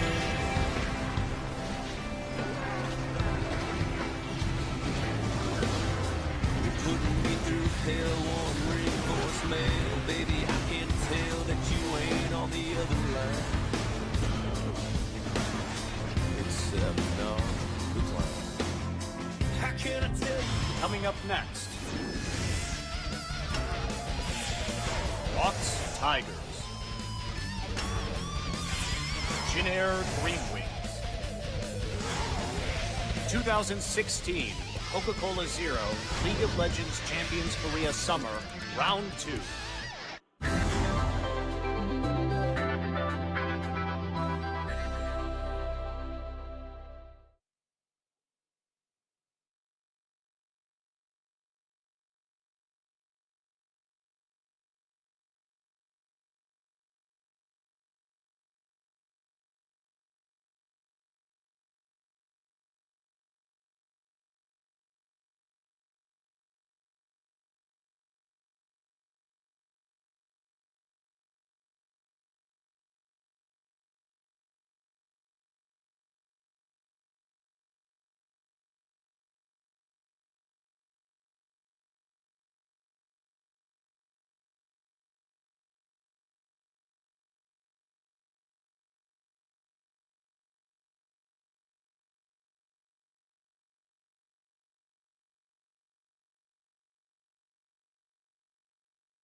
Beat in sync with the fast track. All eyes are searching to the black. Jump back and get back a little more.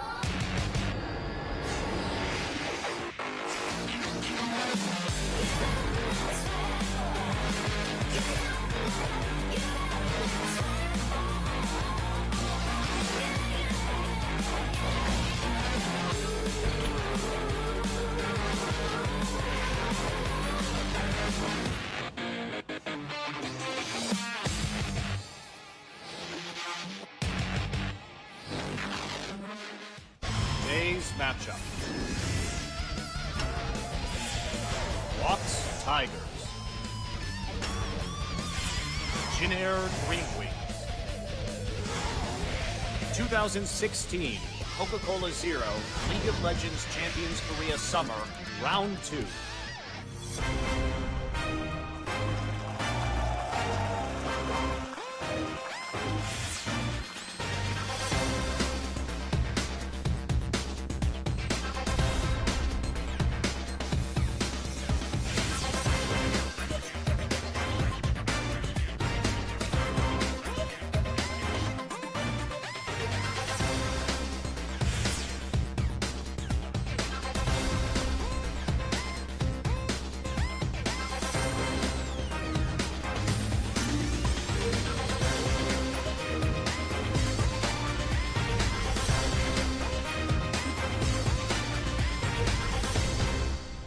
Welcome back, guys, to LCK Summer. I'm Achilles. With me is Papa Smithy. We're coming back off the back end of that awesome performance there by SK Telecom T1. A little bit of a lackluster one from KT Rolster in games 2 and 3, throwing at the bare end, as they say. But unfortunate for them, they have another rough matchup against Rocks Tigers, the team that we are going to be watching in just a couple minutes here as they take on the Jin-Air Green Wings, middle of the pack team at the moment, and one that has been very much struggling, particularly in that top lane with Trace, who just hasn't really found much firm ground to stand on so far. And it's kind of a weird match because we come in 4th v 6th, but it doesn't feel like 4th versus 6th. It feels more like a Rocks Tigers, 2nd versus 8th. This SKT series accepted have been on an uptick, and Jin-Air in 8 games, so in 4 series, they have only picked up 1 win, which lets you know that next to Longzhu, they have the worst run of form in the league. Speaking of Longzhu, it's rival broadcaster Captain Jack. Hello. What are you doing here? Yeah. You're not allowed This to isn't enter. your home anymore. You're not allowed to enter this building anymore, Captain Jack. No, it's okay. Go back to Gangnam. We'll let him in. He's just learning how to he's learning from the pros is what it is. So he's got to do some research. Sure. See how Caster Jin, Dongjin, and Cloud Templar all do it. That's what he's got to do. So he's here to just pick up a couple pointers. But Jin-Air definitely need to pick up a couple pointers, and that's the best thing that we could probably hope for as far as Trace goes in this top lane matchup. Going up against Smeb, who of course is our #1 MVP, as he was last split. And this is going to be a pretty rough one to watch. Trace has had some relative success here and there. The Shen, something that he was one of the first ones to pilot here in Korea. But will he get his hands on that? That is the big question. Even if he does, can he withstand the onslaught of damage that Smeb is going to be bringing? Yeah, champion pool concerns, I think, for all of the Jin-Air lineup. It will be Kuzan back in the lineup today. No more trying out Blanc after his embarrassing performance against Sky's Talia. That was pretty rough. Bringing out the Talia for the first time. Dishing it out on top of that Azir. And actually, that's the matchup that we saw Faker play just a couple days ago. And he said, I think Azir's pretty good into Talia. I've played this matchup a lot. So clearly, Blanc just having some struggles. But on the blue side, it's going to be Rocks Tigers kicking things off. Cry going to be starting out in the mid lane over top of Kuro. So Smeb, of course, in top, Peanut in the jungle, and then Prey and Gorilla at that AD in support. Prey, another player that's encroaching on that 1,000 kill mark, as Faker is now just 1 kill away. He's at 999 kills, and you know what? If you actually invert those numbers, it becomes 666. Faker's confirmed the unkillable Demon King. I see you have your tinfoil hat on, Achilles. I can't quite see it, but it's implied. Yeah, Prey, another player who's been around a long time, was of course playing professionally before Faker, then had his big holiday away from the professional scene. So. And, Monty brought this up when we first saw that statistic when these guys played against each other 2 days ago. Faker coming up to that 1,000 kill mark in 20 fewer games than Prey. So Faker's been doing some work, Prey. What do trying you to think is step the it up. take-home message from that statement, Achilles? That Faker is a goddamn god. I believe he's very close to a 6 KDA lifetime, which is just insane. But Jin Air has been on struggle street and then some. We knew the 6-11 meta would impact them, but we had other teams, right? We're like, I don't know about Samsung, I don't know about Jin Air. The other teams have kind of weathered the storm. Cuvées leveled up and played some new champions. The Aurelia he brings out is decent, but Trace, whether it's the Aurelia, which is now 0-3, despite his efforts in solo queue to step up on that champion, or his other picks, only really the Trundle has impressed. Shen also very much in his wheelhouse, but it feels like take Trace away from that comfort and maybe there's a gimmick. We saw the Malzahar work 1 out of 2 times, but realistically, That's true, we did see that Malzahar. Jin just doesn't have a lot to offer. It's sad to see because this team was flying just a couple of weeks ago. Yep. And they have since crashed and burned multiple times over, but it's a little bit confusing actually to see Kuzan being swapped out for Blanc, and we haven't seen a single trace of Soan in the top lane. They haven't swapped him out, and that's He just... played 1 game. That's true. He That's, didn't do very you're well. right, yeah. He didn't In fact, do very well. he did really poorly. He was rotated around. That was very much the enemy team playing against the macro game against the newbie. I mean, Soan's only played, I believe now it's 2 games of LCK competitive play and then played at the Kesper Cup last year. Yeah. But it's actually 3rd versus 6th because Katie Rolster drops down a spot after losing the last series, so I told a lie. Yeah. I just wonder when they're going to hit a point where it's like, okay, you know what? It's time to give Soan some more game time and try to build him up rather than just having Trace, who's been in the scene for a very long time, continuously struggle. We'll see if that happens during this matchup right here, because going up against Rox, still a very formidable foe, have been on a winning tear. Sans that lost to SK Telecom, and you can see Jin Air starting off looking pretty strong, taking down teams like Africa, winning against SKT, giving them their first loss of the summer split, but then really falling apart, and you can see that KDA up in that top side is very much struggling, a 1.9 compared to the 4.4 of Smeb, who has just still been dominating. And it's one thing if you're a fan, if you're an opponent in the top lane, the last thing that you want is Smeb on your face. That's true. I've had that sign a couple of times from the crowd, which is what you're referencing there. But Trace started the year so well. He reinvented himself. He was actually delisted from the Jin Air org after summer last year. He stayed and just boot camped in the house. They saw his level of play improve. They brought him back on the roster. Dominated KDA for half the season. And look, he did was fall so good away in spring. as the season went on. You know, when he put the Graves and things behind him, went back to Maokai duty. He wasn't quite the same. But unfortunately, for the summer season, it's been more of that latter half. It's been more struggle street. And to answer your question, I don't know. I mean, we're getting to the point where Jin Air will get closer and closer to being counted out of playoff contention, and then maybe you just have to use the off-season to find a new top laner, Jin Air, because neither Soan nor Trace seems like the solution to Jin Air's top lane struggles. It's still just, it's so interesting because we know Trace to be this very conservative, very safe player in the top lane, and he's been getting caught out in just poor positionings, recalling on top of wards, and you could see the just honing in on Trace as far as the bans go. The Tigers Shen have and Trundle. they got their knives out. They're like, well, these are the 2 champions we're confident you can play, and you don't need to ban the other top laners because Shen is always going to fit a tank role player like Trace. Trundle has been the only champion he's looked impressive on post 6-11, and now if you want to go with the Malzahar gimmick, we'll work that one out. What do you got, Trace? Because unfortunately, Rox Tigers are targeting you, and I think more teams will continue to just ban 2 top laners against Trace and profit against Jin Air Green Wings. Yeah. I mean, even the Gangplank, something that Trace has played in the past, and Spring was very formidable going up against his Gangplank in that top lane. Tried it into a Shen earlier in the summer split and really just fell apart. So it just seems like his champion pool is suffering. His level of performance has just gone down. And now we can see the picks coming out. It's going to be Gragas locked in first off here for Peanut in the jungle.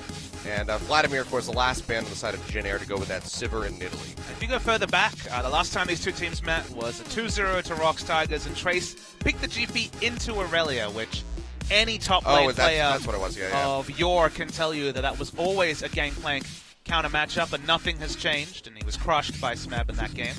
So, yeah, GP is the only other really champion that he's shown a propensity to play, or a top lane carry that is, and if I'm Rox Tigers, why not blind pick Aurelia? Because Trace has already shown he doesn't have anything in the tank to play against it. Yeah.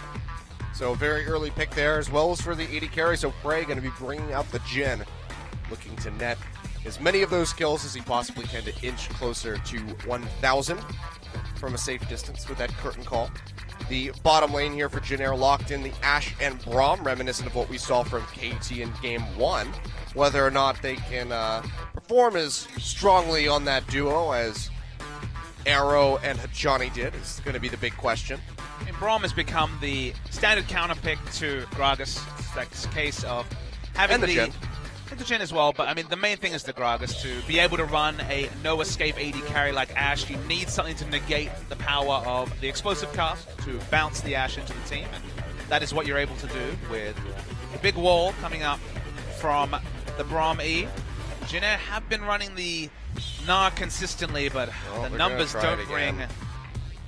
very attractive reading, I'm afraid. 0-2, a 1.3 KDA, the best, unfortunately, of some of his meta picks. So they'll try the Gnar again, but we'll wait and see what that can achieve. Just seems like they're doing the MOBA Fire approach of countering that top lane. It's like, Well, I mean, actually, it's not even the MOBA Fire approach because Irelia is actually a Gnar counterpick. So he counterpicked himself. okay, they're taking one of those really bad downvoted MOBA Fire guides that says the Gnar is a counterpick, and they're going with that one. They're like, yeah, this seems good. This seems legit. Well, max W attack speed, hyper him to death. It was written by a guy named XX420 No Scope XX. Hey, he hit gold in Season 2, okay? That's true, but he hasn't been able to get back there since. Struggle streak. Or 420 No Scope. Well, Rox is probably not going to play Amumu, sadly. MVP maybe on Monday. I don't know if you play Amumu against SK Telecom. That might be too much, but I'd love to see it. That'd be pretty bold, but Cry's in the lineup, so I guess that means they can play Azir. yeah. There's gonna Kuro, be of Thresh course. from Gorilla. Okay. This is a new little step here for Gorilla, moving over toward this Thresh. Not something that he's really brought to the table in a considerable amount of time. It's still favored champions like the Brahmin has even moved into some of those more ranged supports. We could definitely see Talia come out this game. It's been a popular pick against Azir. What we've learned about Talia is that her wave clear, you're able to really position the workaround, which was what we expect at the highest level, which is a position we honestly pigeonhole Kuzan, who has been excellent this season when we've seen him. If his Talia play is up to the task, I think that you are able to push in sometimes in Azir, which is a crazy thing to say. We saw Talia push in both Azir it's gonna be and the Victor. Victor, but speaking of Victor, no Talia sadly this game. Kuzan going to go to what he knows best, and it's standard wave clear, but wild card on Jhin Air is going to be once again this Gnar, because it's a tough matchup. Early in the game, it's range versus melee, so it's happy times for Gnar, but you very quickly get to that point where Irelia can take over the trades, really punish the Gnar, especially when he goes into the mini Gnar form, and unless we see Winged give Trace a whole hell of a lot of help up top lane, you have to worry for Jhin Air Greenwoods. Well, Winged has been one of the shining lights on the side of Jhin Air. He's had very strong performances, bringing out the Thunderlords on the Graves, and has had wonderful burst damage and ganks throughout the games, but whether or not it's enough to take down Smeb and keep him relevant, that is going to be the very big question. And I just have to worry for this Gnar. And another question is, how is Trace going to build this? Is he just going to build strictly for the 1v1, or does he build for the team? Because I feel like going up against Rox Tigers, a team that plays so well together in the late game team fights, you might just want to orient yourself for those skirmishes more so than trying to win this matchup. Because not only going up against the Irelia, that's already a tough feat, but going up against Smeb on the Irelia, I feel like even if you go and you get that early Frozen Mallet, you get the Black Cleaver, there's probably still not going to win that. I mean, Trace is a utility-minded top laner, used to building defensive, used to dealing with no gold against a carry top laner, and he's going to feel in the matchup that he has to play aggressively, build aggressively, but that's not the Trace we know and love. That's not him. It's against Smeb, the god of top lane. That it is. Well, here we go. Let's get right into Game 1. Rox Tigers versus Jhin Air Greenwings.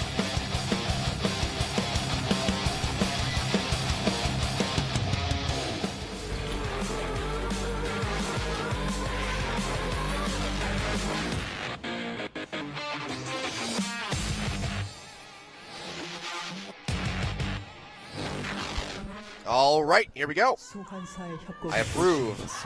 환영합니다. Another Infernal Drake. And good cheers for both sides, but Rox definitely getting the better of that from the audience vote. Still a very full crowd here at the OGN East Stadium. A couple people are out for the SK Telecom fan meet. I'm sure they will slink their way back in the middle of the game. It's quite the sight. If you ever get a chance to come for an SKT series here at the Seoul Stadium, the lines for those fan meets, the lines to meet Faker, Oh, yeah. not to be trifled with. Definitely not. But we've had people traveling from all over the place. Some Minnesotans today. Yeah, we have some people from Minnesota. Doa's not here to greet them. Sad days. 내년들이 Just the 생성되었습니다. sign there for Rocks Tigers. I heart Smeb. Me too. It's a great Me guy. too. Fan in the crowd. Also had a pairing from Holland here that I just talked to. The Netherlands. Yeah, coming in. Nice. So they said hello and reached out.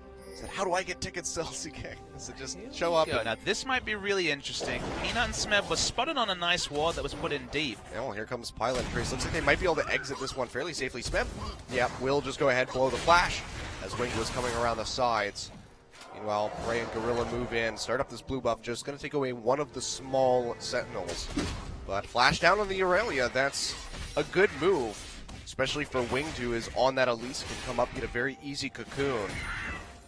Smart from Rocks Tigers. They knew that Jin Air had all their vision around the top side, their blue side, so they knew that a lane swap had to be enacted. You will never see a team swap back into blind vision after they put in all their wards, all their trinket wards. We no longer have green wards, all their trinket wards around one side of the jungle, so they could be confident in walking over, contesting the enemy blue, stealing away a bit of experience, and then going back to the lane swap. So even though we saw Peanut and Smeb get a bit greedy trying to get an extra camp, the end result is a flash down, but in a lane swap, doesn't really mean much. Yeah. We'll see how this swap's going to go, which team is going to end up with priority over that Infernal Drake. To be damn sure that both of them will want to get their hands on that. We'll also have to keep our eye on this mid lane matchup with Kuzan coming back to the victor, something that has had a very strong amount of success in so far in summer, but has not been picked nearly as much in recent history. You can see on the screen, though, 38 kills to go for Prey until he hits that 1K mark. If he beats Faker to that mark, I will be very impressed. That would be very surprising. 38 kills in potentially 3 games. It's certainly doable. It is Jin Air. It is Jin Air. The games could go long. They're not normally bloody, though, so we don't normally see kill-a-minute Jin Air 60-minute games. So have to come down to Rocks stepping on the gas and applying that pressure to get those kills. I mean, in the context of this game, it's actually the sort of game where Jin can really profit. The reason why I say that is you look over at Jin Air's lineup, it's not the tankiest. Braum, of course, will get decently tanky, but probably just has to build Locket and deal with physical damage. Gnar probably going to be building offensive laning items. Winged, you never really know which way an Elise goes, but if the last two is an indication, probably going to be building a bit of AP, or perhaps even a Proto Belt. So not a two-tank line, not say Rek'Sai Shen, where Jin finds it very hard to scratch the front line. And if Jin gets ahead in the early game, you really like this game for Rockside, because only Gnar really has the ability to get in the lineup and stop Jin from just free autoing or getting all 4 shots off of the curtain call. And again, that comes down to the build path that Trace decides to go for. If he goes for that Frozen Mallet, sure, it'll give him a little bit of HP, but he'll still be taking pretty much true damage from that Jin that is going to be optimizing for the armor penetration. You can already see the double longsword coming through his Prey. Looks for that Dirk. So I will almost 100% guarantee we see a Frozen Mallet rush. I guess as an outside, I have seen Trace go into matchups where he's supposed to pressure and rush a Randuin, so I guess there's an outside chance, but health is such an important stat against Aurelia. It does true damage on hit. That Frozen Mallet is harassment, chase down, and also gets you a health pull. Gnar likes flat health because he gets extra resists in Mega Gnar form, so at the end of the day, it's probably going to be Frozen Mallet, but outside chance of a Black Cleave. Yeah. Well, you mentioned the Mega Gnar, and that's another big question mark here for Trace is he going to be able to manage that Gnar bar when it comes down to these big fights? Because so far it's been pretty lacking. He's about to get the Mega Gnar now. In the top lane. But yeah, Smeb just dashes back straight onto Winged, who takes a bunch of damage, has to repel over to the minions to get himself out. Holds onto the flash though, so overall not going to be losing very much, but that should send him back. Doesn't have too many camps to go for, so might just pick up the Raptors and go back for his next buy. Rock's confident enough to send Smeb in an overextended lane. Gankable, but Peanut smart pathing to be able to stay towards the top side of his map. Not that there were any camps in the bot side of the map, but Yeah. wants to be there to cover for his Aurelia. They're still sticking around up top here. Smeb will exit the brush, but Trace has no idea that Pino is still here. Now he'll just walk out and say, you know what, let's just shove this into the tower. Basically what they wanted to see how the minions broke. If it was pushing back, okay, you wait for the gank. It wasn't, so shove it hard and give Smeb option to roam, back away, go for a purchase. So far, just going to be pretty slow pace. The swaps, of course, coming out, so we're not going to see that double turret take. And this does pretty much even the playing field as far as who will be able to get onto that dragon. So no vision priority really in that bottom side of the river yet from either side. Jin just with the one pink sitting in the lane brush. So no one going to be prioritizing yet. 6.5 minutes in would be the earliest dragon that we've seen today. This early in the game, I think it's probably too much trouble for the 8% stat boost, which of course early in the game counts for very little when there are no real stats to speak of to boost up. Yeah. So for now, standard lanes, which is a rarity. We haven't seen standard lanes so far today, so nice to see them go. And it's good for Rox Tigers because we're already at the point where Smeb can really start overpowering Trace and trades. Yeah, see him coming in, has the double dagger, looking for the stinger, and then already set up to have the phage. But Jin are going to be going for a wraparound. The ward that they have about to expire. Prey walking forward. The Cocoon does find him. He gets hit up by that Winter's Bite, but he's got that Lantern there to take him to safety. So the gank is going to be outsmarted by the efforts of Gorilla, but they do get the heal away from him. See if Gorilla can improve some of his stats this season. Has died a lot. I believe he's 3rd overall in deaths in the league, but Thresh is a pick that he's had some success on. Just a single game, honestly. There hasn't been much Thresh from Gorilla in 2016, but single game, single victory is good times for him. 100% win rate. Yeah. Well, Dragon was started up for a moment there by Jin but Gorilla roaming up, and the lack of vision on Peanut did dissuade them, so they go ahead and decide to peel back, but they at least do get some vision priority here in that river. Also have a very cheeky ward placed just over the wall outside of that tri-brush where the pink cannot spot it, so Gorilla won't be able to clear that one out. So they will know if Gorilla decides to roam up towards that mid lane. So keep Kuzan safe for the time being. Might be surprised after all his Alistair games last season, but Gorilla's lifetime most played in professional play is Thresh. 66% win rate. I am surprised. Given that some of those teams were less winning than a team like the Rox Tigers, that is an impressive lifetime win rate for Gorilla.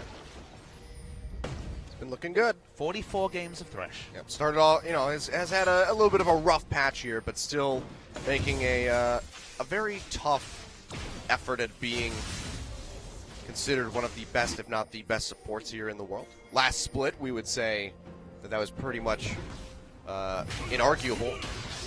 I mean, at the end of the day, with players like Gorilla, like Faker when he was struggling a couple of series in a row, form is temporary, class is permanent. Oh boy. Well, Gorilla comes in with the flash, tries to get the hook, but flash away by Che will keep him safe. So flash for flash.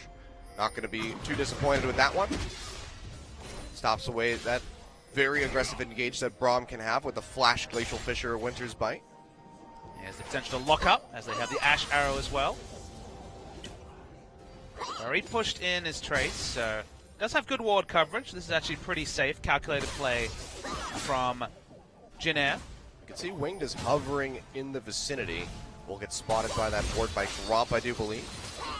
And Smeb just going to throw out the ultimate.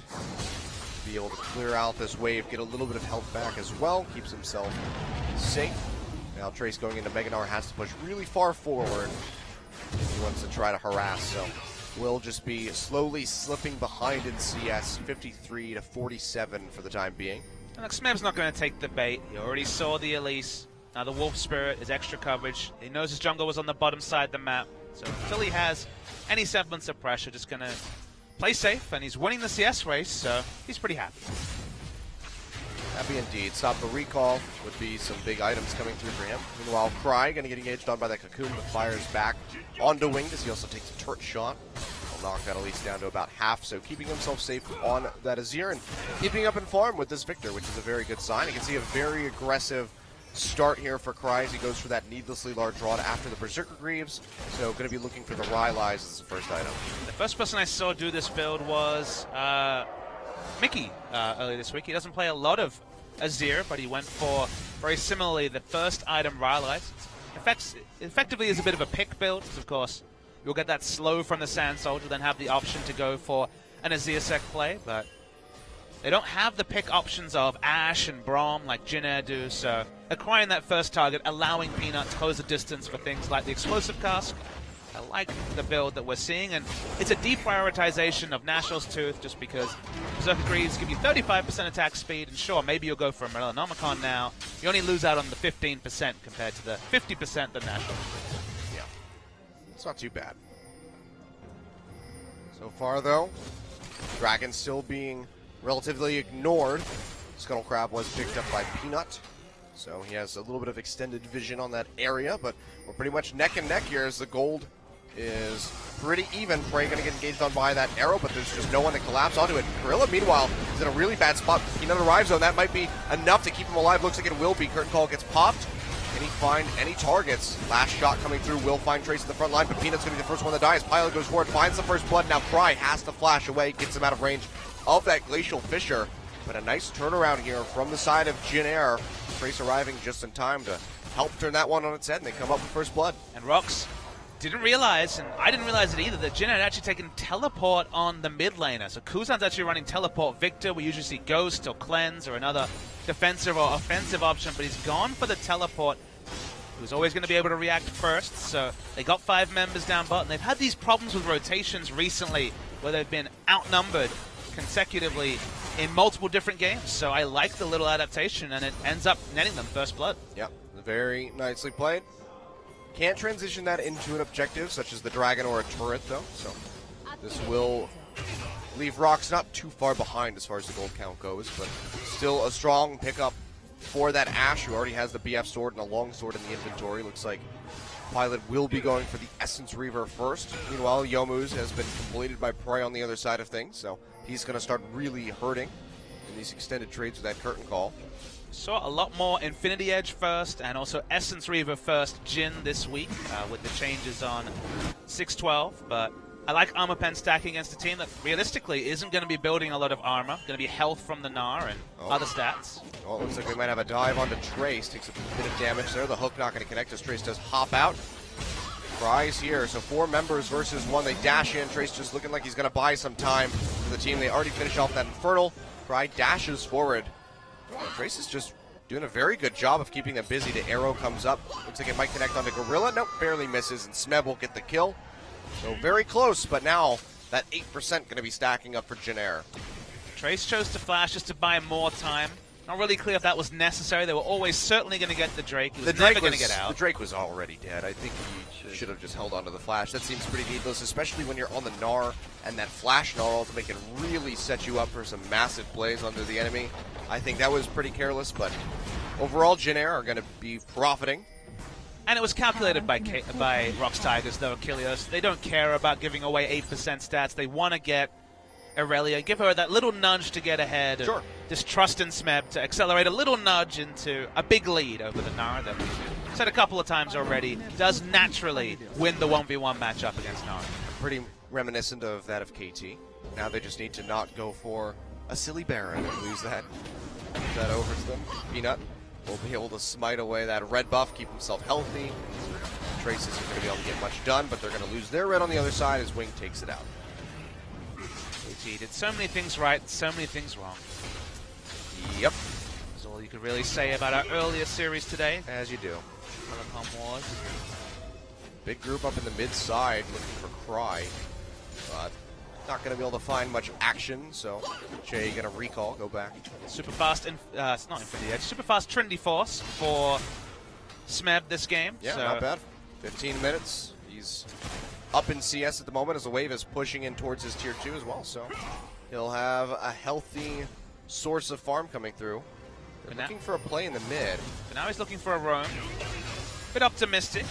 In a Ziasek play, he would still need to do a lot of gap closing to get on top of the Victor. So yeah, no flash available either. Jay, though, in a really bad spot, going to get slowed up, throws out the Glacial Fissure, but here comes Cry, pops him back, and that's going to be another kill for Rox Tigers as they take out the Braum. who was just wandering in the river all on his lonesome. The timing on the roam is so great as well. Obviously, Na pushes in the way of the instant he sees it, but look where it stops. Right outside the inner turret for Smeb. He will get every single minion here. It's Trinity Force Aurelia. Not hard to last hit, so... Not at all. Happy for Rox. Oh, he actually misjudges the Q. Still gets it, though. Another player who's dissenting from the Emax second we've seen recently. It's going to be W into Q for Smeb.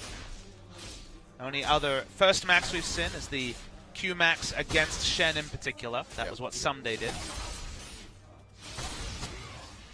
And this makes sense to be able to deal with the Gnar. He's innately going to be going for HP. See the curtain call opening up on the Kuzan. Jay arrives in time to block these last couple of shots. Oh! But the hook just drags him right out of the way. And that's going to be a double kill for Prey, getting Jay with the W. Wow. Beautifully played by Prey and Gorilla. Just 34 to go, Achilles. Oh, yeah. We're on the way. No, 36, right? He needs 38. Oh, let's need 30. I thought it was 36 to go. Wow. Well, I mean, that was beautiful to see. That was just so well. Even if this wasn't necessarily intended by Gorilla. I'm going to have to watch. I'm going to decide if it was intentional. And get out of the way. He goes for a hook in general, so that was probably, let's give him the benefit of the doubt, calculated by Gorilla. Absolutely. But then just following up with a W, getting Jay in the last pixel of that spell. Beautifully played by Rox. A wonderful setup, and now this is going to open them up to push forward into this bottom side. It's also the build, Achilles. We haven't seen a lot of this armor penetration stacking Jin this week. As speaking of Jin, he needs to get out as fast as possible. Yeah, he's going to be in a really bad spot. Already blows the flash, but there's just nowhere to go. He's going to get locked up. He's going to go down. Trades back on the pilot decently, and now Gorilla on the backside will fall. So 2 kills picked up for Jin Air as Smeb and Peanut just casually taking the Rift Herald. So what you missed there is that actually he tried to flash onto a lantern, but there was a pink ward put on it, so he couldn't click it. And then Gorilla was killed on the backside, so that was actually really amusing. You're right, I didn't catch that one. I'm going to have to see that in the replay if we do get one. Rox will finish off that Rift Herald, but nice fire back by Jin Air, going to keep themselves He ended up very flash tight auto-attacking a pink ward. Sad days. Oh. Hidden features. Yep. That's just silly, but nicely done. Jin Air will keep it close between 200 gold here. It's been worse before. There was the good old days when Rammus powerballed at you and you could block his powerball with a ward. Oh, yeah, I forgot about that. Not anymore. I miss all those lovely little hidden features. You could also stop move against a Blitzcrank and have him hook a ward. You're doing Baron? I'm Blitzcrank. I'm just going to pull the Baron out of the pit. Yeah. Which just looked really weird because it was just a giant orm just moving. See, though? Rox setting up for a gank. They get onto Jay. Lock him up. He throws out the Glacial Fissure, though, and there's 3 members of Jin Air. They're just firing off onto Smeb. Flashes over the wall, but the flurry is enough to take him out. Peanut Pilot will come up with a kill. The arrow lands, but I don't know if they can really follow up on this one. The Cocoon not going to connect, so Peanut will get out alive, but Rox sticking around in that dry brush up top, they pay for it. Yeah, overconfident. They were looking for a pick, but they didn't respect the fact there could be multiple members there. Oh, boy. They were outnumbered. Peanut's outnumbered still. Yeah, he gets caught by that Winter's Bite, but Winged can't get around the minions in time to connect the Cocoon and go for the kill. But still nicely played. Now they're going to completely even up the gold count. Big wave here for Peanut to absorb. Smeb, of course, would have loved to have gotten his hands on this, but it will not be so. Have to remember the name of Jin Air. They're known as the Robin Hood of the LCK, and that means they rob from the rich. So you cannot look past this game if you are the Rox Tigers. Sure, you come in heavy favorite. Sure, you got a sick double kill onto your Jin, but 3 kills in a row, and Jin Air are actually just 100, 200 gold behind. Very much competitive in this game, and they do have the late game insurance of the first Infernal Drake of the game. Yeah, we'll have that 8% stacking up as they garner more items for themselves. So far, Kuzan not been able to get much, has augmented his item though. So now we'll begin to build up those big items that he so needs. Curtain Call's going to be used as they try to get onto him. They connect 2. Last shot. Might have been able to kill him, but it doesn't connect in the end. He uses the flash to get out of the way. He will keep himself alive, but this does give an opportunity for Rox to try to keep pushing. But with the arrival of Winged and Trace, they will dissuade them of that. Now Mountain Drake, the second one spawned. Looks like Rox not going to be in a position to go for this one. Just get some vision Devacidity, but Jin Air cleaned this out. They're going to go ahead and start this up. Yeah, there's no way Rox will contest. You can see Azir channeling his recall in mid as the Drake spawns. Peanut could go for the cast or the smite. He does have the flash available, plus Gorilla there. He's actually going to be able to get it and takes the lantern out. Will clip the arrow on the way back, but nicely played. That's the things you can do when you have that lantern there to rescue you. Reminds me of the days of poking with Kassadin under enemy turrets and then being able to lantern back over. Really nicely done, and that's what happens when you're a team that has great communication between your members. It's famous that these players are very much friends and co-workers at the same time, and you see that synergy between Peanut and Gorilla with that nice steal on the Mountain Drake. Yeah, and that's going to be very crucial. Denying the Mountain Drake and Infernal Drake stacking from Jin Air is pretty huge, but now we can see Rox going for another pick onto Kuzan. He's playing really far back, so they should just be able to go ahead and take this turret. You don't have the explosive cask, so They'll get some damage in, but they can't overcommit for it. Winged and Shay roaming up from the bottom side will run up to try to intercept, so they chunk this thing out, but still going to be standing for the time being. But Rox have started stretching a little bit more of a gold lead in the way of this CS that's been building up at the top and mid side. what I want to see them do is to invade 2-3-man onto the red side jungle of Jin Air, get some defensive wards down, and allow Aurelia to play around Vision to really punish the Gnar. Gnar still doesn't have a completed item, and it looks like Smeb will soon have what I can only assume will be a Dead Man's Plate as his second completed item. Does have a lot of options. Obviously, Giant Spell and the Chain Vest can build very flexibly, but extra movement speed to acquire that first target is always a happy thing for Aurelia. They're going to try to push in here. Cry going to cleanse off that arrow very much immediately. Showing, hey, Captain Jack, I know you're in the audience. Look what I can do. I can also cleanse. Elise finds that funny. Does like a chuckle then, Elise. I think she has probably the most annoying laugh in the game right now on the Korean servers. I can't think of anybody else that has a more annoying laugh. I get pretty tilted by Super Galaxy Rumble. By his laugh, or just by him in general? I mean, it sounds like he's laughing most of the time when he's going on and on about overheating and stuff. I think as far as laughter goes strictly, Elise is my least favorite. It's just such a high-pitched, nasally, like...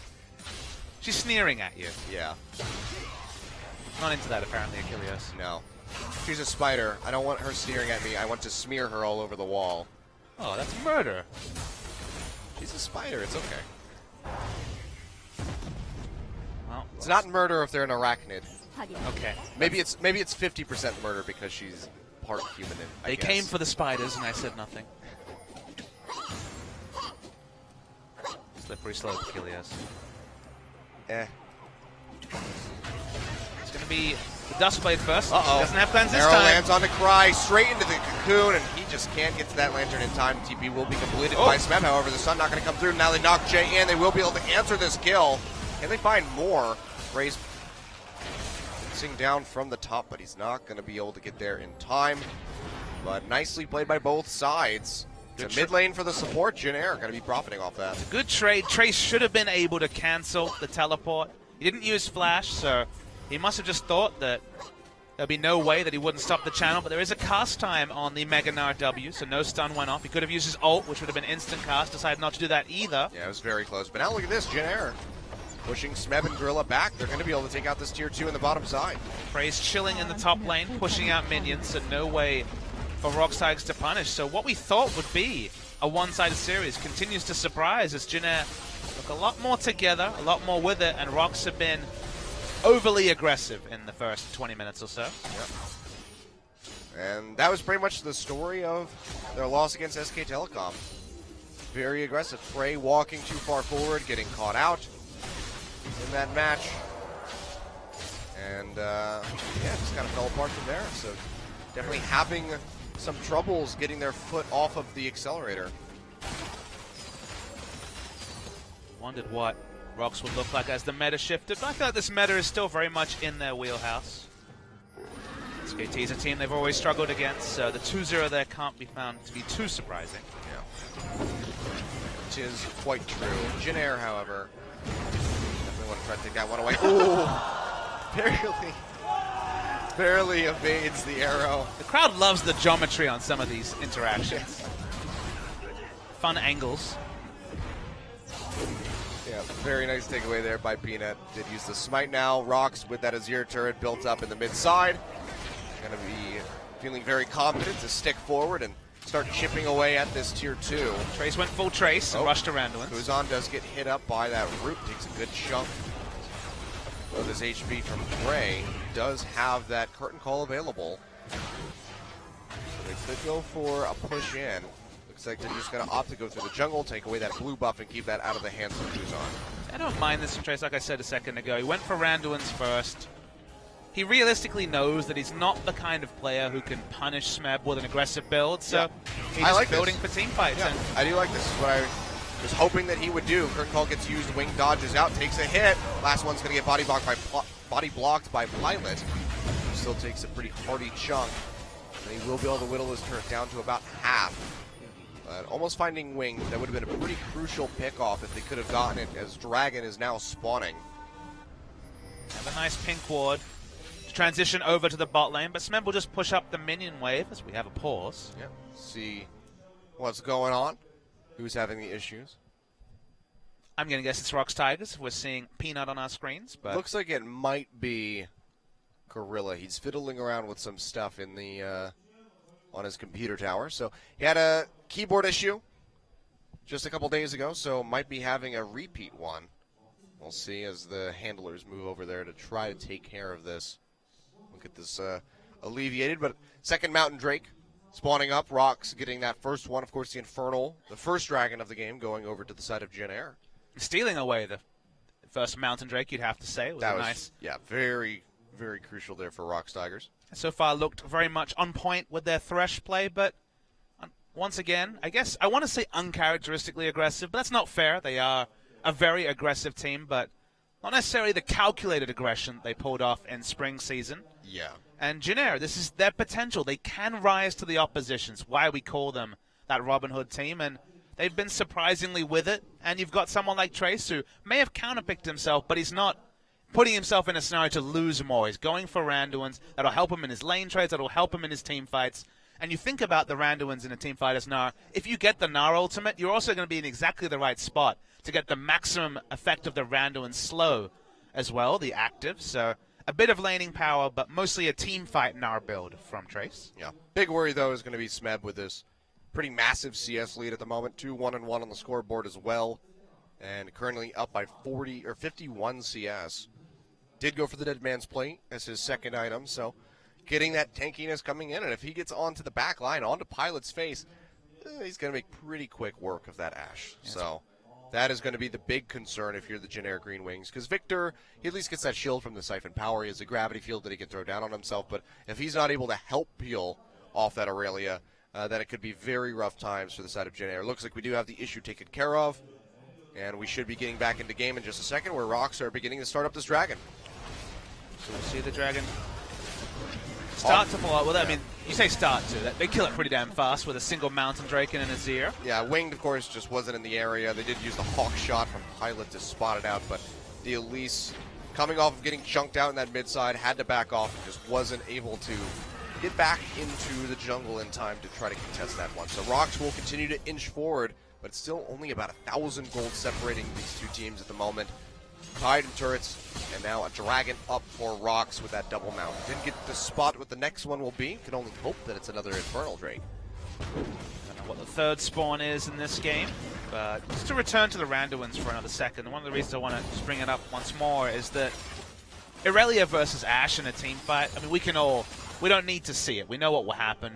Aurelia will dash in. She already has CC reduction from her passive, and she'll be able to kill the low health, immobile Ashe. But the reason why it's important to go Randuins is that if you go for the lane dominant build, Black Cleaver, the Frozen Mallet, if you get snowballed on, you just lose the 1v1 matchup, and then you're squishier in team fights. At least in this scenario, the chances of Aurelia solo killing the Gnar or pushing Gnar out of lane and being able to teleport and kill the Ashe go down, because at least the laning phase should be a little bit more even. Okay, the Gnar might be pushed in more because he has less AD, be less able to snowball around the Gnar, but you just don't have that lose-lose scenario that some Irelia games can really devolve into. Yeah, this is an interesting adaptation, going for the Sterix Gauge as the second completed item. Not one that we typically see, I mean, pretty much anymore. We did see Someday build this on his Renekton. It was the closest thing that he had to a defensive item,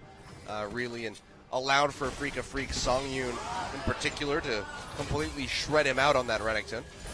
But not an item that we see much on Gnar.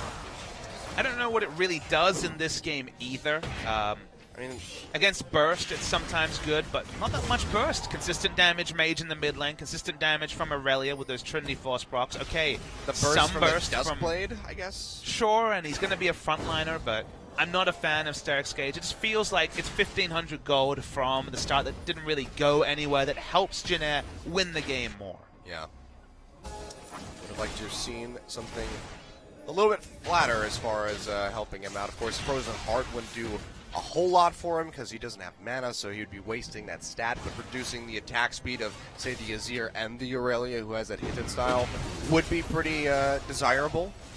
So maybe you just eat the lack of mana, but Rocks are starting up Double this... Mountain Drake. Yeah, they're starting up this Baron. The Double Mountain Drake's working out. The Cocoon already used by Wing. Might just have to go in for the steal, but it doesn't matter. Peanut's going to be able to confirm that one, and Wing just completely vanishes under the pressure from Prey, who now opens up the curtain call onto Kuzan. They have him locked in place. The last shot will find the kill. Gorilla's going to go down, but that's going to be the only reprieve Jin Air is able to find because the rest of Rocks are pinching down from above. Trace getting ready to transform into that Mega Gnar might be enough as far as the stats go to keep him alive. He hops away from Peanut. Mem still has Flash. Yeah, that Wants to transition kill Pilot. is inevitable now. He dashes forward, gets the slow in with the Equilibrium Strike. Trace using the Gnar ultimate to knock him back. Staircase can pop, but he gets rooted by the W from the Jin, and he goes down, and Prey will find another kill, just continuously stacking towards that 1,000 mark.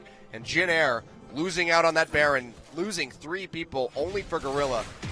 This is going to hit them pretty hard as the tier 2 turrets are beginning to crumble. You just have to adjust your vision game when you're playing against a team that's already taken down 2 Mountain Drakes. It just means that Baron is always going to be top of the menu. Even without them, they have an Azir who can do the Baron so very quickly, but when you stack the Mountain Drakes on top of that, it's even worse. Let's take another look at this replay, though. Yeah, Irelia was conspicuous in the bottom lane, but the Azir Double Mountain Drake deleted the Baron, and by the time Smeb came in, they'd already won the fight, because they had killed the Victor as well. Chase on for exit kills, but really nicely executed from Rocks. There's an aggressive play that made sense. This is not the sort of Baron that KT was trying to take in games 2 and 3 of the last series, and also at the end of the fight, you see why I'm not a big fan of the Sterix Gauge. You get this extra 300 health, but against consistent damage, that's never going to be the difference between you winning and losing a fight. Yeah, not at all. Well, now 5-1-0 on the Jin. Prey just Damn, 30, look at that build. 33 kills out, and yeah, he is very, very fed at the moment. Duskblade Yomu's with an Infinity Edge completed at 30. And another Dirk. And another one. So probably the Maw of Malmortius coming out perhaps for him. Also, yeah, I guess so. Honestly, some people sit on it and just buy a Last Whisper and Boots too, and then worry about the Maw later in the game. I don't think magic damage is going to hit Prey, who has a good front line. He also has... Well, this was one of the downfalls against SK Telecom. Yep. Didn't go for that Maw or even a Hex Drinker until his 4th item. He's been very much more comfortable in this game. I mean, he's so got a I think he Thresh can get away and with an it, Azir, so I think if that don't peel for him, that's his team's fault. That's true. Curtain Call is going to be opened up. Jay there to body block onto Pilot, still taking a good amount of damage though. And that will be the inhibitor going down in favor of Rocks Tigers. So just pushing forward with this Baron buff. Getting work done now suddenly where we were just 1,000 gold apart. It's going to be a 7k gold lead. Yeah, they accelerated the game in a smart fashion. They played well around Baron, denied vision, and then knew they had the damage to take it down. Cry, looking for a pick. Wow, you can see He ain't that got lack, no magic. that lack of MR, just the Merc Dreads, the only thing contributing to that stat for him. Not going to be doing a whole lot. The arrow gets opened up, lands on the Prey. Then it goes forward, finds Jay with a stun, and gets locked up. He will be able to jump back. The cast comes forward, though, straight into the slope from Smeb, and Prey comes up with yet another kill. Tier 2 goes down, and Rocks are going to continue this onslaught forward onto this next inhibitor tower. Peanut's he's a little bit too far forward, but we'll have that body slam up in a second, as well as the Lantern, so he's able to exit safely. And Rocks can just stick around and chip away at this tower. With Wave crashing in, Yomu's popped. He will be able to take this one down. Trace just can't find the opening. He's about to transform, but look at how much damage he's taking. Transforms down below half HP, and 2 inhibitors falling inside the base of Jin Air. Rocks very much poised to take this game.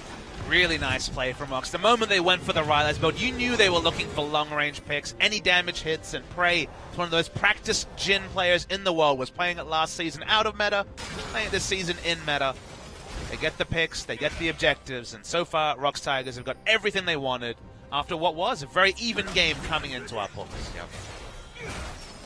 Well, looking pretty good there if you're Prey, who is now just 32 kills out from hitting 1,000. Still a bit of a far cry from happening in this series, it would seem, but you never know. If you can get a couple pentakills, that would certainly help out the cause. There's an Ocean Drake as our 4th one, our final one before the Elder Dragon spawns, and Rocks are in full position to go ahead and take this one with relative ease. Jin Air at this point can't really exit too far past the base walls. It's great to see Prey playing competitive, and obviously he's been with the Rox Tigers for a couple of years now, but in 2014, when the Korean scene was at, honestly, the hottest it'll ever be, back when anyone could win, Samsung Blue, Samsung White, the arrows, the bullets. I think we're at that point where anybody can win. We are and we aren't. SKT are very dominant these days, but I guess Prey was out of the limelight. Prey had retired for over 6 months, and we never thought he'd come back. But to see him playing with Flair, to see him as one of the best AD carries still in Korea, is such a treat to see. Yeah, I'd go so far as to say one of the best in the world. Best in Korea, best in the world. Yep. I guess it goes hand in hand most of the time.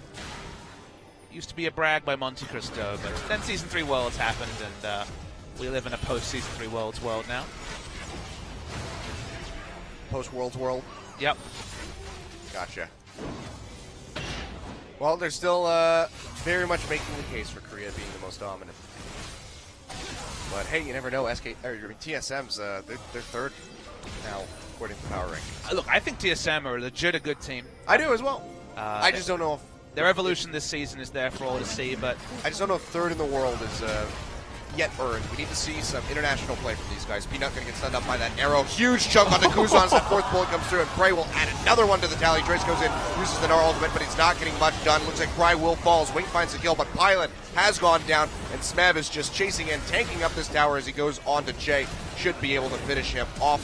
One more dash. Oh, Prey comes forward. Not going to be able to confirm the kill, though, as it does go over to Smev in the end. But look at that. The Nexus exposed here at 36 minutes, and Rocks will be able to finish this one out after some delayed skirmishing. Super Creeps pushing forward, going to help them chip this one out, but very strong finish here by Rocks, and a good game overall. Winged is trying to deny as many kills as he possibly can away, but it doesn't matter. The hits come through. Prey is just such a huge Jin. He'll pick up a couple more to end the game at 8-1-1. Needs 30 more to get that 1,000 mark, and Rocks Tigers off to a very good start in this series. the best teams in the world can hit that extra gear, Achilles. We're actually very even coming into the pause. Like, wow, Jin Air have leveled up. They're playing a lot better. Robin Hood, rah. And then Rox Tigers decide they want to win the game, and 8 minutes later, the Nexus is exploding. Rox Tigers take a very comfortable Game 1 win, and Prey piles on the kills. Jin has always been one of his a champion synonymous with Prey. He brought it into the Korean scene next to Seoul. He no longer is in the LCK last season, and he looks great doing it. Yeah. Well, very strong start from Rocks. I mean, the beginning of the game, a little bit shaky there, back and forth. Jin Air coming out with some very crucial picks and keeping it insanely close. At one point, we were, pretty much tied for about 5 minutes as far as the goal count goes. But Rocks making some very smart plays, utilizing that double Mountain Drake to net themselves a Baron, and they come out on top. And you can see the damage there from Prey, almost doing 1,000 damage per minute. He did double the most on Jin Air's side. Yeah, that is depressing. More than double. If you're a Jin Air, yeah. 15.8 thousand for Pilot on that Ashe. And Kuzan just not able to make much happen with the Victor. Never really got into a position where he could have that Chaos Storm kicking on multiple members of the Rocks Tigers and really rack up the damage and try to get those picks. Rocks just came in a little bit on shaky ground, but very much found some firmness, and they just ran away with it in the end. The Rox Tigers, the class clown, smart, with a bit of heart, and At some point, they were told to cut it out. They were having too much fun in the early game, and they got serious. And Serious Rocks Tigers just beats Jin Air every day of the week. That they do. Well, we'll see if they're able to do it twice in a row and close out the series, or if Jin Air will fire back. We're going to go to a quick break. When we return, we'll have game 2.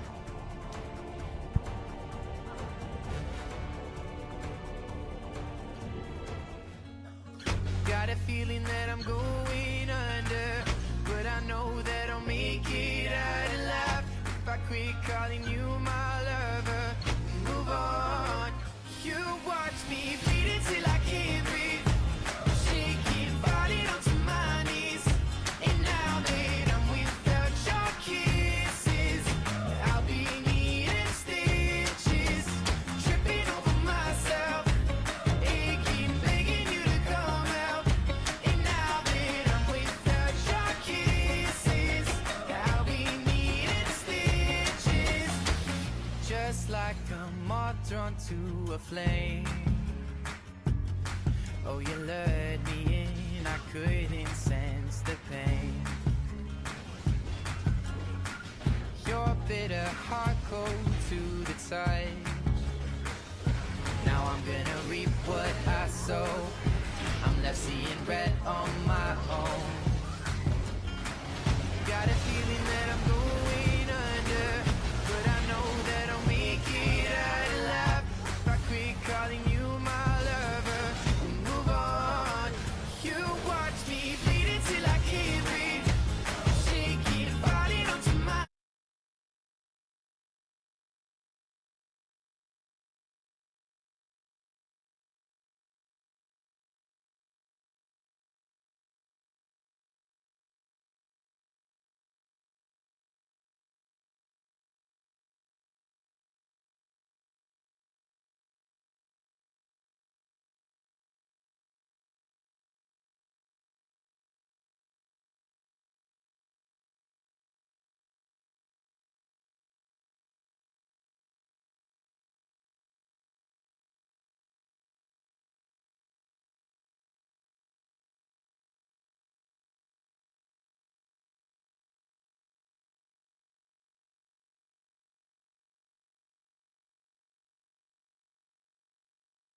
안녕하세요. 락스프레이입니다.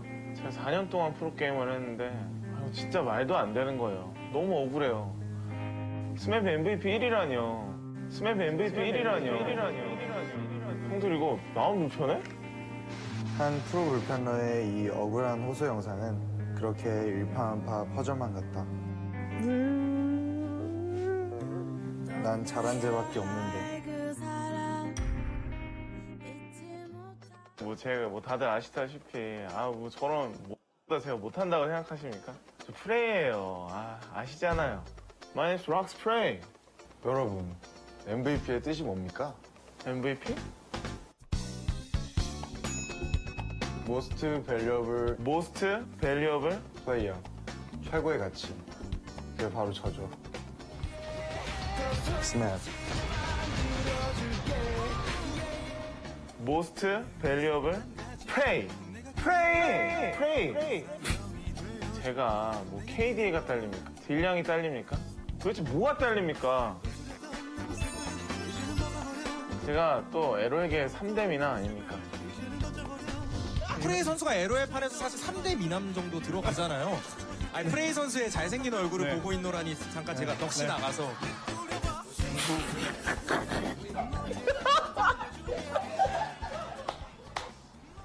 제가 제일 황당한 건 슈퍼플레이를 해도 안 준다는 거예요. MVP를. 야, 이게 지금 다 깨고 있어 이거. 그때 제가 백도어도 했고 유시한테 화살도 꽂았고. 자, 한번 수정 한번 해놓고. 네가 안에 꽂아. 이거 약간 가로. 뒤로 들어가 깊어. 네. 자, 누가 죽이시?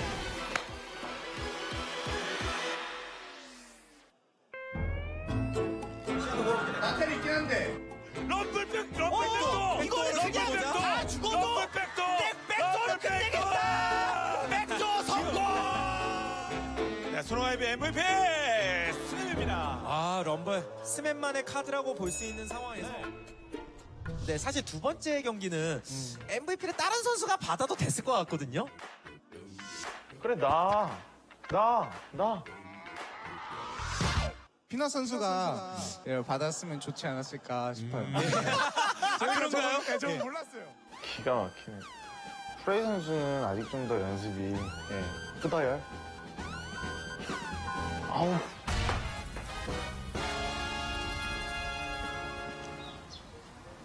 제가 MVP 1위잖아요.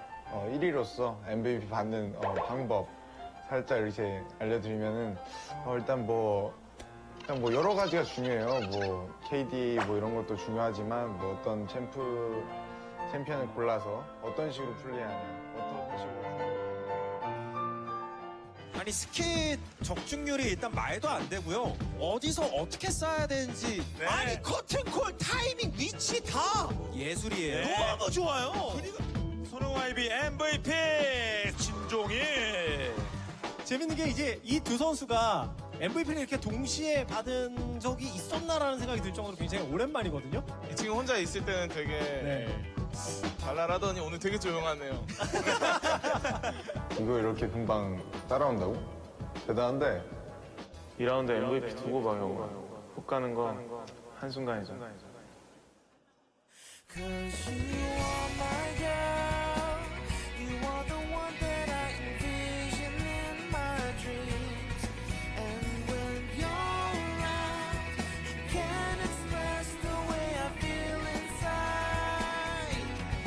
Cause you are the one.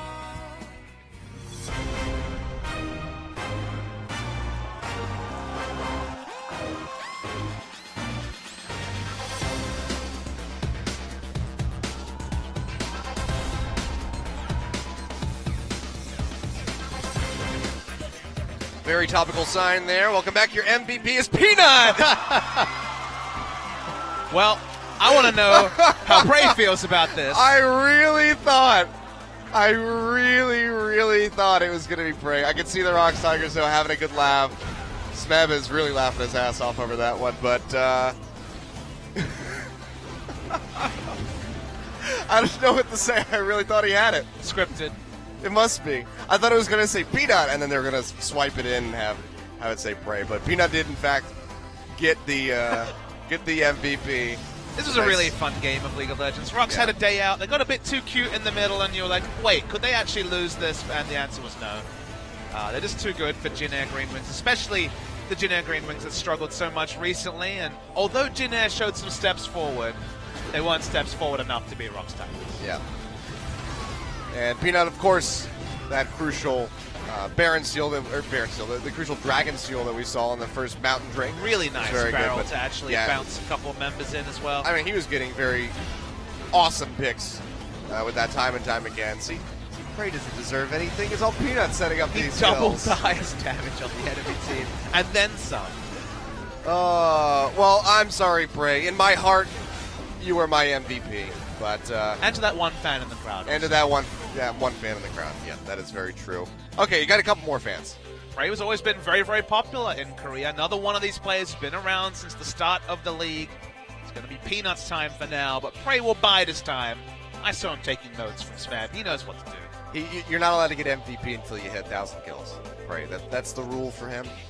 So just 30 more, and then he can start netting those MVPs. But Peanut does take that one away, and Jin Air going to be coming back into this game. Going to have to try to clear their heads because that was a bit of a rough one. Started off decently for them, but Rocks just really started taking off in the latter half of that game. Really starting out with that Dragon Steel, as mentioned.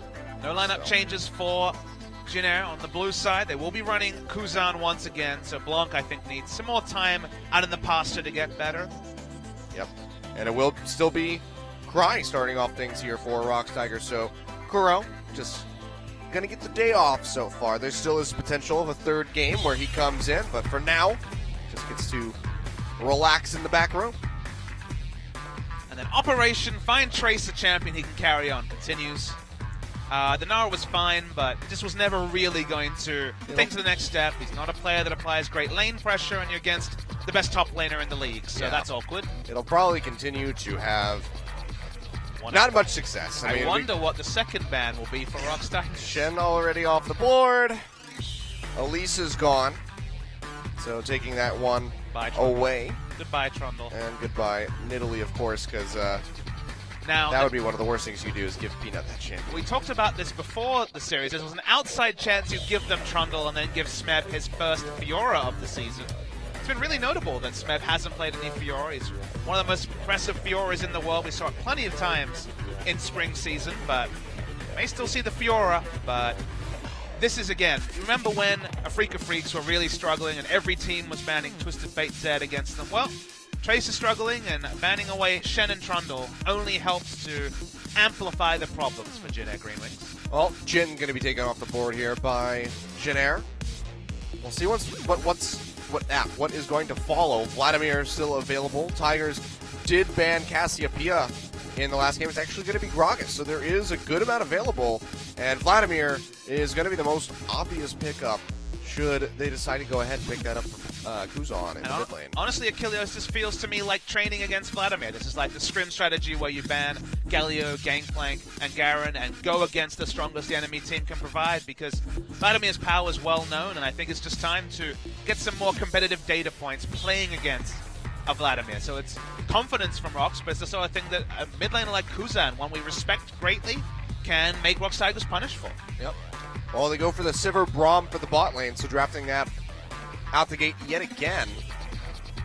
But the Karma still available if Jin Air wants to pick that up, something that Shay has played in the past. So could just have that, get that Mantra E, so they can go zipping around the map, put Vladimir into the back line. Of course, we'll have a harder time trying to pop something like the Sivir has that spell shield, can mitigate the Tides of Blood and the Hemo Plague, even if it's timed well enough. Unlikely that Rocks will draft Karma, so if they want to amplify this Vladimir pick, they probably can do it in the next round if they choose to. Pilot could be returning to Ezreal, but for now it seems like Ashe, they want a bit of initiation. Vladimir needs speed, and someone has to initiate for him. And okay, we won't see the Karma just yet, but there's the initiation. We've been waiting for the first Alawi, Achilles. Is it time? I would love to say yes, but I very much doubt it. I thought Trace would play Alawi. If there's anybody that I want to see play Alawi, it is Smeb. Ironically, I thought Trace would play Alawi. It seemed like that kind of hybrid champion that he could really get behind, but not going to happen. Probably not. Will just be the Aurelia coming in now for Smeb, and the Rek'Sai for Peanut. So still something that he can invade with, remain pretty safe with the Tremor Sense, and create some nice unburrow picks for his team. Will we just see Teamfight Nara once again, or will... I don't really like the Rammus because, once again, true damage Nor do means I. the itemization. Now, Sunfire does still do work, so there's an outside chance of the Rammus top, but it hasn't really been a thing in summer season. Could go for the Kindred. We did see that played in game 1 there for KT, and it had some a pretty significant amount of success there for them, as Score did just completely go off on that champion. If we do see this lineup, though, it's basically 1 AP threat. It's also 3.5 dive champions and an Ashe being like, hey guys, could you fight around me, please? So there's a possibility that they're going to lock in. The Kindred will play next to the Ashe, but this is a dive comp from Jin Air in team fights and an Ashe to initiate them. Whereas on the side of Rox, we will see actually the Cassiopeia locked in. So okay. Gonna go for that punishing lane matchup. Now it's worth noting that Fly wasn't able to make Faker really bleed at all in this matchup. So let's see if Cry can do better against Kuzan. That is going to be the big one to keep our eyes on here. Whether or not he's going to change that summoner spell, yet to be seen. Still has the cleanse at the moment. Not going to do a whole lot for him outside of cleansing the knockups. Well, it will cleanse the Ashe Arrow. The Ashe Arrow is the big one. I mean, there is potential there for the Gnar stun. Basically, the thing is that Cassiopeia is such short range that whether she's poking or wave clearing, in general positioning, she's going to be at the front of the team. She doesn't have the ability to do anything from far away, so naturally you're going to be a bit of an arrow catcher. So you don't want to itemize for QSS, you want to go for the more selfish stats. So although you don't have the ghost like Faker did in the previous series, cleanse is pretty much a staple for Cassiopeia. Alright. Well, Trace doing okay early on in that game, but then suffering heavily in the CS discrepancy, as Smeb was able to get about 50 CS up on him fairly early into the game. We'll see if he's going to have any better luck this time around. Let's see if Jin Air can get any lane pressure. They need some, because otherwise you could see Rox once again running away with the game in the mid-game. Cassiopeia should bully the Vladimir, Aurelia should bully the Gnar, so if it gets to that auto-push stage. So you have to like things from the Tiger side, but let's see if Jin Air can do something different. Yep, we'll see. We'll find out. Rox can close out with a 2-0. If Jin Air fires back, let's go ahead and get right into game 2.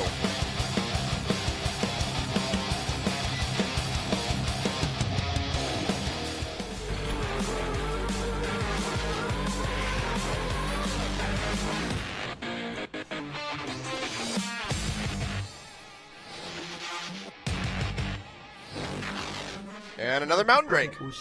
Be the way to kick things off. Well, so far, Cloud has evaded us in this series. And you can see the Jin Air fans really trying to instill some confidence with their cheers. Whether or not it's going to work, we will have to wait and see. If they lose this second game at Kilios, that would mean that in their last 10, they will be 1 in 10, so 1-9. The only team in the league with a worse record than that, unfortunately, is Longzhu. Yeah. 0-10 in their last 10. Would bring them to a -3 scoreline as well, I believe.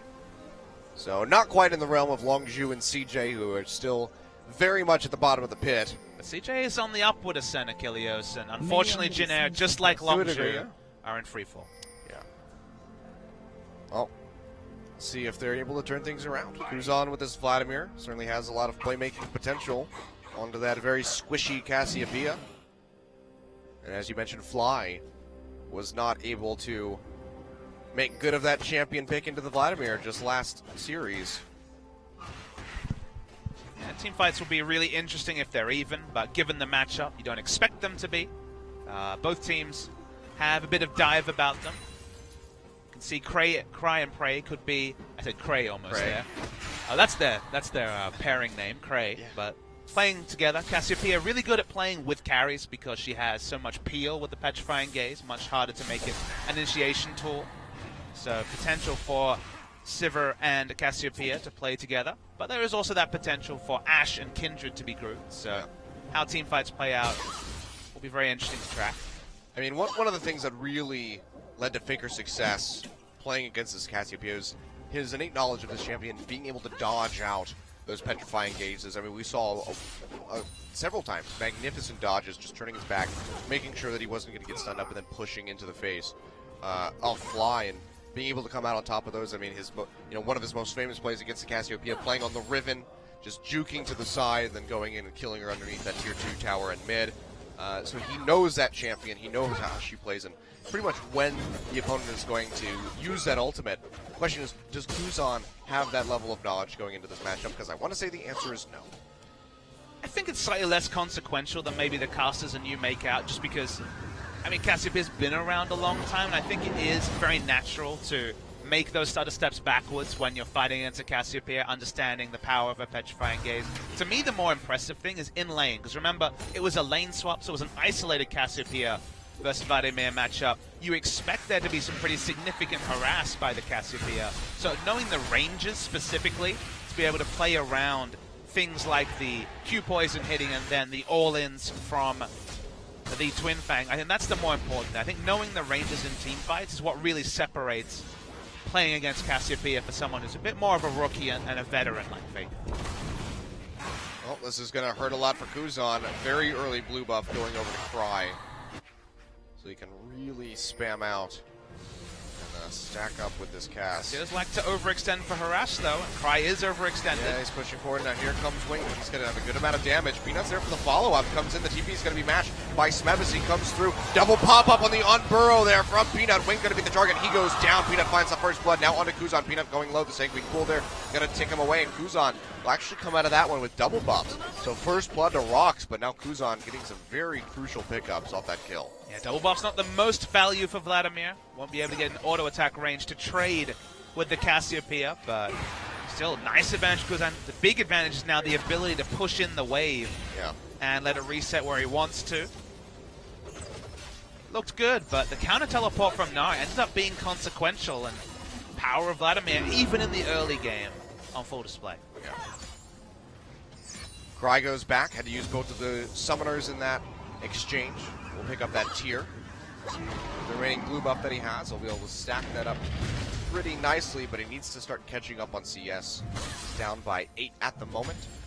And we can see Smeb using that TP first, matched by Trace. He's going to have a very firm lead in this top side. Currently tied, but look how many minions are here for him to pick up. Right, he's going to be about 10 CS ahead. Already can last hit under turret very easily. So will not lose any of those to the turret. Kuzan goes back and buys the Spectre's Cowl. And again, this is an itemization uniquely available to Vladimir. So in previous metas, you would definitely lose out if you were trying to trade with a Cassiopeia. If you were forced to go into an item like Catalyst and thus Rod of Ages, you would lose out. But as the no resource Vladimir, you can go Spectre's Cowl, not lose out on anything, and end up doing pretty damn competitively in what should be a tough matchup. Yeah.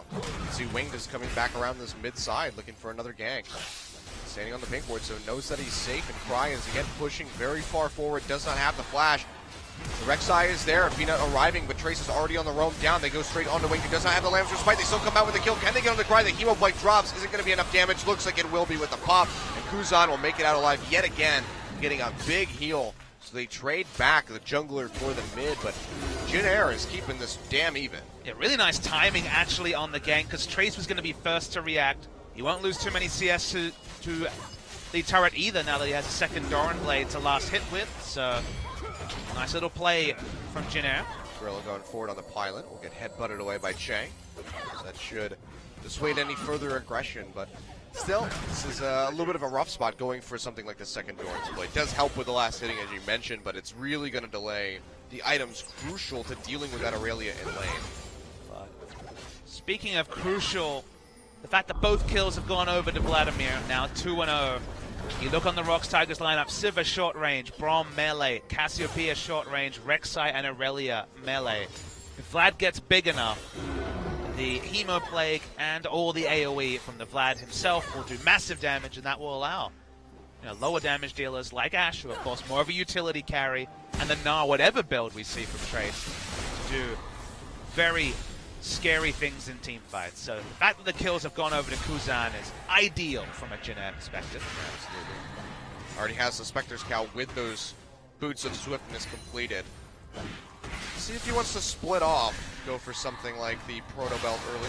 See the Kuzan pushing forward, the Miasma cutting him off, Peanut comes through. Flash is not available, but he has a Sanguine pull, and that will take him to safety.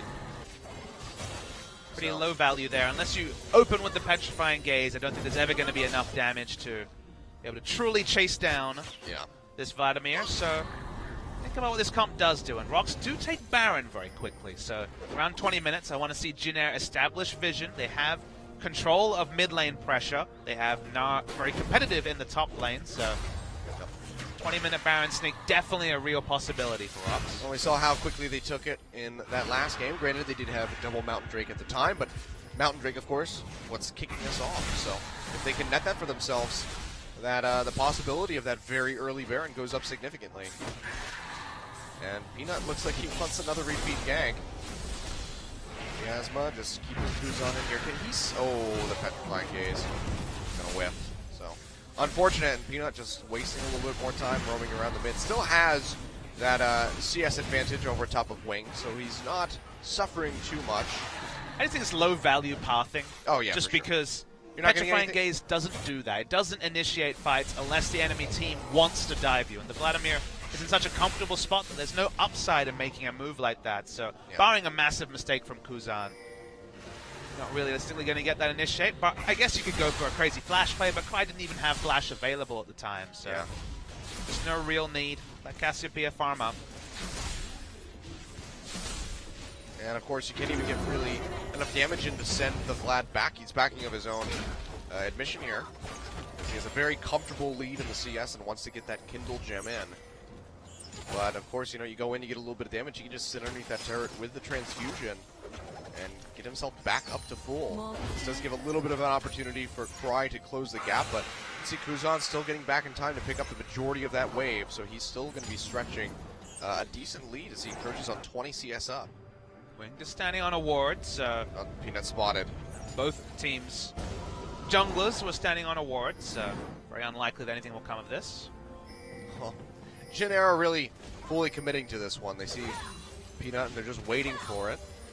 So both teams ignorant to the fact that they are spotted out completely. Peanut at least has the thought that he could have gone up to do the Gromp. I mean, both teams are there for the counter gank, which is hilarious. Oh boy, Gage comes out. The air not going to connect on Gorilla. Throws out that Glacial Fissure. Spray gets engaged on. Double knock up there by Peanut. Spray taking a good chunk of his HP. Meanwhile, up top, Kuzan finds a kill onto Smeb. And down in bottom, Gorilla falls. Cry now arriving, trying to get on the Pilot. Will be able to burn him out. Can they find another one? The Lamb's Respite there keeping Winged alive, but they're able to dive in. Nice Petrifying Gaze to lock him up. And he will fall. That's a tumble kill going over to the Cassiopeia. Lack of communication between the members of Jin Air. Pilot went away from the turret and away from the Lamb's Respite. Would have still fallen, but potential that there wouldn't have been a second kill. But now... This was the cost up top. Someone had to die, so it ended up being here. But watch Pilot in particular. He clearly doesn't have the communication about the Lamb's Respite coming down, so it goes forward. Yeah. If he had gone backwards, they would have had to DPS down both Winged, and they probably would have wasted some DPS into Pilot. So outside chance that only a single kill would have come through. Yep. And But that now, means Drake as well. yeah, with those kills coming through, they are able to take out the first Mountain Drake of the game. So nicely done by Rock. Still going to be in a little bit of a deficit as far as the CS is concerned. 19 in that mid lane. Let's reiterate. They're First still Mountain looking Drake. really good. First Mountain Drake, Cassiopeia in the mid lane. That Baron threat just got higher. Absolutely. Didn't get the spot what the next one is. Looked like a Mountain Drake. All right, double Mountain. I like it. Let's see, Kuzan. Good amount of sustain coming through. Really able to win out these trades against the Cassiopeia. So, bit of an interesting choice as far as the counter pick. Does have consistent DPS, but just doesn't seem like it's able to out-harass this Vladimir as you would want to be able to do in this mid-side. Not much that out harasses a Vladimir, it turns out. We'll be toned down in future patches. We're still on 6.12 this week, but I imagine we'll be moving to 6.13 next week. Did we confirm if it's 13 or is it 14? Might be 14, so we might be even further away from it than we think. No idea. I'm going to guess 13 and pleasantly surprised. The Cloud Drake situation. Or very upset. The support changes on 6.13 will be interesting to discuss. Well, really, you should hope that it's. You should think that it's 6.14. So when it's 13, then you're pleasantly surprised. Oh, that's actually fair. Because otherwise, it's like, oh, it's not here yet. Same with the Lulu changes. Lulu's support's going to be a really fun thing. I'm sure SKT She hasn't been a support really in forever. I mean, how long has it been? Like a year? On release, she was Year and last a a half? support. No, about 3 years, actually. Since she's been used viably as a support? Yeah. I felt like it's been shorter than that, but No, it's been a really long time. maybe my timeline is just a little bit off. I mean, I know she's been used as a mid primarily for the last little while, but I'm pretty sure we've seen some Lulu supports within that last year and a half. In 2014, she was like a bad support you wouldn't realistically pick. So honestly, it's back to the days of CJ Blaze going to international events with Graves Lulu pushing bot lanes that we've last really seen a meta where Lulu was a serious support pick. There we go. Let's see the Graves AD carry. The fun thing about Lulu, I mean, while we have a bit of a lull in the action, is that Karma's been a big pick in the bot lane for pushing and for lane control. Lulu actually does counter with her own ability to wave clear. So Yeah. I actually like Lulu in that particular matchup, and perhaps increasingly more. Back to this game, though. Oh boy. Gank Brush has been enacted. Yeah, it has. They're going to move forward, though. The pink ward is there. And Cry now in a bad spot. Does have that flash and ghost available. Might have to use this. Jay comes in with a flash. I don't know what he was really trying to accomplish. They're going to get this kill either way, but still a massive misplay. Cry tries to flash out and get himself to safety, but it's not going to work out. Gorilla trying to close that distance on the Kuzan, but he's not going to find a Chilling Smite on the Che, though. Slow him up with the Winter's Bite. He will get concussed, and Prey will find the kill. So all in all, it's going to be a support for a mid-pick, but that was really sloppy play from Che. Yeah, Jeanette do get a turret in the bottom lanes. They do trade up in terms of objectives. I agree. Che went for a flash headbutt Pulverize, was Didn't out make of the range wall. on the Pulverize after the flash. So, as you mentioned, just not great on that particular interaction. Ended up getting punished by Rox. But Jennair still making proactive moves. Getting that turret gives them a global lead as far as the gold goes. We could see them stretching out just a little bit ahead. They're very much in this spot in game 1, 1,700. though. So, we'll see if they can translate a little bit better, because the first 20 minutes or so, they were looking quite competitive against Rox in game 1. Yeah. Honestly, the biggest part of this this gold lead is going to be in the mid lane, where Kuzan has gotten 4 out of 5 kills. But Peanut going in here on a pilot. The arrow comes through, but it doesn't matter because Prey is not taking up that tower. And that is going to be a kill coming in yet again. Very easily done by Rox, taking advantage of Che running back from base. Well, it looks easy. There was a pink ward in the Tribush that was clearly communicated by Rox, and the pathing from Peanut to actually navigate around that ward was really smart. Yeah. Ended up catching Pilot by surprise. Oh, and boy. They're looking for another kill. Che doesn't have ultimate yet. Neither does Prey, though. TP comes through from Trace. He's going to jump forward, flash away by Peanut. Will take him out of range of that stun. And they will stay safe for the time being. Meanwhile, Winged is holding the fort up in this top side, making sure that Smeb can't shove in towards that tier 1 and try to take out the turret. Kuzan wrapping around as this blue buff's being taken. He finds Cry. He's laying down a good bit of damage. They're really trying to get this blue buff over to him, but looks like Peanut going to have to go ahead and smite that one out. Not ideal by any means. Smeb doesn't know if he's powerful enough to take down an even-leveled red buff Kindred, and on first indication With he's probably Lamps right Respite. with no Trinity Force. Yeah. Even if you can whittle him down, getting through the Lamb's Respite is a whole other animal. And now you can see Kuzan feeling so comfortable to just push up underneath this tower, getting harassing on the Cry. The turret shot's not even bothering him at this point. I mean, he's got Spirit Visage and the Kindle Gem towards the Proto Belt, so he doesn't have a care in the world as Vladimir. And we see Trace going for this build once again, the Sterix Gauge. Yeah, This first time item first. this time. That's really bizarre. This didn't really do much for him last game. Very peculiar. I feel like that might actually be the breaking point for Jennair, who are still sitting in this lead. Kuzan's doing very well. Pilot, not so much, but he's not bottoming out. 0, 2, and 1, not the best scoreline, but keeping up in CS. I feel like it honestly might be Trace, if he can't be that tanky frontline in these extended fights, might be the kryptonite of Jennair and cause them to lose this match. Don't know if it helps him in the 1v1 matchup either. Yeah. If he's able to stand toe-to-toe with Aurelia, they have the ability to put Vladimir in a side lane. Cassiopeia always going to be a risky champion to have in a side lane. Doesn't even have Ghost to get away from ganks. Yeah. And if Gnar is competitive with the Aurelia, I mean, Pilot's already got the Hurricane, so able to go mid lane. Oh, the Petrifying Gaze going to be juked out by Kuzan as he goes into that Sanguine Pool. And he is just going to keep being a thorn in the side of Cry in this mid lane. Cloud Drake goes over to Jin Air, will be their first pickup.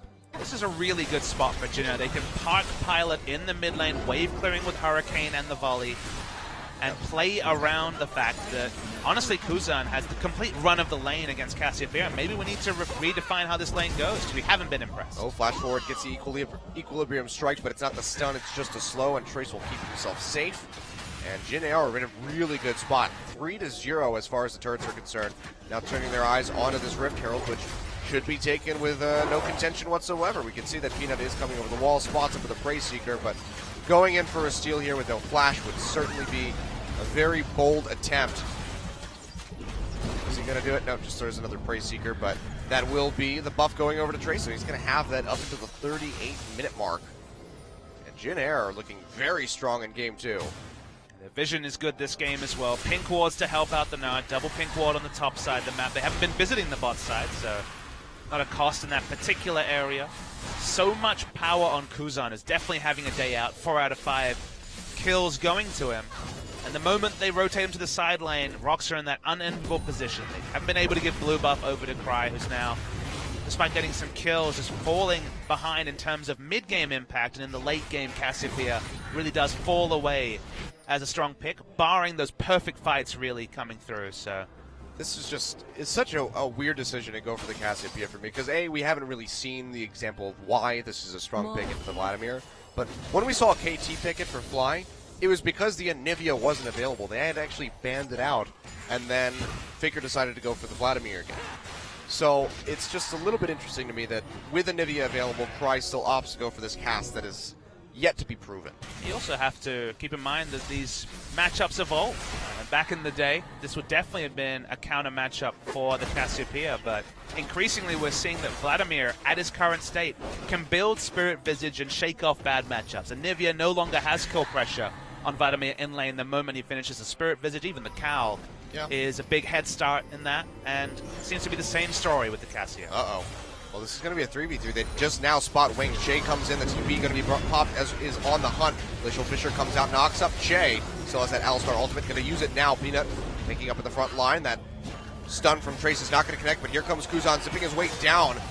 Gets onto Smeb, pops him for a good chunk of damage. Kuzan pushing forward, gets a Hematite down just onto Peanut. Won't be a whole lot, but the Tides of Blood are just ripping chunks off of Prey and Gorilla. That should be the end of the engage. Both teleports being used by the top laners, and now Jin Air, not really much they can capitalize on. The Dragon, of course, not going to be up for several more minutes. And Baron, not something that they want to go for. So they engage down bot. They come out on top of it as far as the damage goes, and I feel like they got some more summoners out. But, trying to get onto Prey. Nice flash away from that headbutt. Pulverize will keep him safe, but now the bot lane of Rocks having no summoner spells whatsoever. Wings coming around the sidelines, going to try to interrupt that, but Gorilla's there to protect him. Extra summoner in that flash on Sivir. One thing you didn't note there was that once again Cry had an air ball on the Petrifying Gaze. So again, not convinced about specifically Cry on Cassiopeia. The matchup also seems to be a very manageable one for Vladimir. Yeah, that's my biggest concern, honestly. I mean, if the lane matchup is manageable and you get outscaled, which is almost the case with every Vladimir mid lane matchup, that lets you know that you're in a real hole in terms of power when it comes to the difference between the mid lane picks in this game. Yeah. I think this might just be a misread on the matchup here. And look, they could still win. We have to remember that. Oh yeah, they're not so far down that they can't get in. It's only 3,000 gold separating them at 21 minutes. So this is certainly a surmountable lead that Jin Air has. But Rocks not being able to pick up turrets is going to be the biggest concern. They have that Mountain Drake. They haven't been able to utilize it yet. If they could get those turrets, they would find themselves with a lead. On Smeb, I think, to do some assassination with the Aurelia. She can still run at Ashe and kill her, and that's not something that Jin Air had the most tools to deal with. Yep. Shay's going to go in for Peanut, buying time for Kuzan to arrive. He's have a good amount of damage, but he can tunnel out. But Trace is waiting on the other side, so he's going to try to Void Rush. Actually, looks like it got canceled. That was weird. And now Trace is coming in. That was really bizarre. I don't know what happened. There was no CC there, so Yeah. that shouldn't have interrupted. Maybe Did he misclick? Not sure. Can you cancel that once you start it? I want to say no. That's really bizarre, but there's no pause coming through, so it seems like Peanut knows what happened. He still has the ultimate available, so theoretically can be back, but we see the Baron started, so Yeah, 15 seconds till 15 Peanut's back. seconds. This thing's already taken a good amount of damage. Prey will have a nice spell shield on the Crystalline Arrow. Jin Air sticking to this. Trey's still on that Meganar form, going to be losing that sooner than later. Huge four-man stun into the wall. Cry trying to fire back with some damage, but he just doesn't have any. Kuzan dashes forward, finds a kill onto Gorilla, gonna find another one. A double kill coming in for Pilot. And Jin Air just blew this game wide open. Peanut still in the area, could go for the Hail Mary steal. Smeb the only other person alive. I feel like if you're Brox, you have to go for this steal attempt. I think Peanut will go for it. He gets Well, interrupted, Jay is just though. keeping him busy, and he can't get into the pit in time. That's going to be Baron confirmed for Jin Air, not losing a single member in that exchange. Peanut will deny the back, but that's the best that they can do. Yeah, delayed ace for Jin Air, and say what you will about the laning phase from Trace on this Gnar, but this Flash Gnar ultimate was amazing. 4-man onto the enemy side. They didn't quite have the Hemoplague first, but it didn't matter. Enough damage coming through from the Gnar, and Kuzan chasing people left, right, and center. This Cassiopeia has contributed nothing for the Rox Tigers. And take a bow, Trace. You made the pick work. All right. Well, you just made up for a good amount of misplays that have occurred in the last couple weeks. So very nicely done there by Trace and Jin Air as a whole, netting themselves the first Baron of the game here, just 23 minutes in, and now they will get their second Drake, the Mountain, being denied away from Rox. And Jin Air are looking pretty well set. Cloud Drake going to be our fourth one poking up, so it looks like we will just go back and forth, mountain to cloud, mountain to cloud. I just feel like after the first pick, Vlad, Rox didn't really take many tools away from Jin Air, and it didn't really answer the Vlad either. Vlad, very susceptible to disengage. Oh, Peanut going to go in here, try to get on the Pilot. Here comes the jump forward by Gorilla. TP going to be coming in here from Trace, but he does not have a Gnar bar. Lambs despite already down, keeping that Ash alive for the time being, but they're just firing out with the Twin Fangs, and Prey will find the first kill. Winged on the run, Peanut on the hunt, but here comes Kuzan pinching in from the back to get on the Trace. They lock him up, they pop him up, and he should go down, but now Kuzan into the fight, throws down the Hemoplague, will find one onto Gorilla. Prey going to fall as well as Cry. Now Peanut on the run. Can he get out of here alive? Looks like he will be able to do so, but Kuzan is still bloodthirsty. He's still pushing forward. And in the end, it's going to be a 3-for-2 in favor of Jin Air. They can keep pushing. They have this Baron buff, and now they have that inhibitor tower in their eyes. Yeah, the item timings just aren't there for Rox to do damage. Cry is completely irrelevant. They're going to take this inhibitor turret down. Respawn times are still low. We're only 25 minutes into the game, so they don't quite take the inhibitor. But everything else going well for Jin Air Greenway. Yeah, this is looking so good for them. Pulling the trigger, having Trey show up with no Gnar bar and still coming out on top of that fight in the bottom side. Rox are just scrambling to be able to do anything, and it's just not working. This Vladimir completely throwing a wrench into the engine. The item timings are just crazy on the side of Jin Air. Black Cleaver and Sterix Gauge with a giant spell was already the build from Trace. Kuzan is a god, 7-0-3, 3.5 items. And Pilot's at that spot with Ash with 2 items that you need to itemize armor, but at this point, you need magic resist, you need armor, you need about another 20,000 gold for the Rox Tigers to actually be competitive in fights, and even then, you have to like Jin Air in the 5v5. They didn't go for disengage, they didn't go for a punishing lane matchup, they didn't hold back Kuzan. I think Rox Tigers gonna have to lick their wounds because I don't really see. Oh boy. Well, Smeb gets caught by the arrow. Can Gorilla stop this one? It's not going to happen. Trace arrives on the sidelines just in case. Now they pop up Gorilla, and he is going to go down almost certainly as Wing jumps forward. There it is.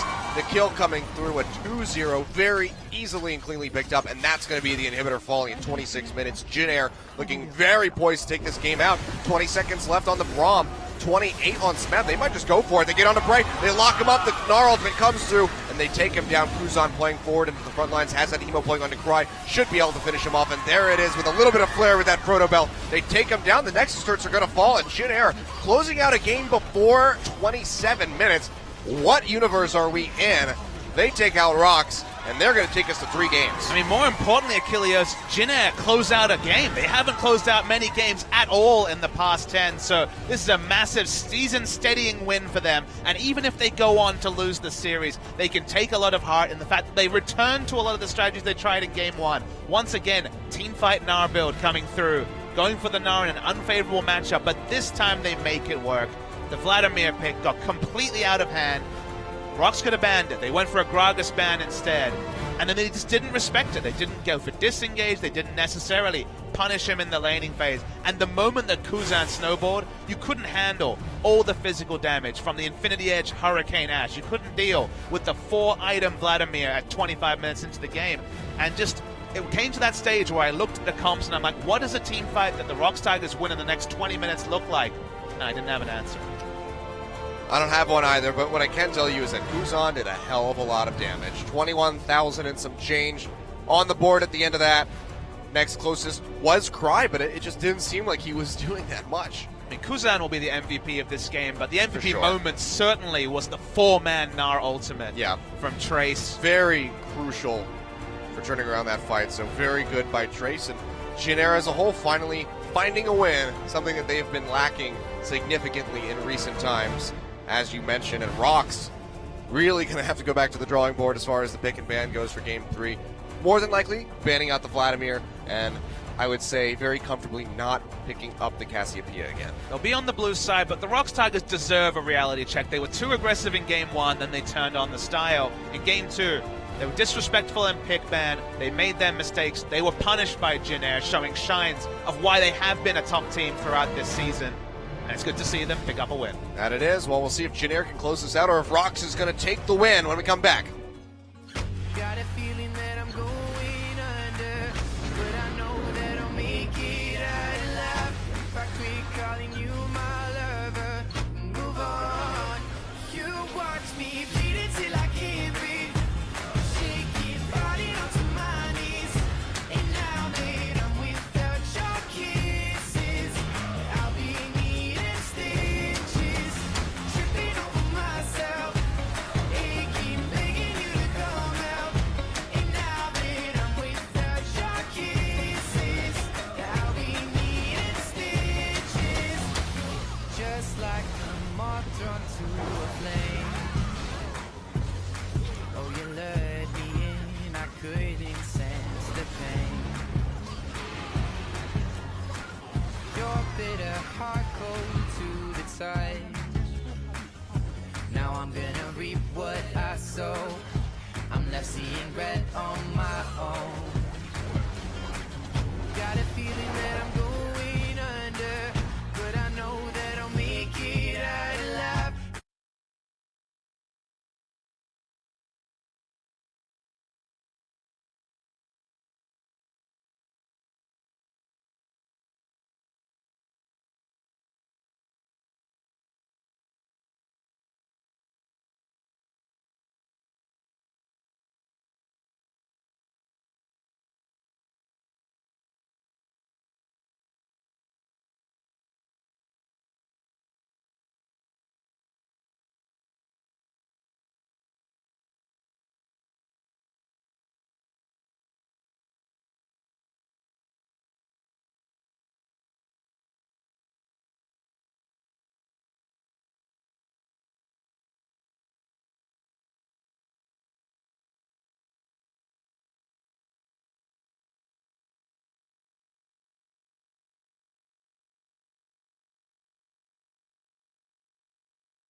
아, 통누나.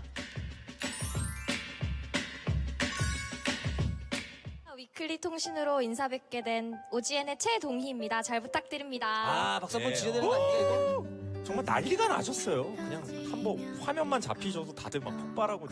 LCK에서 에스트로겐을 맡게 되었습니다. 네? 에스트로겐. 아, 예. 달아오르게 만드는 게 있잖아요. 아이고. 아이고. 정신이 하나도 없습니다. 오랜만에 카메라 앞에 서니까 진짜 혼이 나가는 것 같은데. 저희가 또 보내드려야 될 시간이 다음 주에 또 볼 수 있습니다. 너무 좋죠? 너무. 아, 일주일에 한 번 만나는 거 너무 길게 너무 많이 남았잖아요. 이대로 끝인가요? 오늘 월요일인데. LCK는 OGN과 함께 시청을 꼭. 찾아오지 않으셔도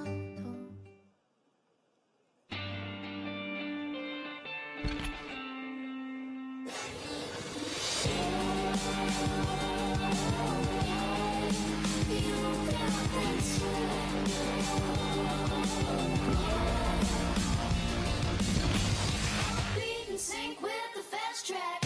All eyes are searching to the black. Come back and get back a little more.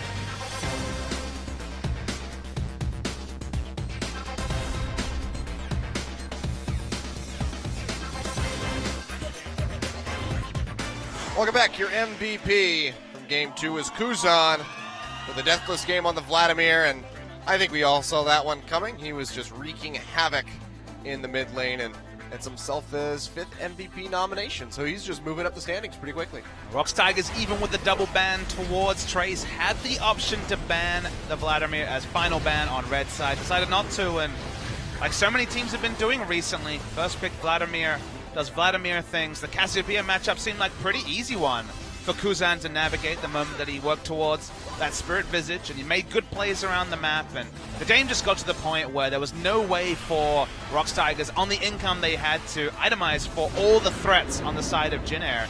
Not a statement that we've had to say very much in the past 3 weeks or so, but this was a well-deserved Jin Air victory. Yeah, this was the big play, though, from Trace that almost could have single-handedly gotten him MVP, but of course Kuzan there dropping in that 4-man Hemo Plague and just ripping right through Rocks Tigers, and just getting too confident in the draft and going with the Cassiopeia, which is still a very unproven pick after the changes that we've seen. In spring season, maybe they could have gotten away with such a brazen draft. They did some pretty crazy things. We remember their Nocturne games and stuff like that, but the parity in this league has been on full display in summer, and gone are the days of Kongdu Monster and Spenu. And with the league leveling up, teams like Jin Air may be out of form, but still have some strong players in that lineup, and Kuzan definitely one of those. Led from the front, game 2. Yeah, for sure. So that means Blanc's coming in now, right? Probably not. No, not at all. Cry still sticking in for Rocks Tigers, so they do think that he has the potential. I mean, we saw that in Game 1 with the Azir. Still, made some very good Emperor's Divides plays, but so far the Cassiopeia is just not really his cup of tea. So I don't think that we'll be seeing Rocks touchdown that one for a while. It just feels like Cry hasn't really differentiated himself from Kuro that magnificently. Sure, he can play Azir. That's pretty much it. And Azir, certainly not a staple of Kuro's champion pool, but it's all about Cry showing that he has a diverse champion pool of more than just Azir to justify him taking the spot of Kuro. Yeah, for sure. We can see, though, going into the draft, it's going to be a Gangplank ban. First off, from Tigers, really bizarre pickup there, or ban away from them. But they want Jin Air to ban Shen. Sure.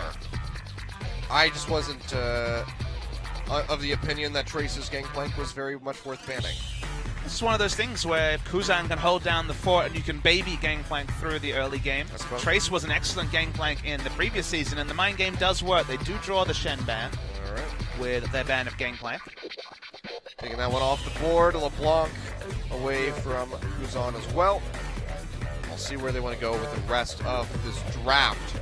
The Vladimir, notably still available. They could try to pick this one up for themselves in the first round, or force the ban out from the side of Jin Air. Sivir will be the final ban from Rock. So did Jin Air give up Vladimir, or did they take it away? I feel like it's going to be the latter.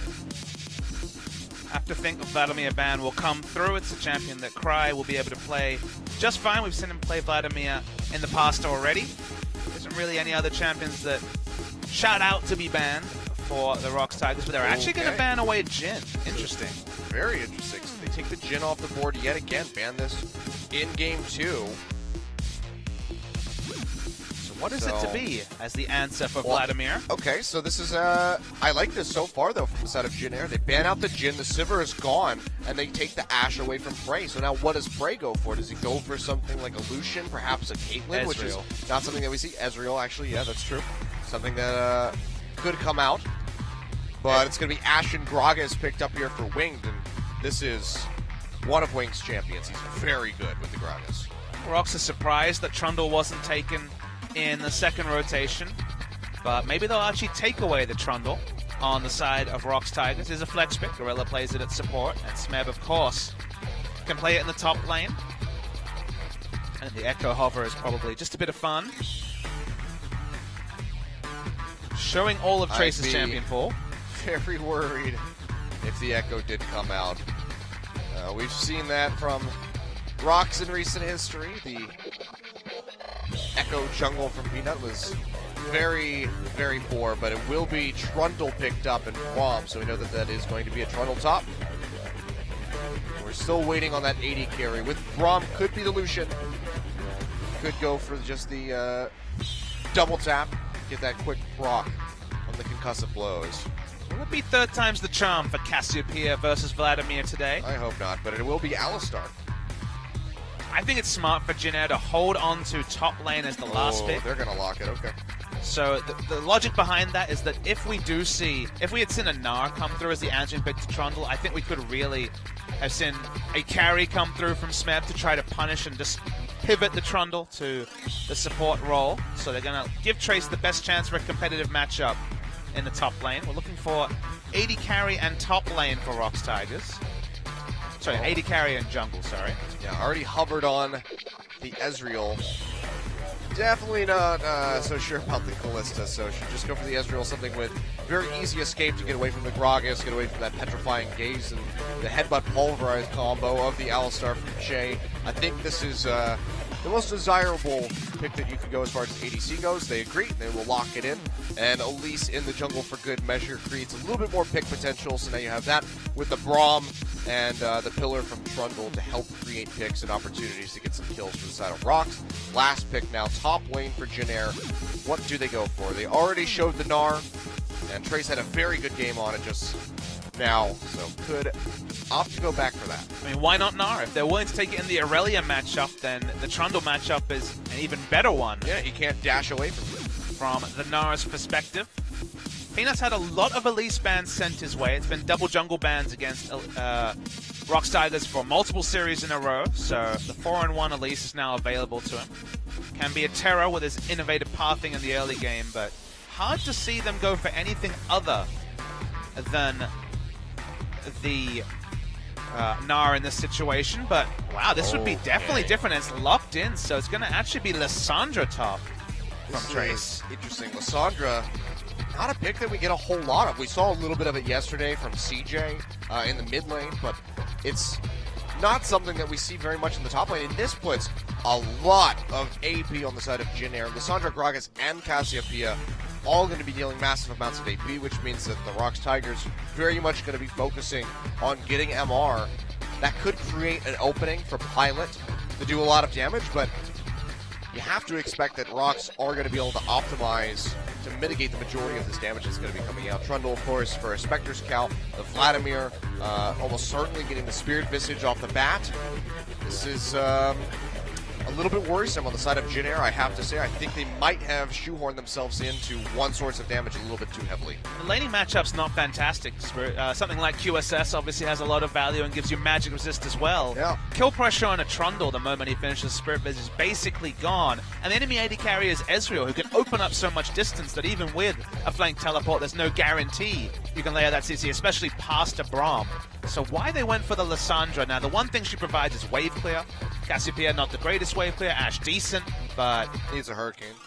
In the situation where Nara was an obvious pick, they elect for the Lissandra, champion that Trace has not played for a long time. So I remain to be convinced, but Jin Air saw something that we did not. They did, but people have also been seeing this Cassiopeia as the counter to Vladimir, and I haven't seen that yet. So we'll see if they can prove us wrong on two fronts here, Papa Smithy. Jin Air gonna try to close out, get their first match win, and God knows how long Rox Tigers holding on for dear life. Let's go ahead and get straight into Game 3.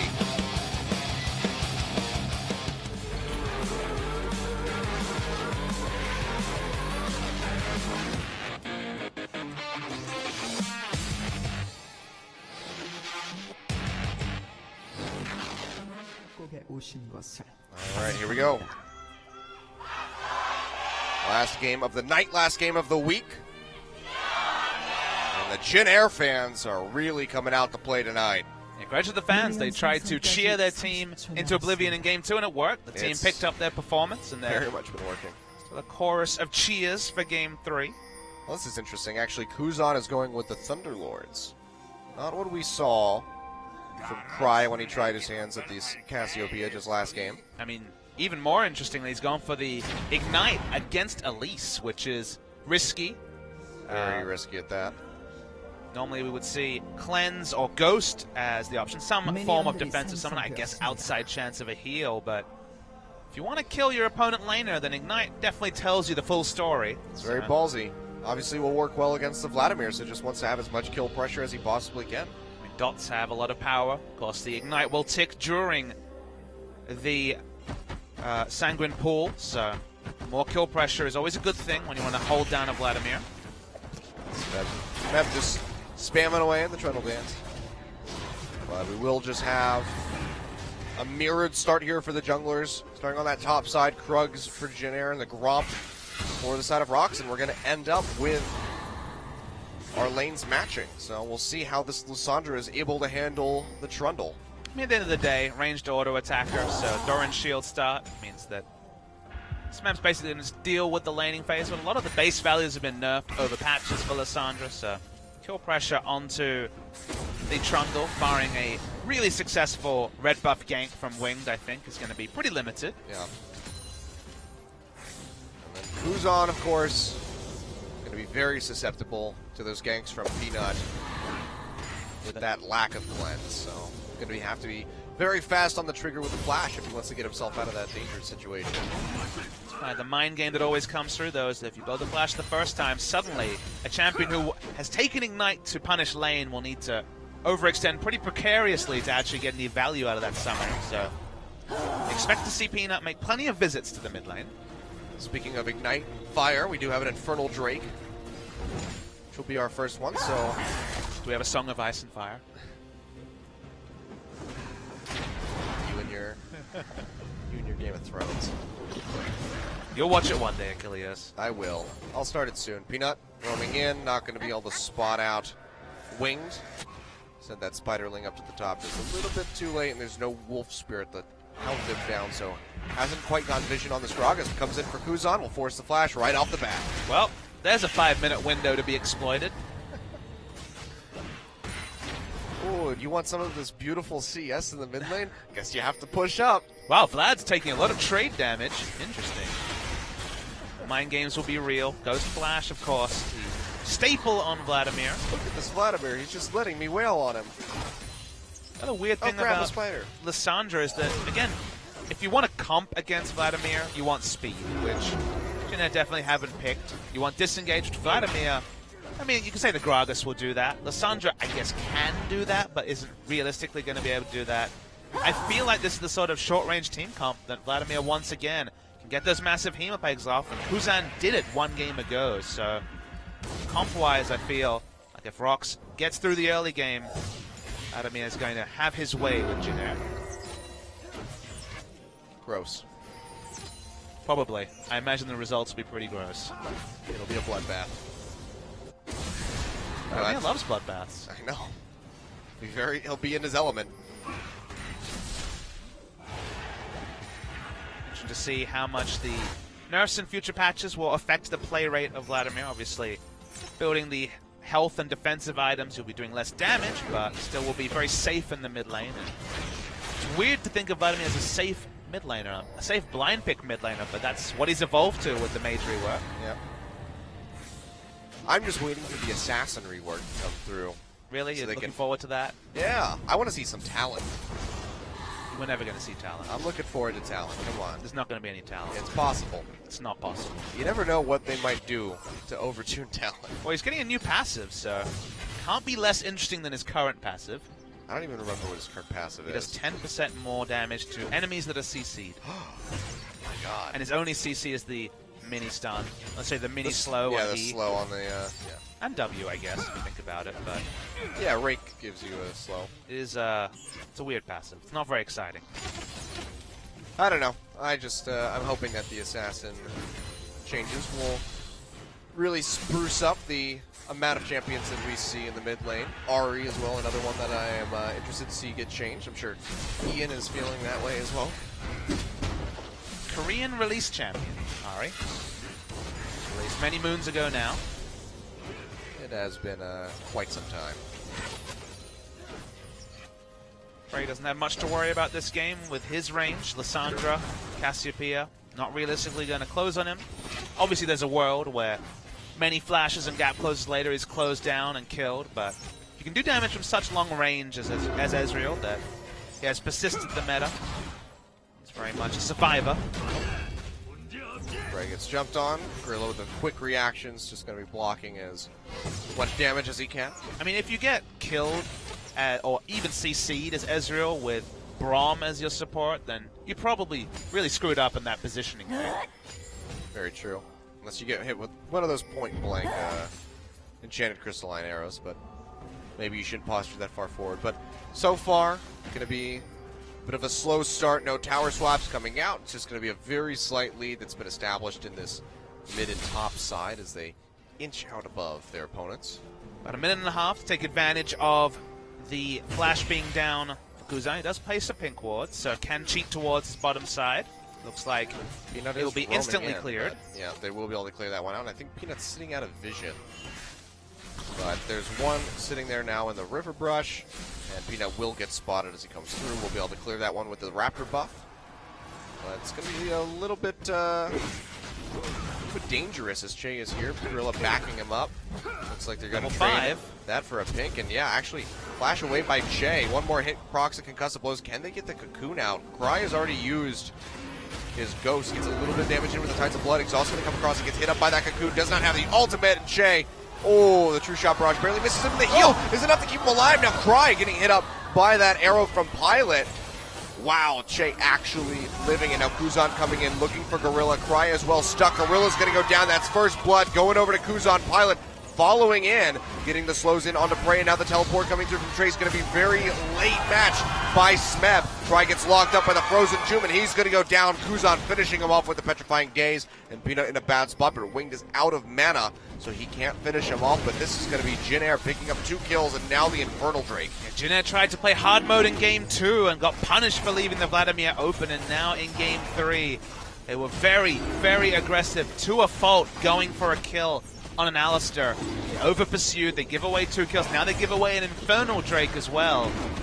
And, we talked about this in game 1, when they made some cute moves that they were punished for. They were able to turn on the style from there. Game 2, punished, and game 3 seem to be punished as well. Yeah, we'll take another look at this one, just pursuing way too deep, unable to get the kill onto the Alistar. No ultimate, that's just, a rough spot to be in. Look, you can definitely feel hard done by. Ezreal definitely could have clipped. Lots of things could have gone better. But at this point, when you basically 3 men committed to coming close to turret diving, this is great terrain for someone like Cassiopeia to fight on. I like the aggression from Pilot, who's known to be too safe in a lot of those initiations. And Great teleport from Trace. He teleports first. Smeb uncharacteristically is the second one to react, and just a comedy of errors from Rox Tigers. I think I didn't see Smeb's positioning on the minimap, but I would guess that he was worried that if he started channeling first, the Frozen Tomb would just come in and completely disconnect him. I'm not sure, but at the same time, he didn't get the pillar to interrupt that of Trace's, so maybe it was just a timing issue with the cooldown. I don't know, but either way, definitely bizarre having him react that late, because he basically started channeling when Trace arrived. You have to remember also that he was a Trundle. At that point would have had boots and a couple of long swords, so he's not really looking to fight anyway. Teleport Lissandra and Teleport Trundle are two opposite ends of the scale when it comes to impactful early to mid-game teleport. Lissandra has CC much like a Maokai, even from range with the targeted CC, so at the end of the day, you really don't want to teleport, was kind of forced to counter teleport, couldn't get anything out of it, so wins in so many different ways for Jin Air Greenwings. Only a small lead, but worrying signs for Rox Tigers. Yep, a lead is a lead. And again, that Infernal Drake is going to be doing work for them as they continue through this. See the Morello Nabakon going to be coming through for Trace up top. Meanwhile, looks like we'll be having that Abyssal Scepter in the mid for Kuzan with the tiers stacking up, so he's going to be in a good spot. Cry does have that Spectre's Cowl completed now, so will alleviate a bit of the pressure. Allow him to deal some more damage, but Peanut actually waiting in the wings, but he's going to get spotted out. The minions were walking towards him, so that means there was perhaps a ward in the brush. I couldn't catch if one just went down, but regardless, back away from the side of Gragas. Yeah, I mean, the first Infernal Drake certainly not back-breaking from the side of Rox. They are a team snowball in the mid-game. Oh, well, that's not good. Prey getting jumped on, taking a bunch of damage. Violet not able to follow up, though, and of course the arrow is still down on cooldown, so can't follow up the CC and get a guaranteed kill onto that Ezreal, but Prey certainly going to have to be more cautious with his positioning. Mid-lane matchup, very much as we've seen, very even between the two, which seems to definitely suit Vladimir, who will outscale the Cassiopeia. Now still both junglers playing around this mid lane, neither able to find an entry.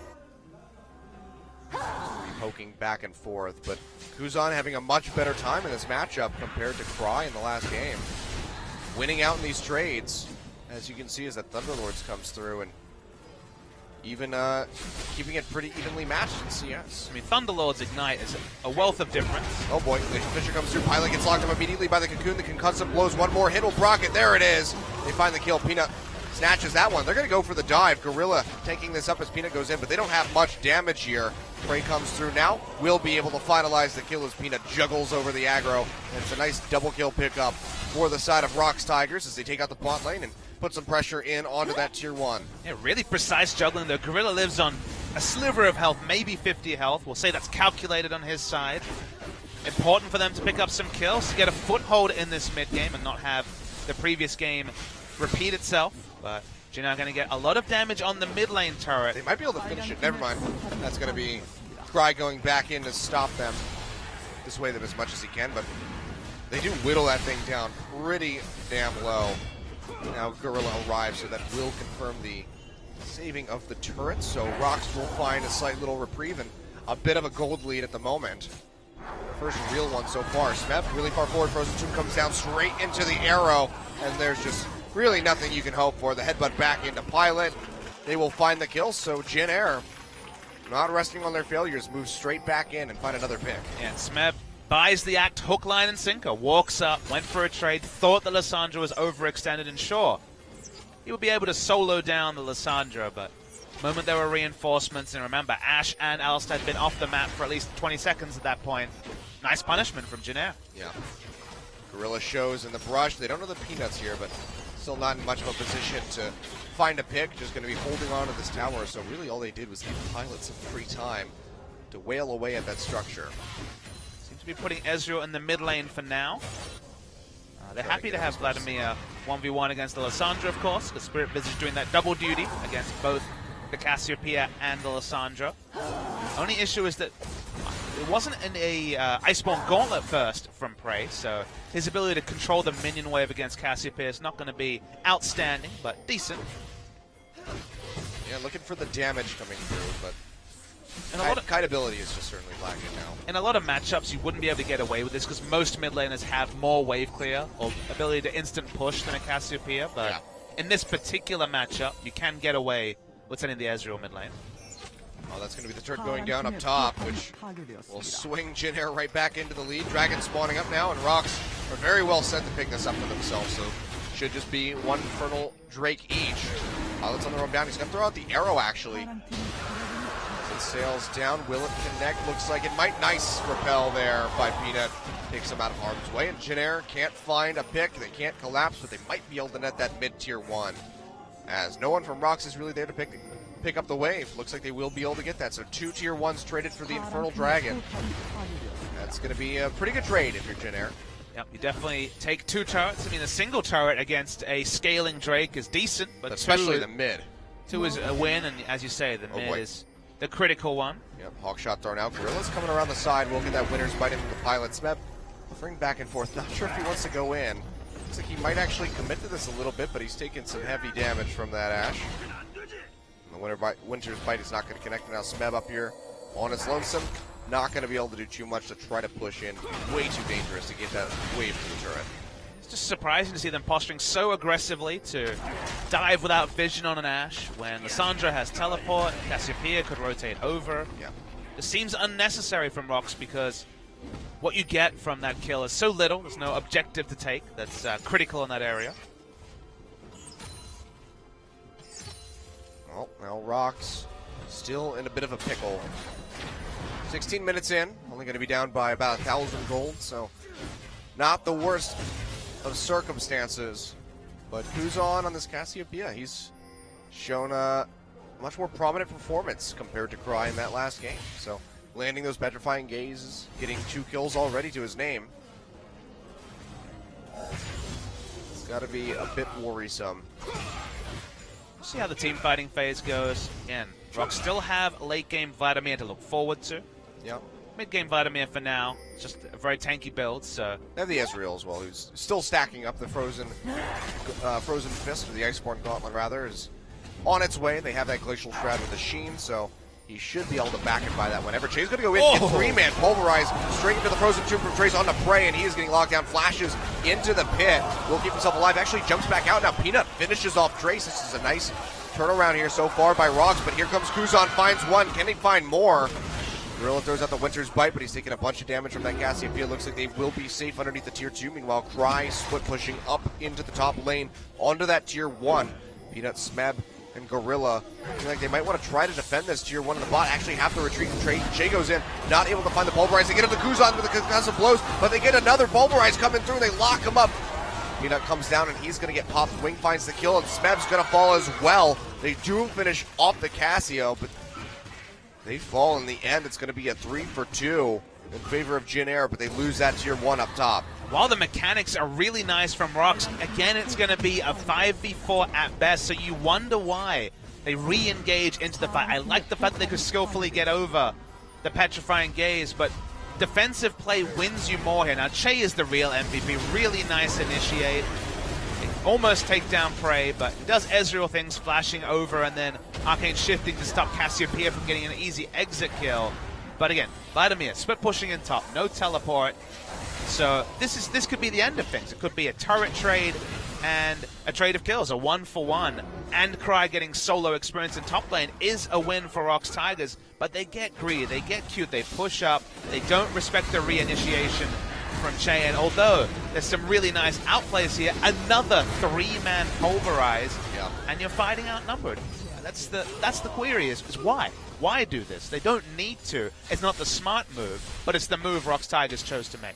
I mean, over-aggression is exactly what got them into trouble against SK Telecom, and they're still just replicating those mistakes. They're not playing as conservatively and intelligently as they really need to be, as we've seen from them in the past with Spring. Or even, oh wow, actually I went to hold that thought as Prey gets engaged on. Beautiful petrifying gaze is what I was trying to say there. Now Cry having to flash away to get out of range of that frozen tomb from Trace, and Jin Air are just taking hold of this game. Right, they're making the proactive plays. All the proactive plays from Rox have been ill-advised and punished. That's going to be an inner turret down in the mid lane as well. No longer can Vladimir just walk up and confidently wave clear with 2 turrets not being able to be retreated to. And Smeb walks over.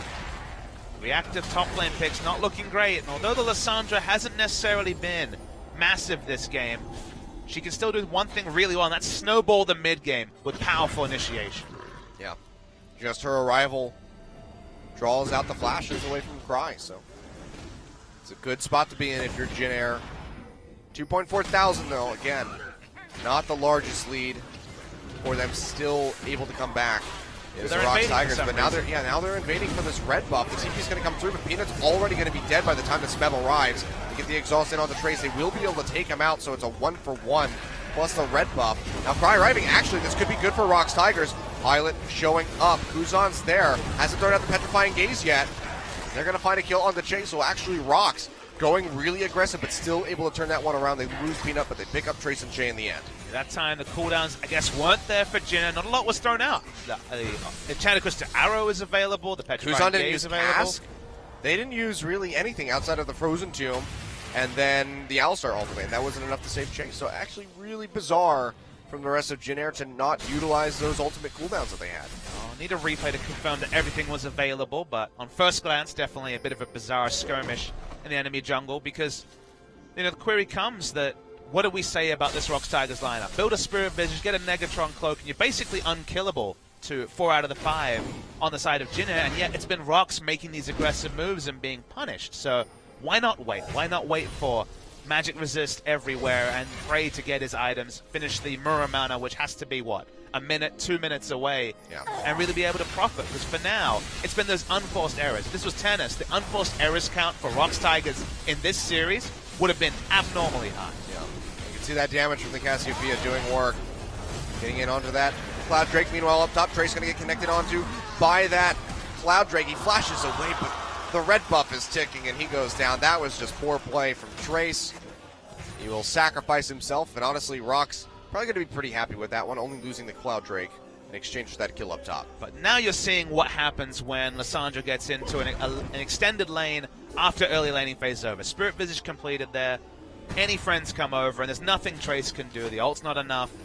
With the CC reduction from the Merc Treads, Lissandra in a long lane just isn't an option for them, so they're going to be a bit more pigeonholed in their options. Yeah. I think this is this could be the moment where things start turning around for Rox. They've really shortened the gap.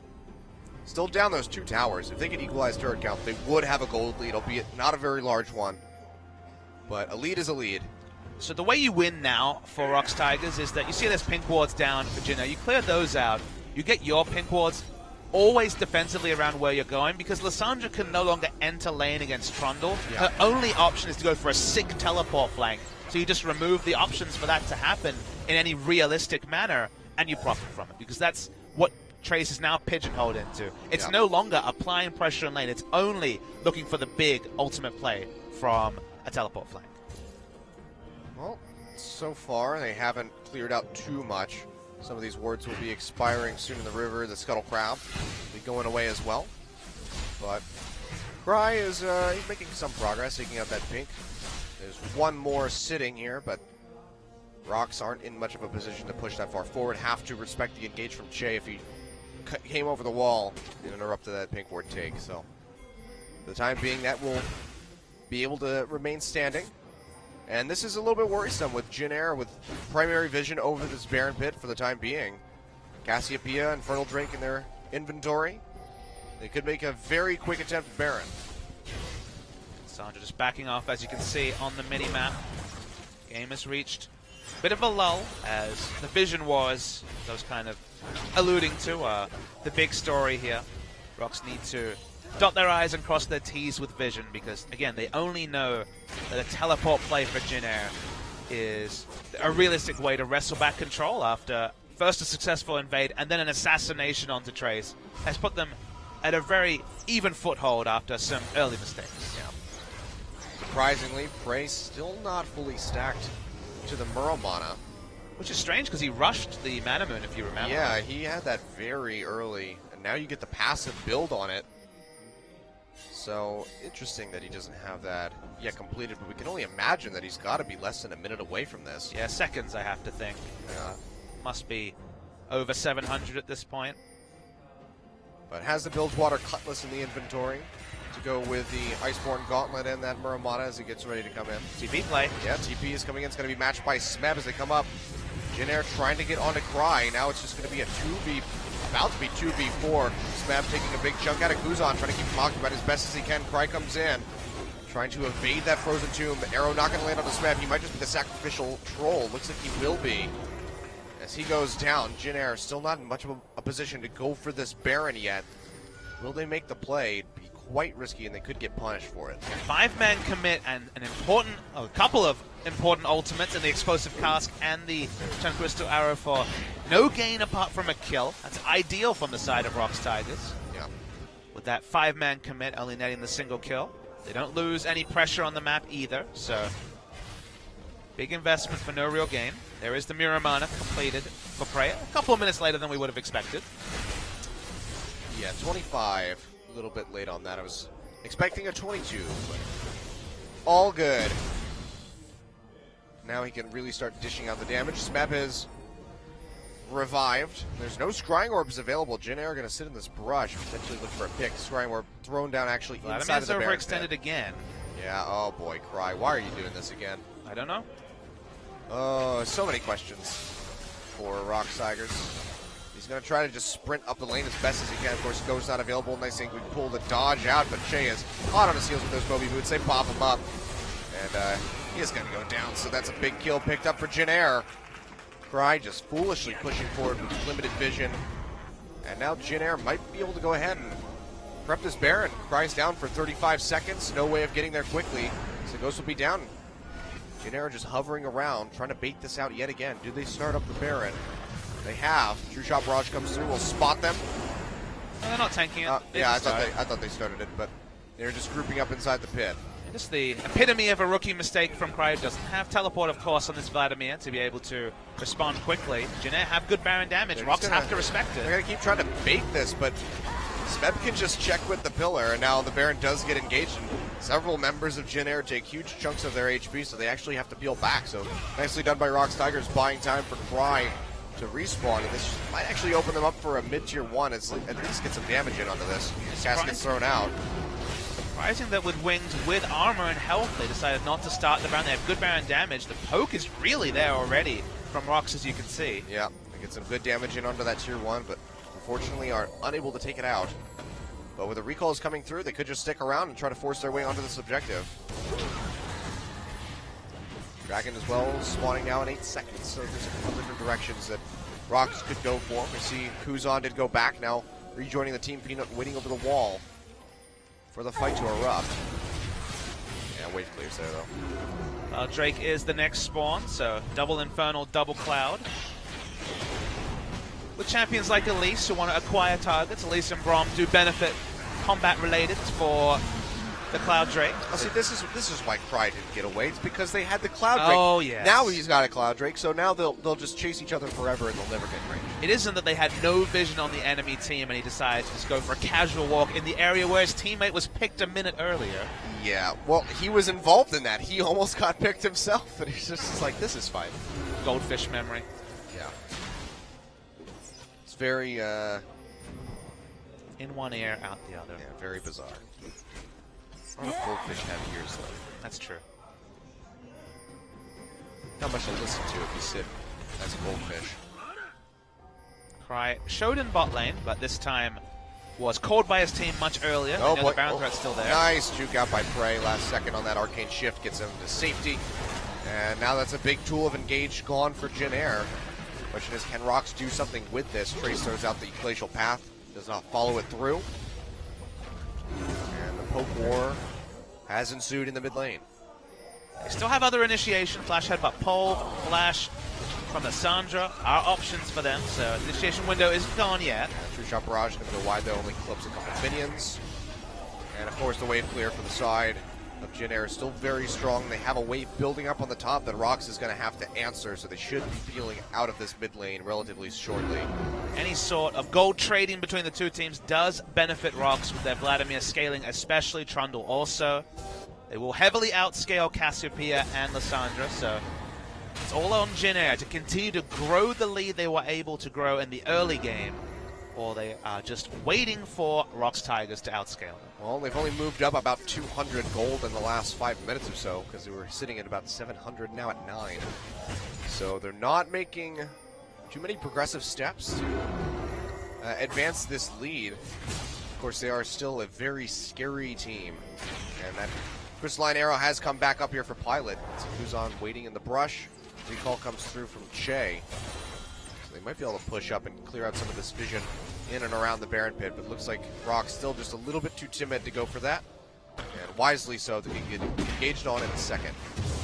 I'd love to see the 4 pink ward investment like we saw in a previous series today around Baron, because Jin Air are kind of in a bind. Their issue is they have really good Baron damage. They have people that could tank it, but if you get it down to 3,000 health and Vladimir shows up and Hemoplagues you, you're screwed. So right now it's kind of that delicate balance between, okay, we do a lot of Baron damage with Cassiopeia and Ashe, but they're also squishy, so we can't really follow in. That's why they've been going for the picks around, because if they can get exclusive vision and someone eats a Lissandra ultimate, an Alistar combo, an Ashe ult, they do have excellent single target damage to take that person down, but without 4 pink wards, without guaranteed exclusive control around that area, they find it hard to actually peel away and get the pick that actually makes taking Baron a realistic objective right now. Yeah, I mean, we can see the True Shot Barrage there by Prey just being used to sweep for vision. The Scrying Orb comes down as well, and Jin Air still going to be hovering in here, looking for a pick, waiting for somebody to come into them.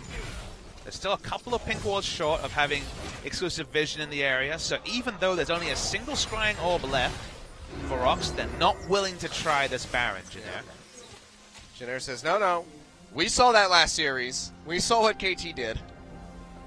But when KT did it right, they did it really right. Oh, yeah. No, and what Jin Air's doing now is that they're meandering. And during this time, Rox is getting farm on the people that will outscale. So in 5-6 minutes time, we stay at this particular gold lead or lack thereof.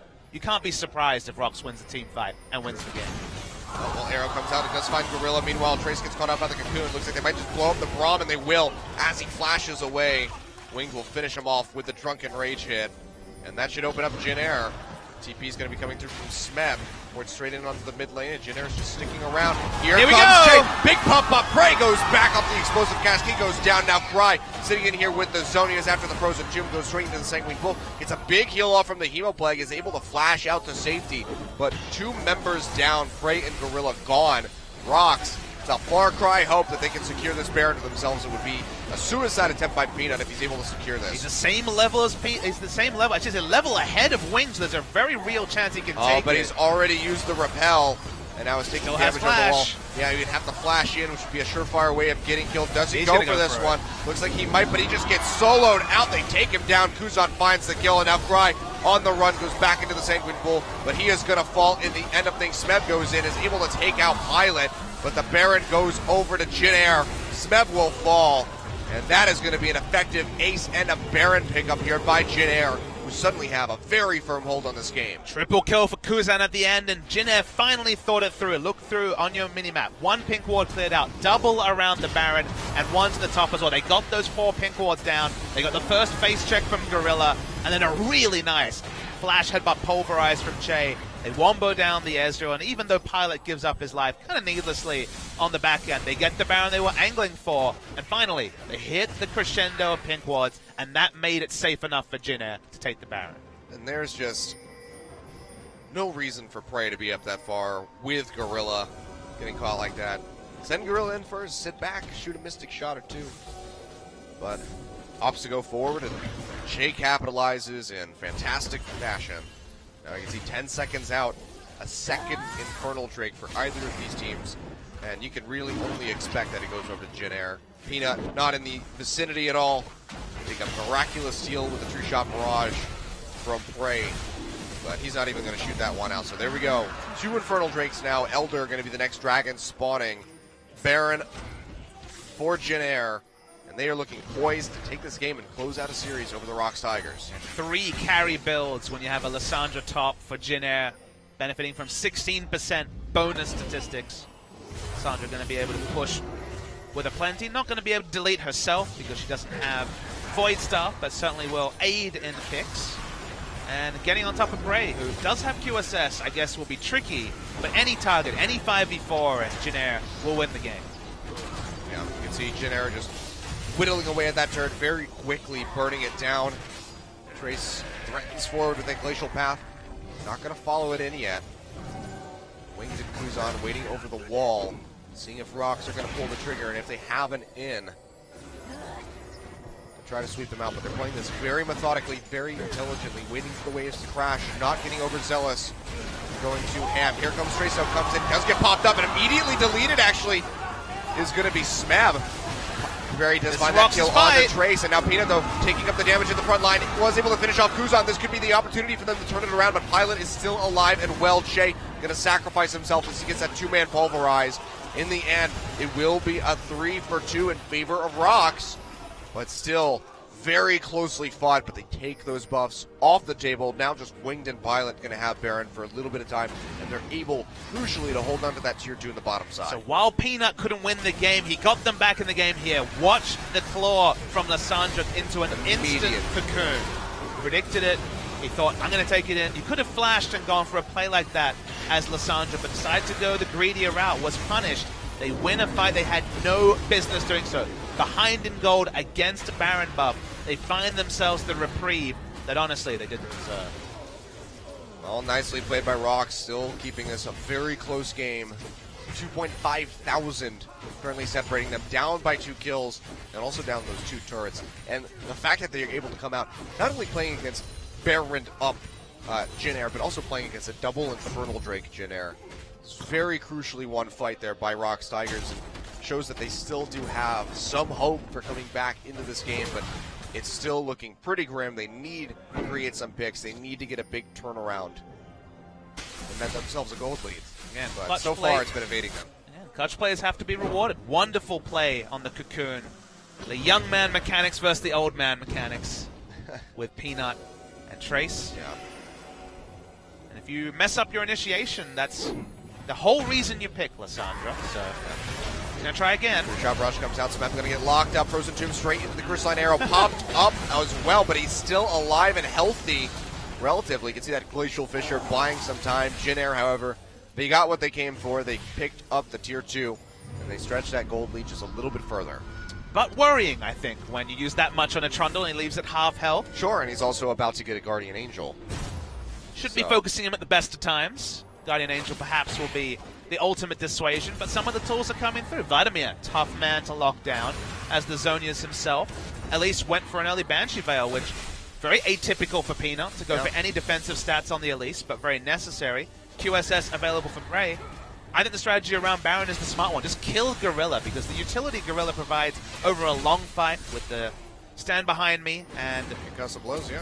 Both the stun and the shield are massive, so the Unbreakable does so much value as the game scales, because it still does that flat damage reduction. This is going to be a very hefty lifesteal build here for Prey when he finishes out that Mercurial Scimitar, because he's already got the Blade of the Rune King and the Bloodthirster. We could just see the Bork sold, actually, and go for something a little bit more flat, AD, perhaps armor penetration, something from like a Last Whisper, Lord Dominic's Regards, or maybe even an Infinity Edge. But you don't need it, Achilles, because it's Lissandra, Cassiopeia, Ashe. Like, none of them are going to build any defensive stats. You staying alive as Ezreal is the consistent damage that is required to take down the fight. So this is very much the shield and cleanse build to do consistent damage. Sure, you're not going to be exploding people, but you're going to live long enough to actually output damage during the fight. Very true. The Rocks pushing forward. Now we have the Elder Dragon and Baron spawning within 15 seconds of each other. And just about a minute now on that Baron, so it's going to be a very tight-knit situation to be in. 3 Dragon buffs, of course, for the side of Jin Air. And we always come back to that old conundrum of the Infernal Drake versus the Baron. Rocks Tigers in this situation, of course, took the Baron. I still think Baron is heavy favorite, but it's Jin Air You know, They have a double Infernal. The That big, would the take big cost, right, in taking Infernal is the short window, minute and a half. Not every team comp can force a fight in a minute and a half as Prey casually shifts away from the combo. Nope. But Jin Air does have that comp. They have Ash Arrow, they have Lissandra Teleport, they have Gragas Cast. They can force fights in a 5v5 group situation, so it's not ideal, but let's say someone from Jin Air's picked off, Rox Tigers take Baron, and Jin Air can sneak the Infernal Drake, they still would have a realistic shot at winning the game. Elder Drake. Yes, Elder Drake. But it would buff up their Infernals.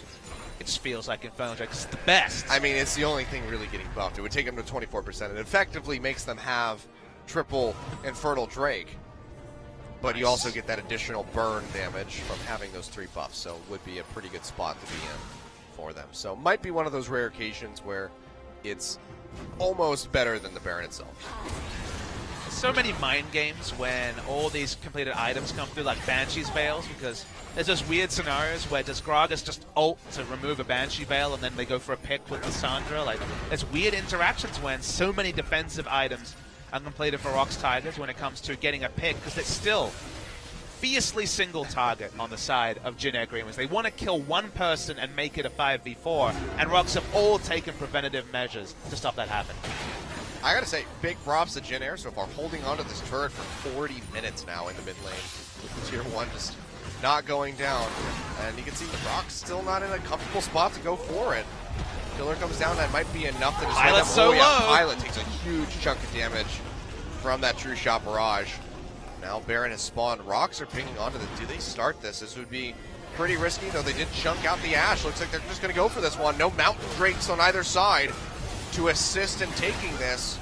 They have to really show respect to that AoE damage potential of Jin Air. He goes in. It's going to be confirmed by Peanut. They pick up the kill. Trace sitting in there with a Frozen Tube down onto himself, straight into the Zonias. Meanwhile, Cry going in deep, gets a huge heal straight into the Zonias himself with that Hemo Plague. They're able to take out Kuzan. Pilot's going to go down as well. Now it's going to be Trace getting popped, and this is the big turnaround fight from Rox Tigers onto Jin Air. They take out Wing. Che is going to fall, and Rox just blew this game wide open, finally netting themselves a gold lead to TP to the top lane here from Smeb. He's going to be able to burn through that Tier 2. And my God, Jin Air just let it all slip right through their fingers. And if we're going to credit the itemization on the side of Rox, we have to question Pilot. Still no lifesteal at 41 minutes. The moment he was chunked out, of course you go for Baron, because there's no way for Pilot to get back in that fight on equal footing. And he's an Ashe who doesn't have mobility to begin with. They have 30 seconds, so they just I go think the for game's this. over. Yeah, they have Baron buff and triple cannon minions. Rox Tigers are just going to go for this one. After being down the entire game at 41 and a half minutes, they are going to come back, sweep through Jin Air, take the Baron, and take out the Nexus. Rox Tigers with a huge comeback victory, and that has got to sting if you're Jin Air. There's smiles on the faces of some of them, but you look at Gorilla, you look at Prey, the smiles aren't that wide, Achilleos, because this was a bit of a highway robbery. Crider looks like he just ran a marathon. Yeah, Peanut's always smiling, but a highway robbery was enacted by Rox Tigers. This should have been Jin Air's series, but they got outthought at the last. They let the game go for a while. They thought out the Baron well, so credit to them on that. But not having lifesteal on Pilot, who so often this season has taken a lot of gold and not given back much. He got poked out. Rox went for the assertive Baron they're so well known for. No way for Wing to contest, and from there, you're opting into Baron buff, late game Vladimir damage. The Hema Plague went down on 4. Nothing they could do. And Rox Tigers still won away. That's just such a rough loss there by Jin Air. The only loss rougher than that I can think of was MVP losing to KT Rolster, but if you take a look at the damage, I mean, they beat out Rox in pretty much every single classification. Kuzan coming up huge with the Cassiopeia yet again. Pilot on this Ashe. The arrows were landing fairly consistently, and it was all looking so well. Look how much damage Cry was able to do in that Vladimir. It was just pittance compared to that of Jin Air, but one wrong play around the Baron, getting Pilot chunked out, not having that lifesteal, it just cost them the game. Rox Tigers made a lot of mistakes in the early game, made a lot of mistakes over the course of this series, but when the late game hits, one mistake, as you can see, just being out of position, eating a lot of poke from their Baron buff, and the game ending was the result for Rox Tigers. Jin Air looked pretty shattered. It was a long series, not in traditional Jin Air style at all. It just took tips and turns we didn't expect. I think Rox stole it away. On balance, I think Jin Air were the deserving winner of this series, but credit Rox Tigers. When it mattered, they made the right call. They went for the assertive Baron. They ended the game, and they come away the win. That they do, but definitely gonna have to make some improvements there if you're the Rox Tigers, because again, coming up next week on Wednesday, they go up against KT Rolster, who granted made some severe mistakes in their series against SK Telecom earlier today, but in that first game, we're very much in control and unrelenting.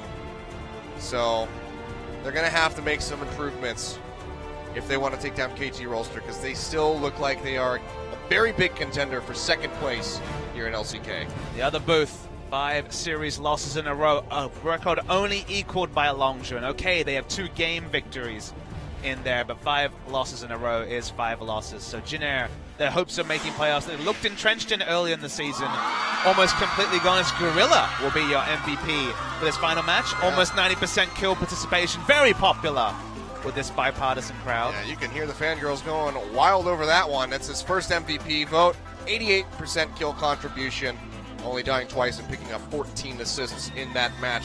Overall, he's just doing a pretty damn good job on the Braum. He did his job. It wasn't an easy one. Did some heavy lifting. Was caught out around the Baron that led to Jin Air picking up their first Baron of the game, but otherwise was fairly immaculate. And of course, the upside of him winning the MVP is that we get to hear his brain being picked by Cloud Templar and Dongjun. We're just watching the replay of some of the players around this game. It's very much a team effort, both in a good way and a bad sense for Rox Tigers. This is a really good juggle here. Very well calculated by the side of Rox. Gorilla barely making it out alive. And then here, somehow turning around this red buff take that we thought was going to cost Rox everything. Really nice positioning on the Unbreakable. They fought around a fight that honestly looked like it was going to be another snowball towards Jin Air. And that was Peanuts playing through and through. That play was the only one that stopped Jin Air from just icing out the game at that point, I have to say. But a couple of mistakes from here, and Rox Tigers, in the most unlikely of fashion, found their way with a series win.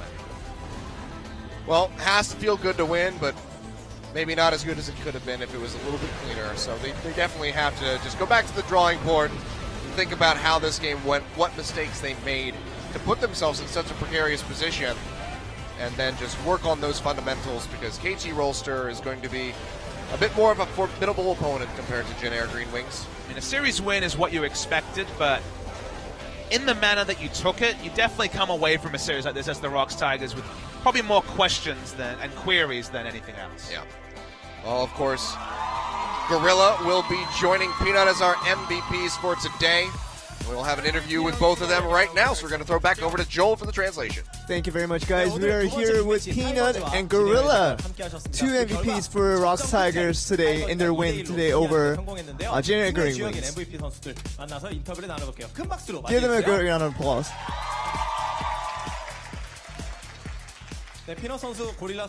Peanut, Gorilla, congratulations on your win.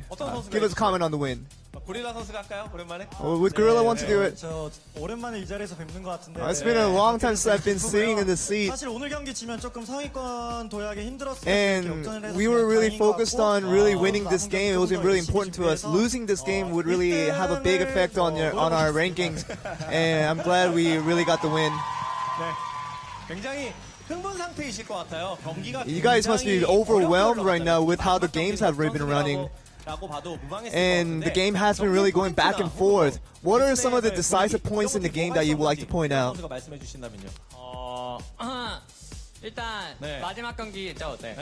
the last game being the highlight, it was a really bad performance from our team, to be honest. And with the first and second game, Smeb was trying to really carry the team with this relay, but it didn't work out that way, so he felt a lot of responsibility trying to pull us through that third game. And our team made a lot of very big mistakes, which really almost cost us the game. 고릴라 선수가 항상 좀 같이 커버해주고 그렇지 않았나요? 두 선수가 실제로 With Gorilla, you know, supporting the team, wasn't it a big help for you guys? 초반에는 뭐 탑 정글이 잘 주도를 하는 편인데. Well, with the first early parts of the game, you know, the jungle has a very big impact on the early game, but Pina was having a hard time in the early game, and he was really feeling bad for himself, but he felt like he really couldn't help the team as much as he wanted to. But you know, we try to give him a lot of confidence and say that, you know, you're doing well, and that's some of the things I think it really helped us throughout the game. 잘못했나 이런 느낌으로 좀 반응하는 것도 재밌습니다. 그러면 뭐 피너 선수의 활약상을 좀 보면서 얘기를 나눠볼까요? Let's look at some of the plays that Peanut made, and let's talk further about it. 이런 거 두 분이 만들어낸 혼자 한 건 아닌 것 같은데요, 피너 선수. Was this a very instinctual communication, or is it something that was already planned? Oh yes, this was totally instinctual. It was something that I did it all by myself. 좀 그런데 왕호가 그랬어요. 아 이거 안 될 것 같은데. I told Peanut that, you know, this was very iffy, and you know, I didn't think that was gonna work out. But I had a lot of confidence. I didn't listen to Gorilla what he had said, and I just went with it, and it turned out to be a good play. So that confidence really paid off. 랜턴 믿고 한다 그랬다가 참 재밌는 것 같습니다. 그렇죠. 그래서 이제 피넛 선수 오늘 경기에서 전반적으로 되게 과감한 모습이 많이 나왔거든요. With Peanut, we saw a very aggressive player, more aggressive than what we've seen before. 최대 강점이라고 볼 수 And we're always really highly rating your aggressive plays as one of your positives in the game. With the second game, I actually try to be a little more defensive, try to be a little more passive in my plays. But you know, as I was becoming more defensive, a lot less angles came out where I could make plays, and I took turns, and I took time to really look for new angles to go in, and that really helped me. 뭐 그라가스, 렉사 이런 챔프들 조금 약하지 않나라는 얘기가 A lot of people really don't rate Gragas and Rek'Sai very highly as you do. What are some of your comments on those certain champions? 제가 그라스를 하면 옛날에는 Well, long time ago with Gragas, I didn't have much confidence going into these games, and when I tried to make plays, it was my underconfidence that really didn't allow me to make those kind of plays that I wanted, and I really underrated the champion back then. But with Gragas, I think coming back into meta, I think it has a really good potential. That's what I personally think about it.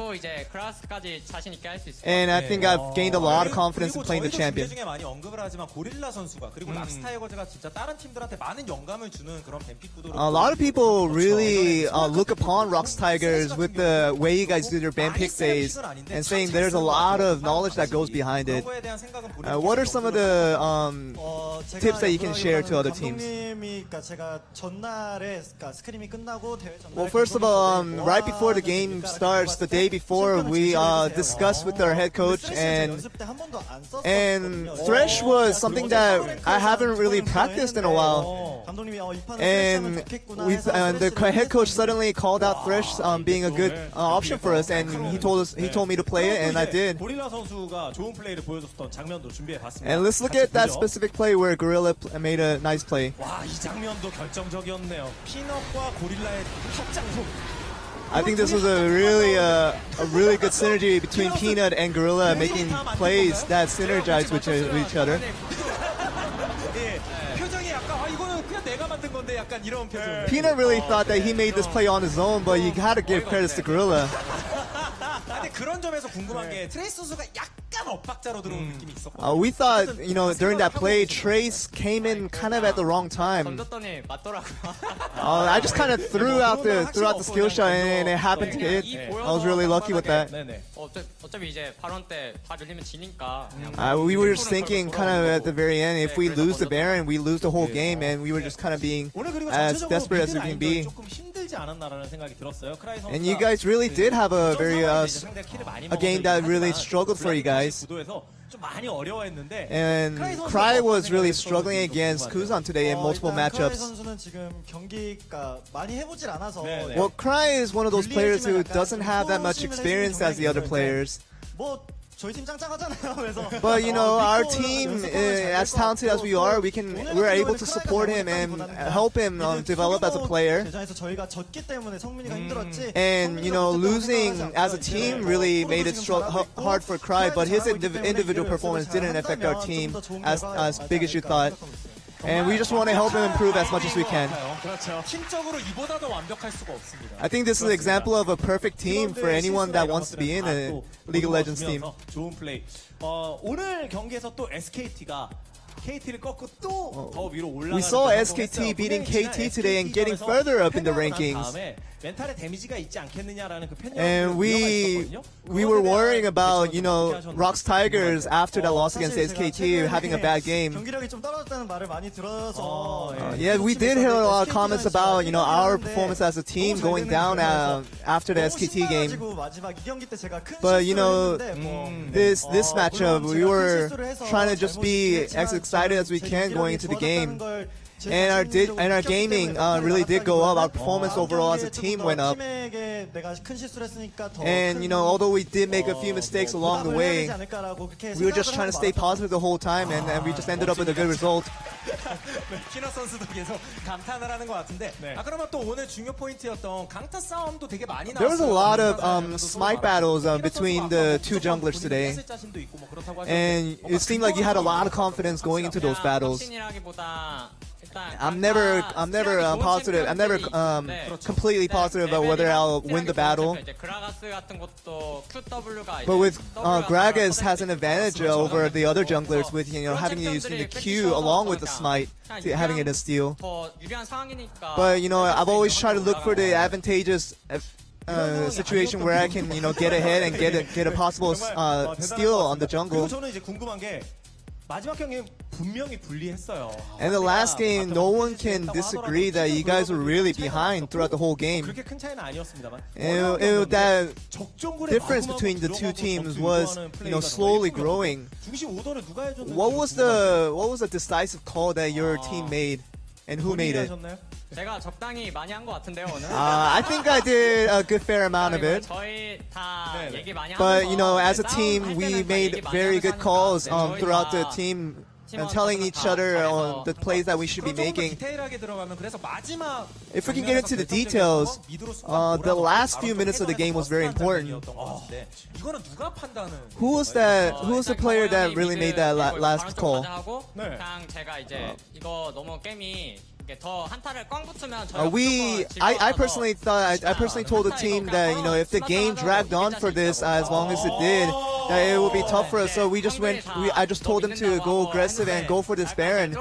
And you know, a lot of our teammates were kind of scared of it, but you know, I always try to push the team to be more aggressive, and thankfully it paid off. And you know, even if we lost the Baron, you know, we always have options to go for the Dragon, and I just thought going aggressive was the right thing to do. 와, 참 멋진 장면이었어요.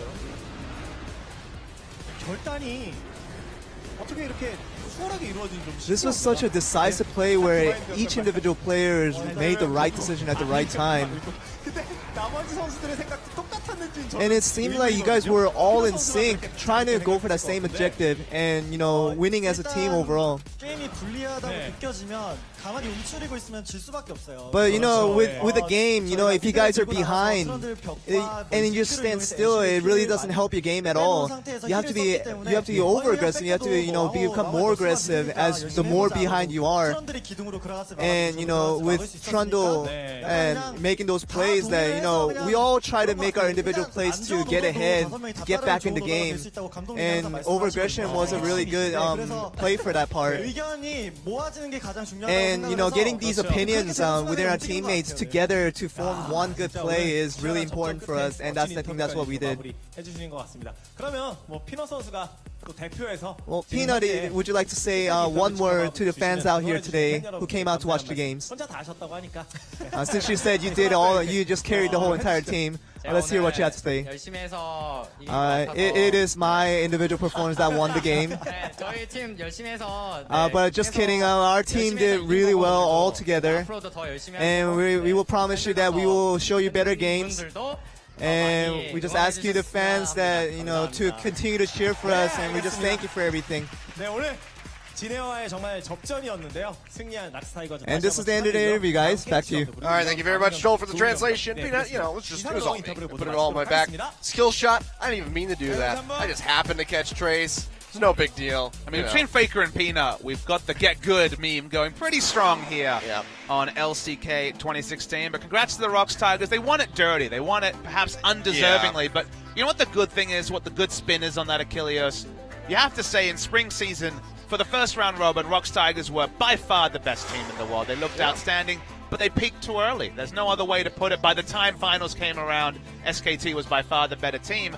Maybe there's some value into warming up, into trying things, into experimenting.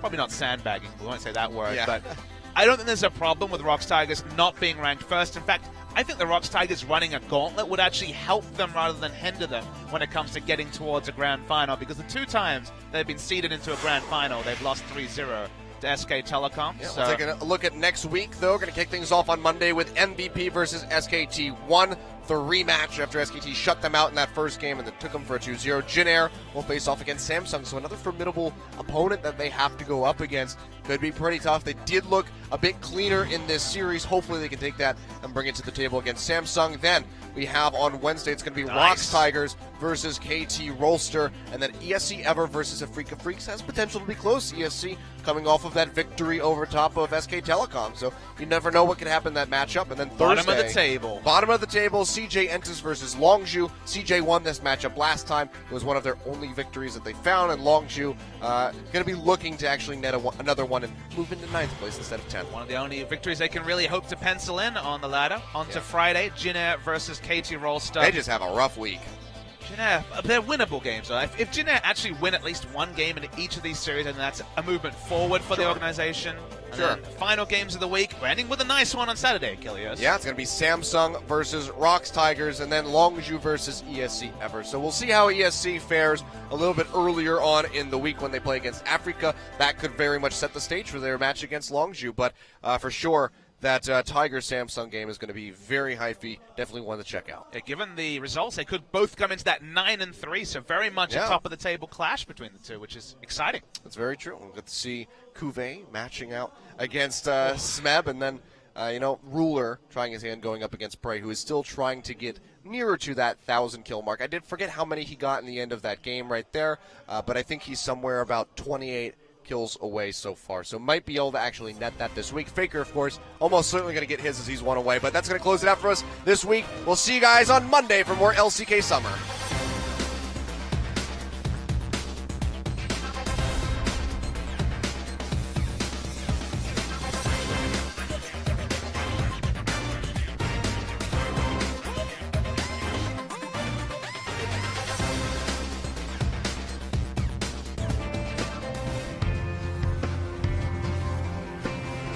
I dialed 7 digits 5 times today just to hear you say you love or hate me. I'll take anything. I just wanna hear your voice cut through the line like a heart-shaped knife. Cut me down, baby, one more time. Good or bad, baby. Yes, no, maybe. It's driving me crazy. Won't you pick up the phone? I can pick up some wine. I can pick you up in my pickup truck, and we can pick up right where we left off. Hey, bad, where we roll along. Pick up the pieces, good, ain't that good? Pick up the past and just let it go. Put down and over me, never wanna see me again. Goodbye kind of stuff. Pick up.